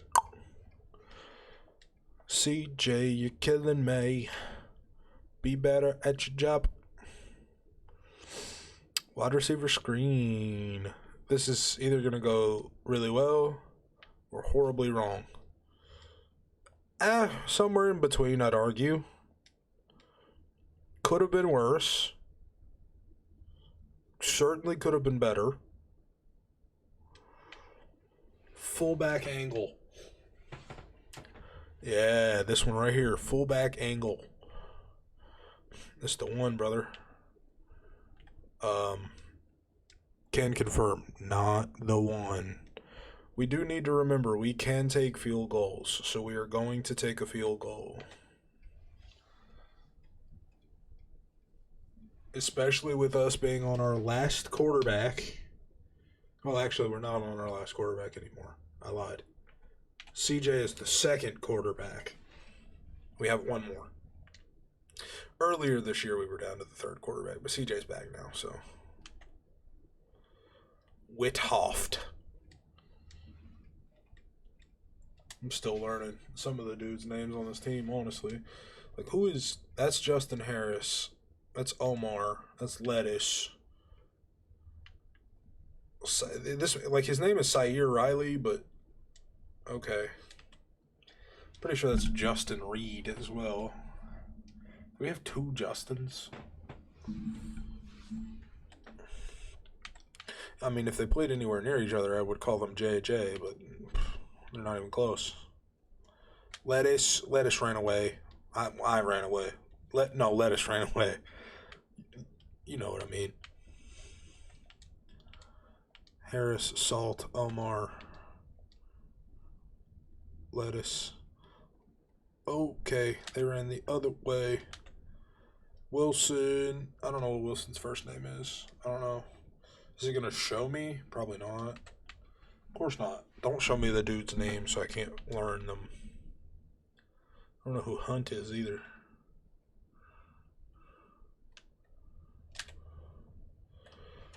Zell Griffin. We are just kind of getting walked down this field right now, by the way. Balungi? How do you say his name? That's a touchdown. Should have been. I don't know what he did or why he did it. But he should have had a touchdown. That was Balungi. No, it was Zion the third. That man's been out for a route twice. Why do we have a down lineman guarding him? On fourth down, they're going for it? What is this? I don't need this in my life. Oh, and they went read option, of course. Oh my gosh. Doug Brumfield went backwards. Thank you, Doug. You bum. Doug, you're a bum. Thank you, man. That's a pick. Oh my. Oh my. Should have been a pick. Trying to throw to Porterhouse. That's how he do that? How you that athletic, my mans? You's big. You is not a small man. How did you do that? There we go. One of the Ericksons. Hurry up. Let's go. Frisco.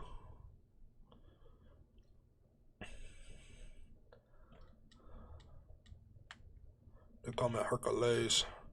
And he overthrew him. With no pressure in his face, he overthrew him. Nice. Love that from you, CJ. Sick, dude. You're so trash, man. Look, I'm Hercules. This H on my waist, this never hurt mess. Okay.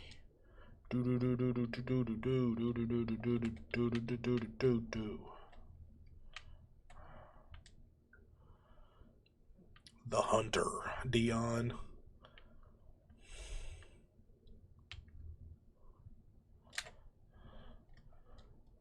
Dion wasn't hunting nothing but the ground when he whiffed. Missed the tackle. Trash. I'm low-key cold, bruh. I mean, cold is in my body cold, not in this game. Because in this game, I'm trash. Terrible. Garbage. Worthless.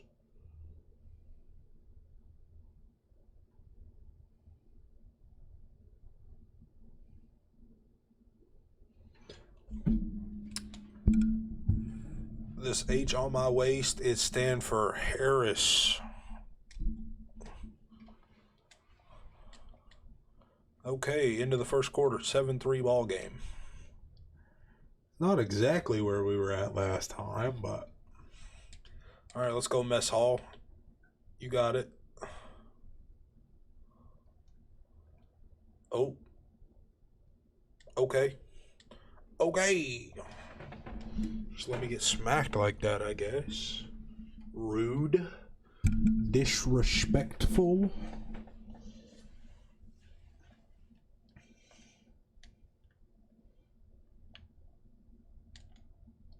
That's the one that gets picked off? Really? All game long, and that's the one that gets picked off. You're kidding me, bro.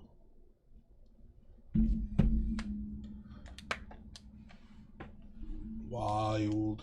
Crazy stuff, bro.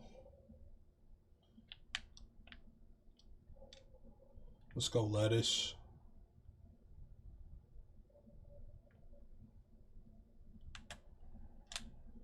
Bro, how's that not a turnover? How he catch that?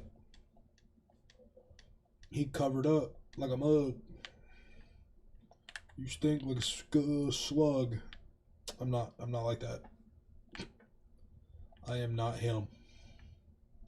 I am Jimothy.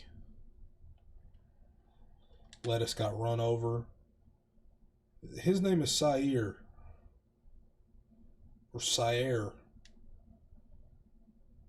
Is he the air fryer? Sire the air fryer? Sire the fryer? Riley? It's something. I'm not saying it's good. I'm saying it's something.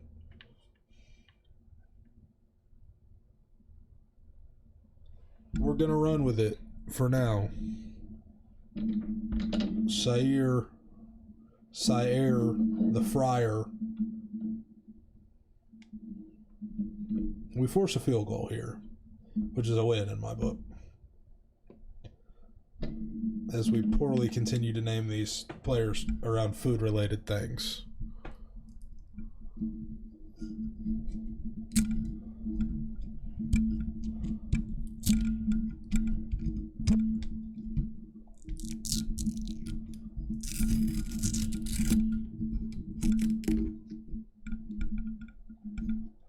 Oh my, we can move our microphone now. How nice.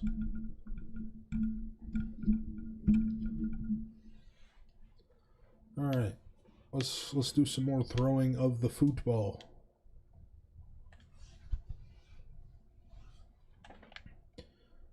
Ooh, Porterhouse is on the field.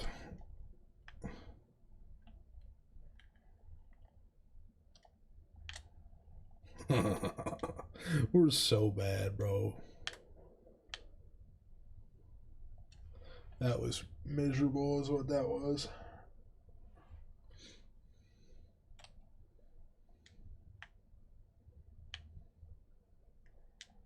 Oh, let's go, Porterhouse. Jordan Porter. Look at that guy go. Look at him. Doing his thing over there. I see you, brother. I see you, brother. I like the way you're doing that thing over there. I don't know if I'm going to like any of the things that are optional here, but I almost did. I can't lie. If I would have just stopped running around in the pocket, I might have liked it. I might have. I might have had liked it a little.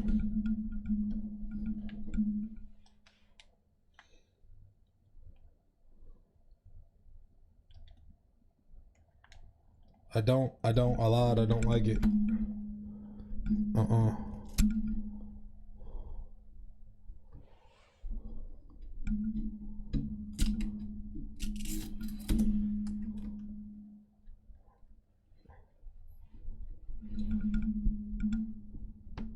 I do just not, I doesn't like it, man. I don't. Sure don't.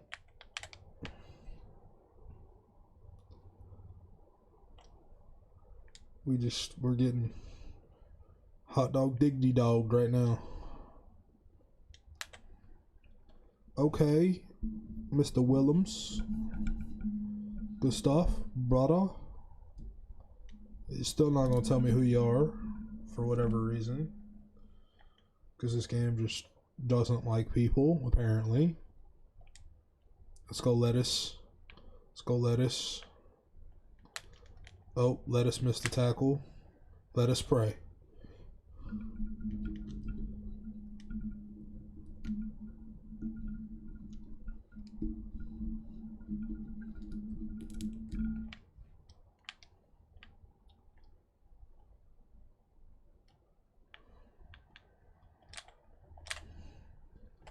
The fryer. Still got 10 on me. It's impressive how bad we are on defense, honestly. Who's getting that tackle? Who's that? Oh, it's the fryer. Saer, the fryer. Let's go, boys. Can we get a stop before halftime?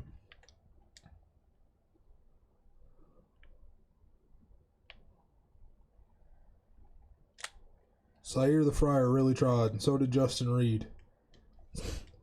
Not so much for everybody else.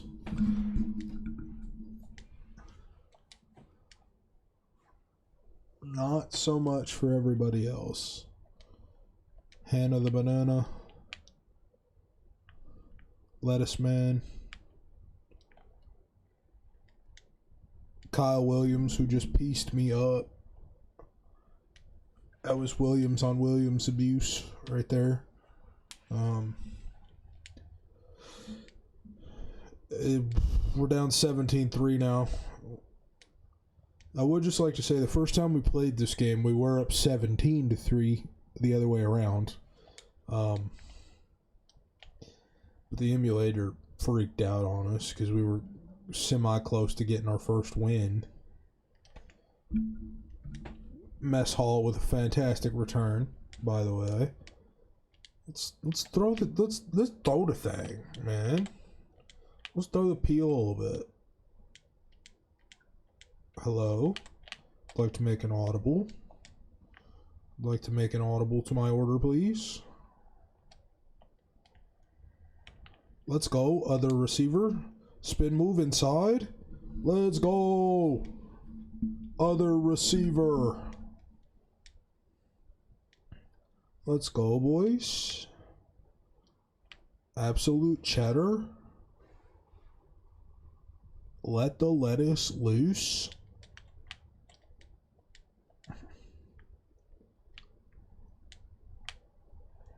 Bruckler. We're going to go hurry up. Because if they're going to do the same thing again, this is going to be open. For yardage. Free yardage. They're yelling at me to set a tone. Bruckler. Another 9 yards. Let's go, Mr. Bruckler. Play action. Power. Outside.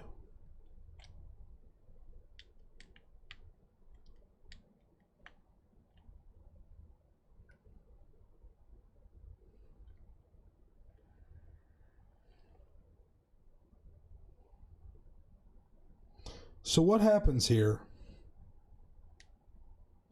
He fumbled it out of the end zone, so they get it on the 20-yard line. Well, this just makes me sad.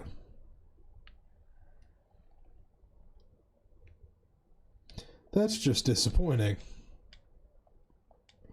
The closest we had been to scoring all day long. And he fumbles it. And now he has a bruised sternum as well.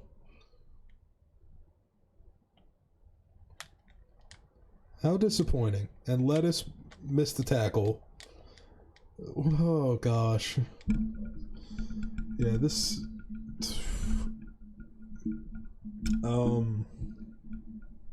The re-injury risk is high. We're going to sub in Chavez. We're honestly just going to hope that we get a stop here. Let's go OJ.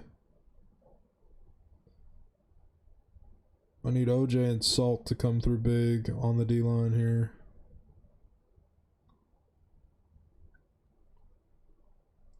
They're trying to run out the first half.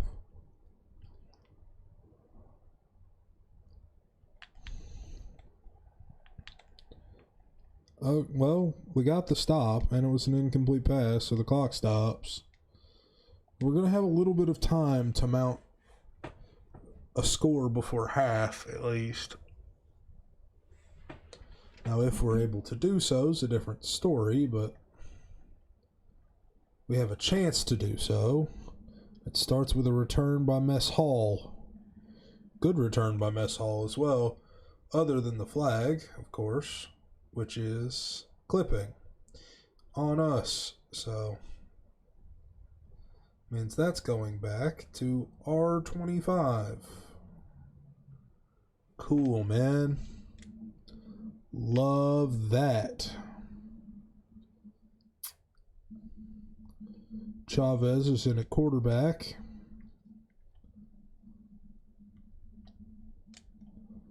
He does complete a pass. Not a super positive gain there, but 4 yards, so we'll take it. We've got to go quickly here.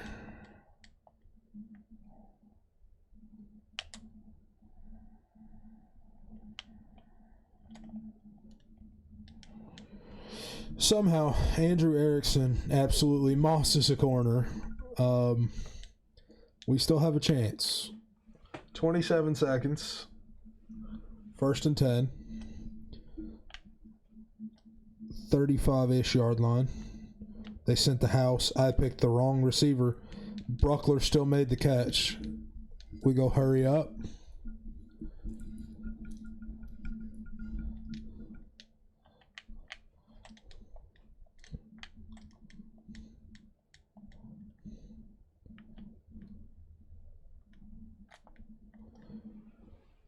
All right, they sent like everybody at the right time there. I couldn't do a blessed thing. So let's look at who? CJ's back in.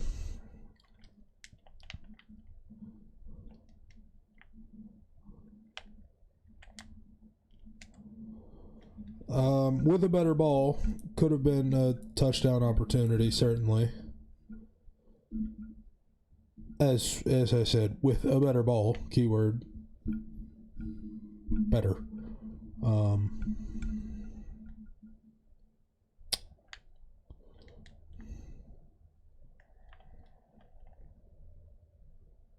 CJ gets out of bounds with a first down and 7 seconds to go. We're going for it, obviously. They want us to run read option. No. Jimmy says no.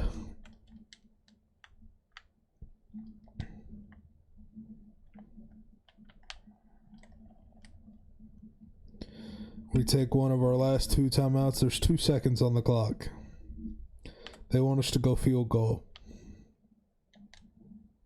Jimmy says no.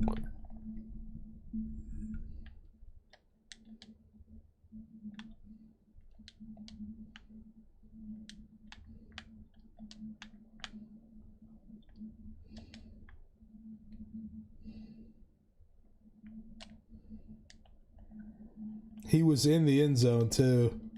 He was. If he just wouldn't have moved, it would have been a touchdown. No points before halftime. 17-3.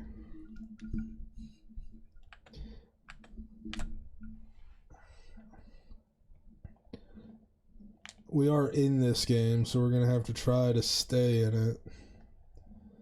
Okay, that's not promising. That's not helpful. Chad Magyar does literally whatever he pleases on the kickoff. Oh boy.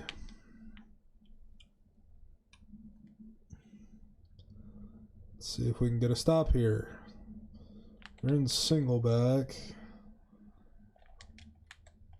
And they get 8 to Zell Griffin. Oh boy, Zell. Doug hasn't thrown that much today, but I mean, when he has, it's been open.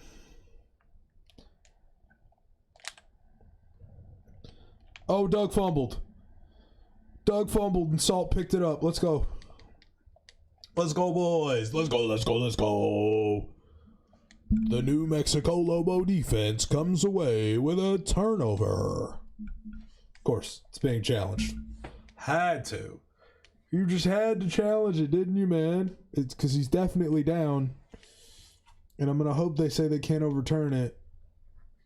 I don't know, man. You can't see the ball over there, man. They're going to overrule it. Of course it is. Because why would you want to give New Mexico anything?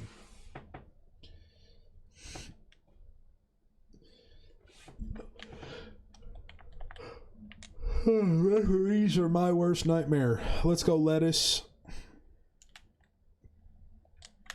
Oh. Okay, they scored. Doug Brumfield with a 44-yard touchdown run.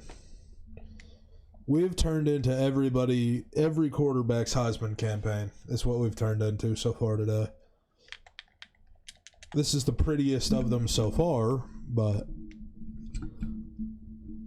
we are literally everyone's potential Heisman campaign is what we are. And not a soul is wasting time in doing so. Everybody's scoring as much and as quickly as possible. Mess Hall with a fantastic return. 43 yards.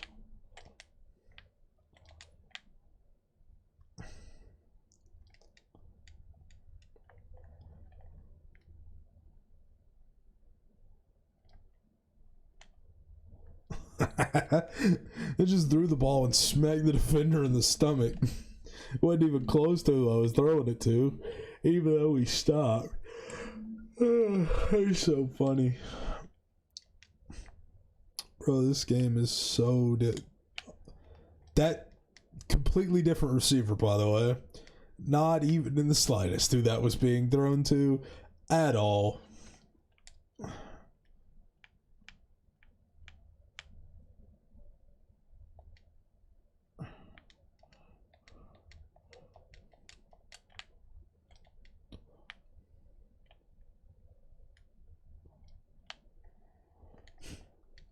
Bro, we're just getting physically and mentally abused today. Ilili Ijmari. I don't know how you say that man's name. I did my best, bro.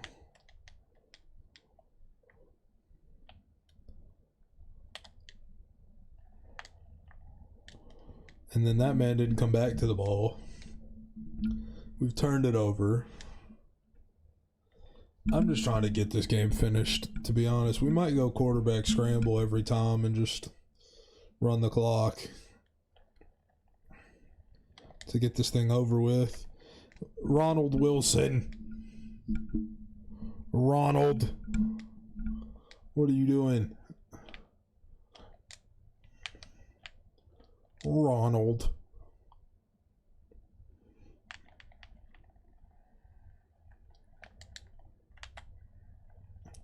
Ronald's trying, bro. I tell you, Ronald is trying. He's not doing much else, but he's trying. The hunter, the banana, the lettuce, the fryer, Omar. Let's go, fryer. Sire, the fryer, Riley. Salt and OJ are in. Let's go.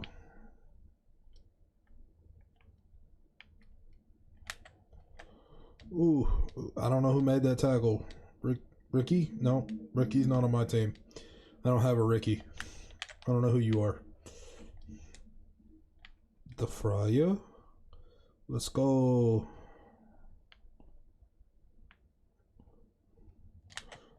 Oh, they gave him a touchdown. All right, man.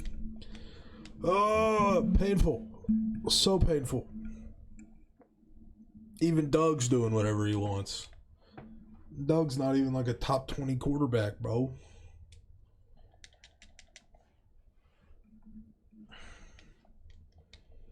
It's 31-3 UNLV right now. All my momentum has been killed with that. With having to restart. It killed all momentum. Hall, good return again. Still on his feet. 58-yard return for Mess Hall. What a game so far for the boy.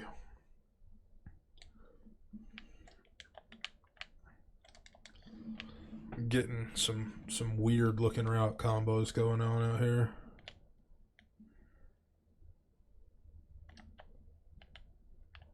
Let's go, other receiver. Ooh, other receiver. Let's go, go. Gotta love that from other receiver. This Erickson route can be good too.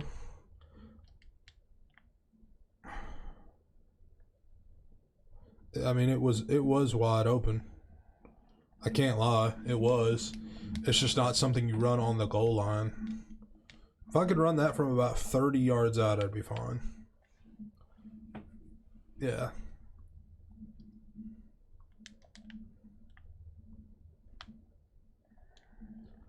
Oh my Lord.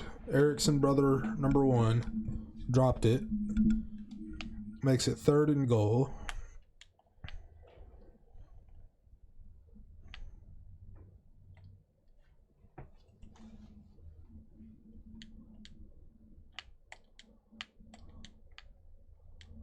We can't run that play. You know that.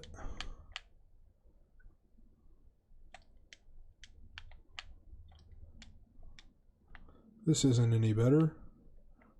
Probably should have been picked. We'll accept the fact that he threw it 40 yards out of bounds. Yeah, we're just going to take our points here, I think. As long as we don't miss the field goal. Yeah. Some points are better than no points at this point, so how many times could I say points? Some points are better than no points at this point in the game. See? Points. I'm making a fair point. Oh. Last 5 drives. Touchdown, touchdown, punt, touchdown, field goal. Yeah, they're beating me pretty good. It's fair to say.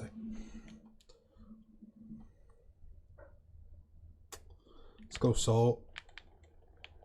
Screen. Odoms. Well, I'll take a tackle for a 1-yard gain, honestly. Considering.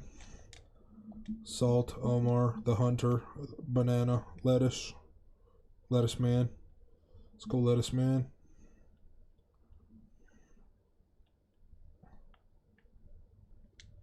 Oof.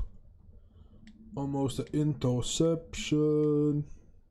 No dice, though. Ooh, it's the fryer. The fryer. The fryer. Oof. Good stop, boys. Looks like we're going to force a punt. How nice. A punt. Just what we've always wanted. Let's go. Nice. Can we get a good return with Mess? No. Because that man didn't block a soul. We've had more plays, more yards, more first downs, just a whole lot less points. It's a very interesting place that we're in.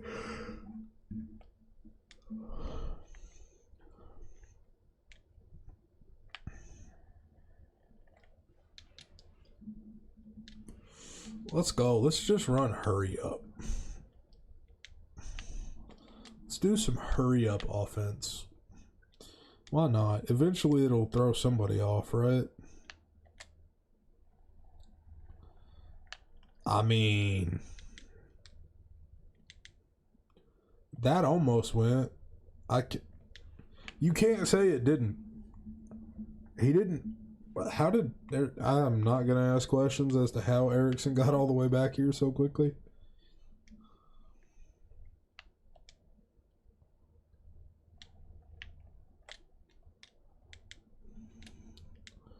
Let's see if it does it again.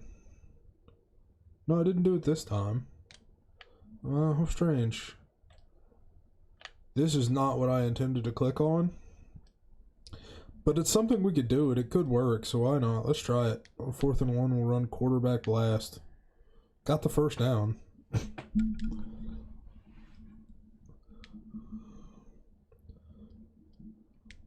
Do. Now you know you've got to be afraid of a run. Or a completely just missed thrown ball by CJ. One of the two. How miserable it must be, man. To be one of these receivers.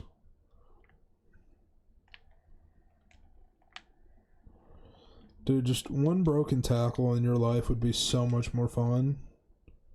Literally. One more.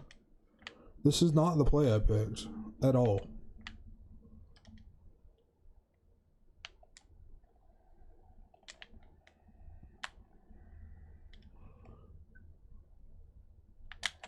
Well, we just played volleyball.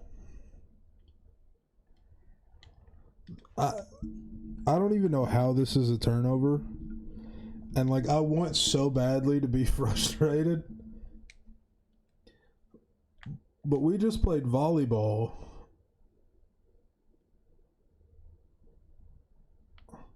So this ball gets played by the Erickson, brother number 1. Gets tipped up in the air. Here comes Erickson, brother number 2. He goes to catch it. Misses. Tips it forward. So not only did one Erickson get their hands on it, but 2 Ericksons got their hand on it. And then this guy picked it off. This game is wild. Let me tell you. Wild.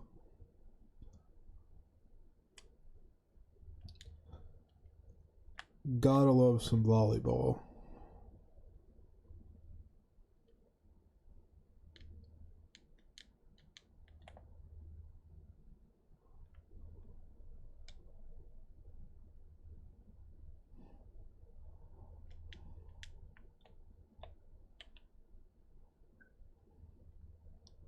I want to clip this because I think I'm going to use it on...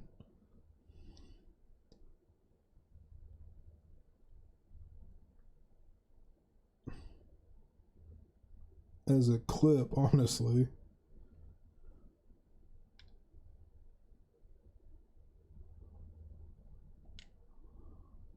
We can go back and highlight and pull that out.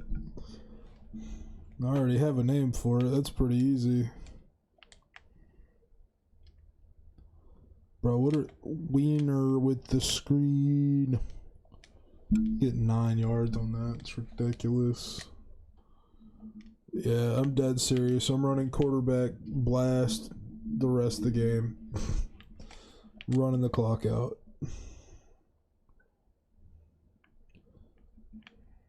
I'm over it. And that's going to be a touchdown too. Yeah, dude, I'm so over this game, bro. Jimmy don't even want to be here no more, man. Jimmy sad. How many 20 packs of nugs has Jimmy been through so far today, you think? Too many, for sure. Too many nugs to count. Oh, it's not even Mess who's getting a chance to return. Oh. Poor Dante. By play tight. Quarterback run. Let's go. Put on chew clock. We're going to run this ball. Let's go, boys. Oh, CJ got mollywopped. Should have just cut it back up the middle. Yeah, I clearly don't want that, man. Could you shut up, please, though? Getting on my nerves. We're going to try to run out as much of this clock as we can. That way we don't have to suffer no more.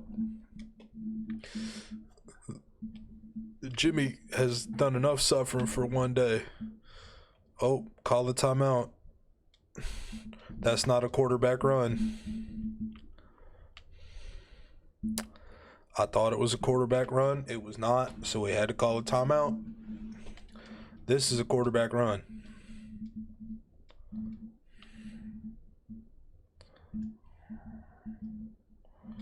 Let's go 3rd and 5. I don't know if that's a quarterback run or not. It doesn't look like it, so I'm not going to call it. I know these are, so I'll just call these. We'll call the ones that we know are obviously quarterback runs. It's 4th and 4. Again, trying to waste as much time as humanly possible here. We're going to have wasted almost a minute and a half. If we can get a first down, we'll waste even more time.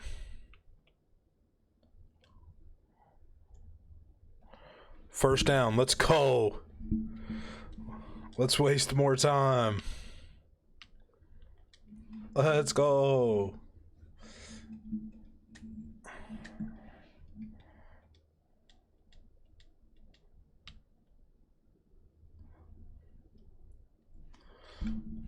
Let's go.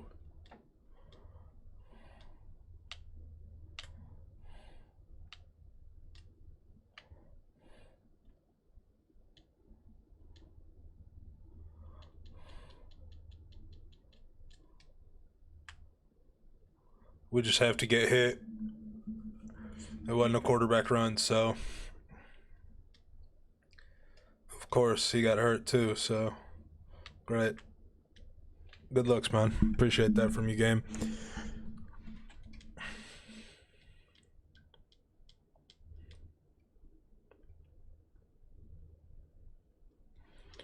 Oh boy, we're in another tough spot. Will we pick up the first down? That is the question. Dun-na-na, dun-na-na.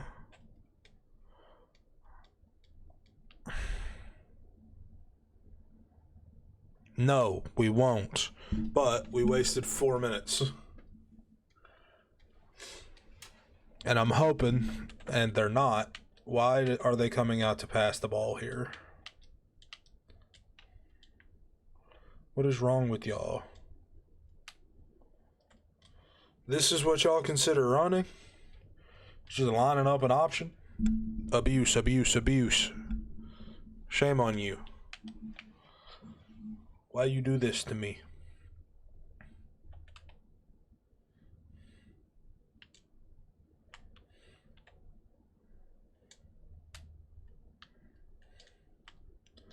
Okay, cool. Just give up a touchdown, I guess.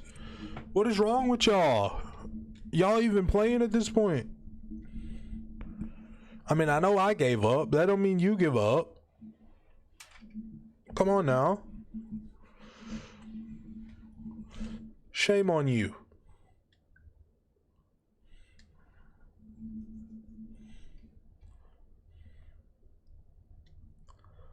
At least Mess is back to return finally.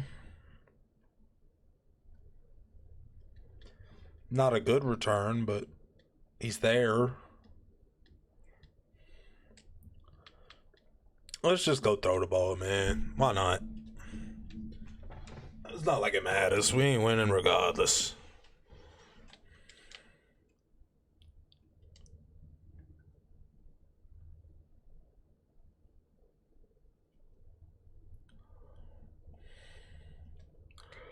CJ Montez. Let's go. CJ for Heisman. Not really, because he's trash.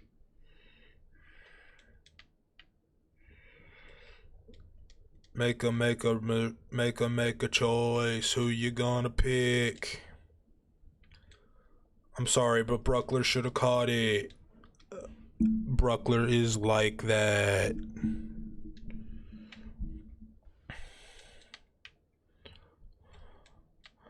If we take that other... This might be... Hang on. This might be something. It was gonna be something. I promise. It was. Probably not, but... I mean, I can tell you it was.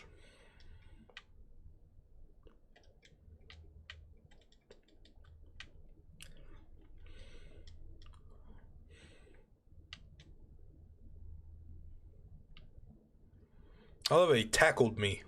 That's cool. Love that, man. Appreciate you, brother. Making my life so much easier, man. Love that.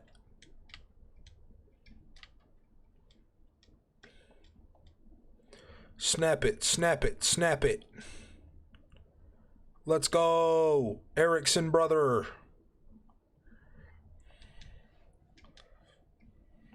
We're going hurry up.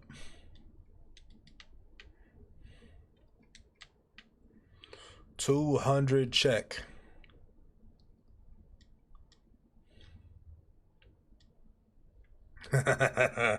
Oh, this game is so over.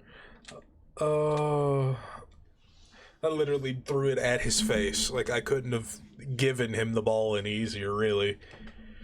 I tried to lob it, and I held the button down. Yeah, it was, yeah. Surely they're not actually passing here, right?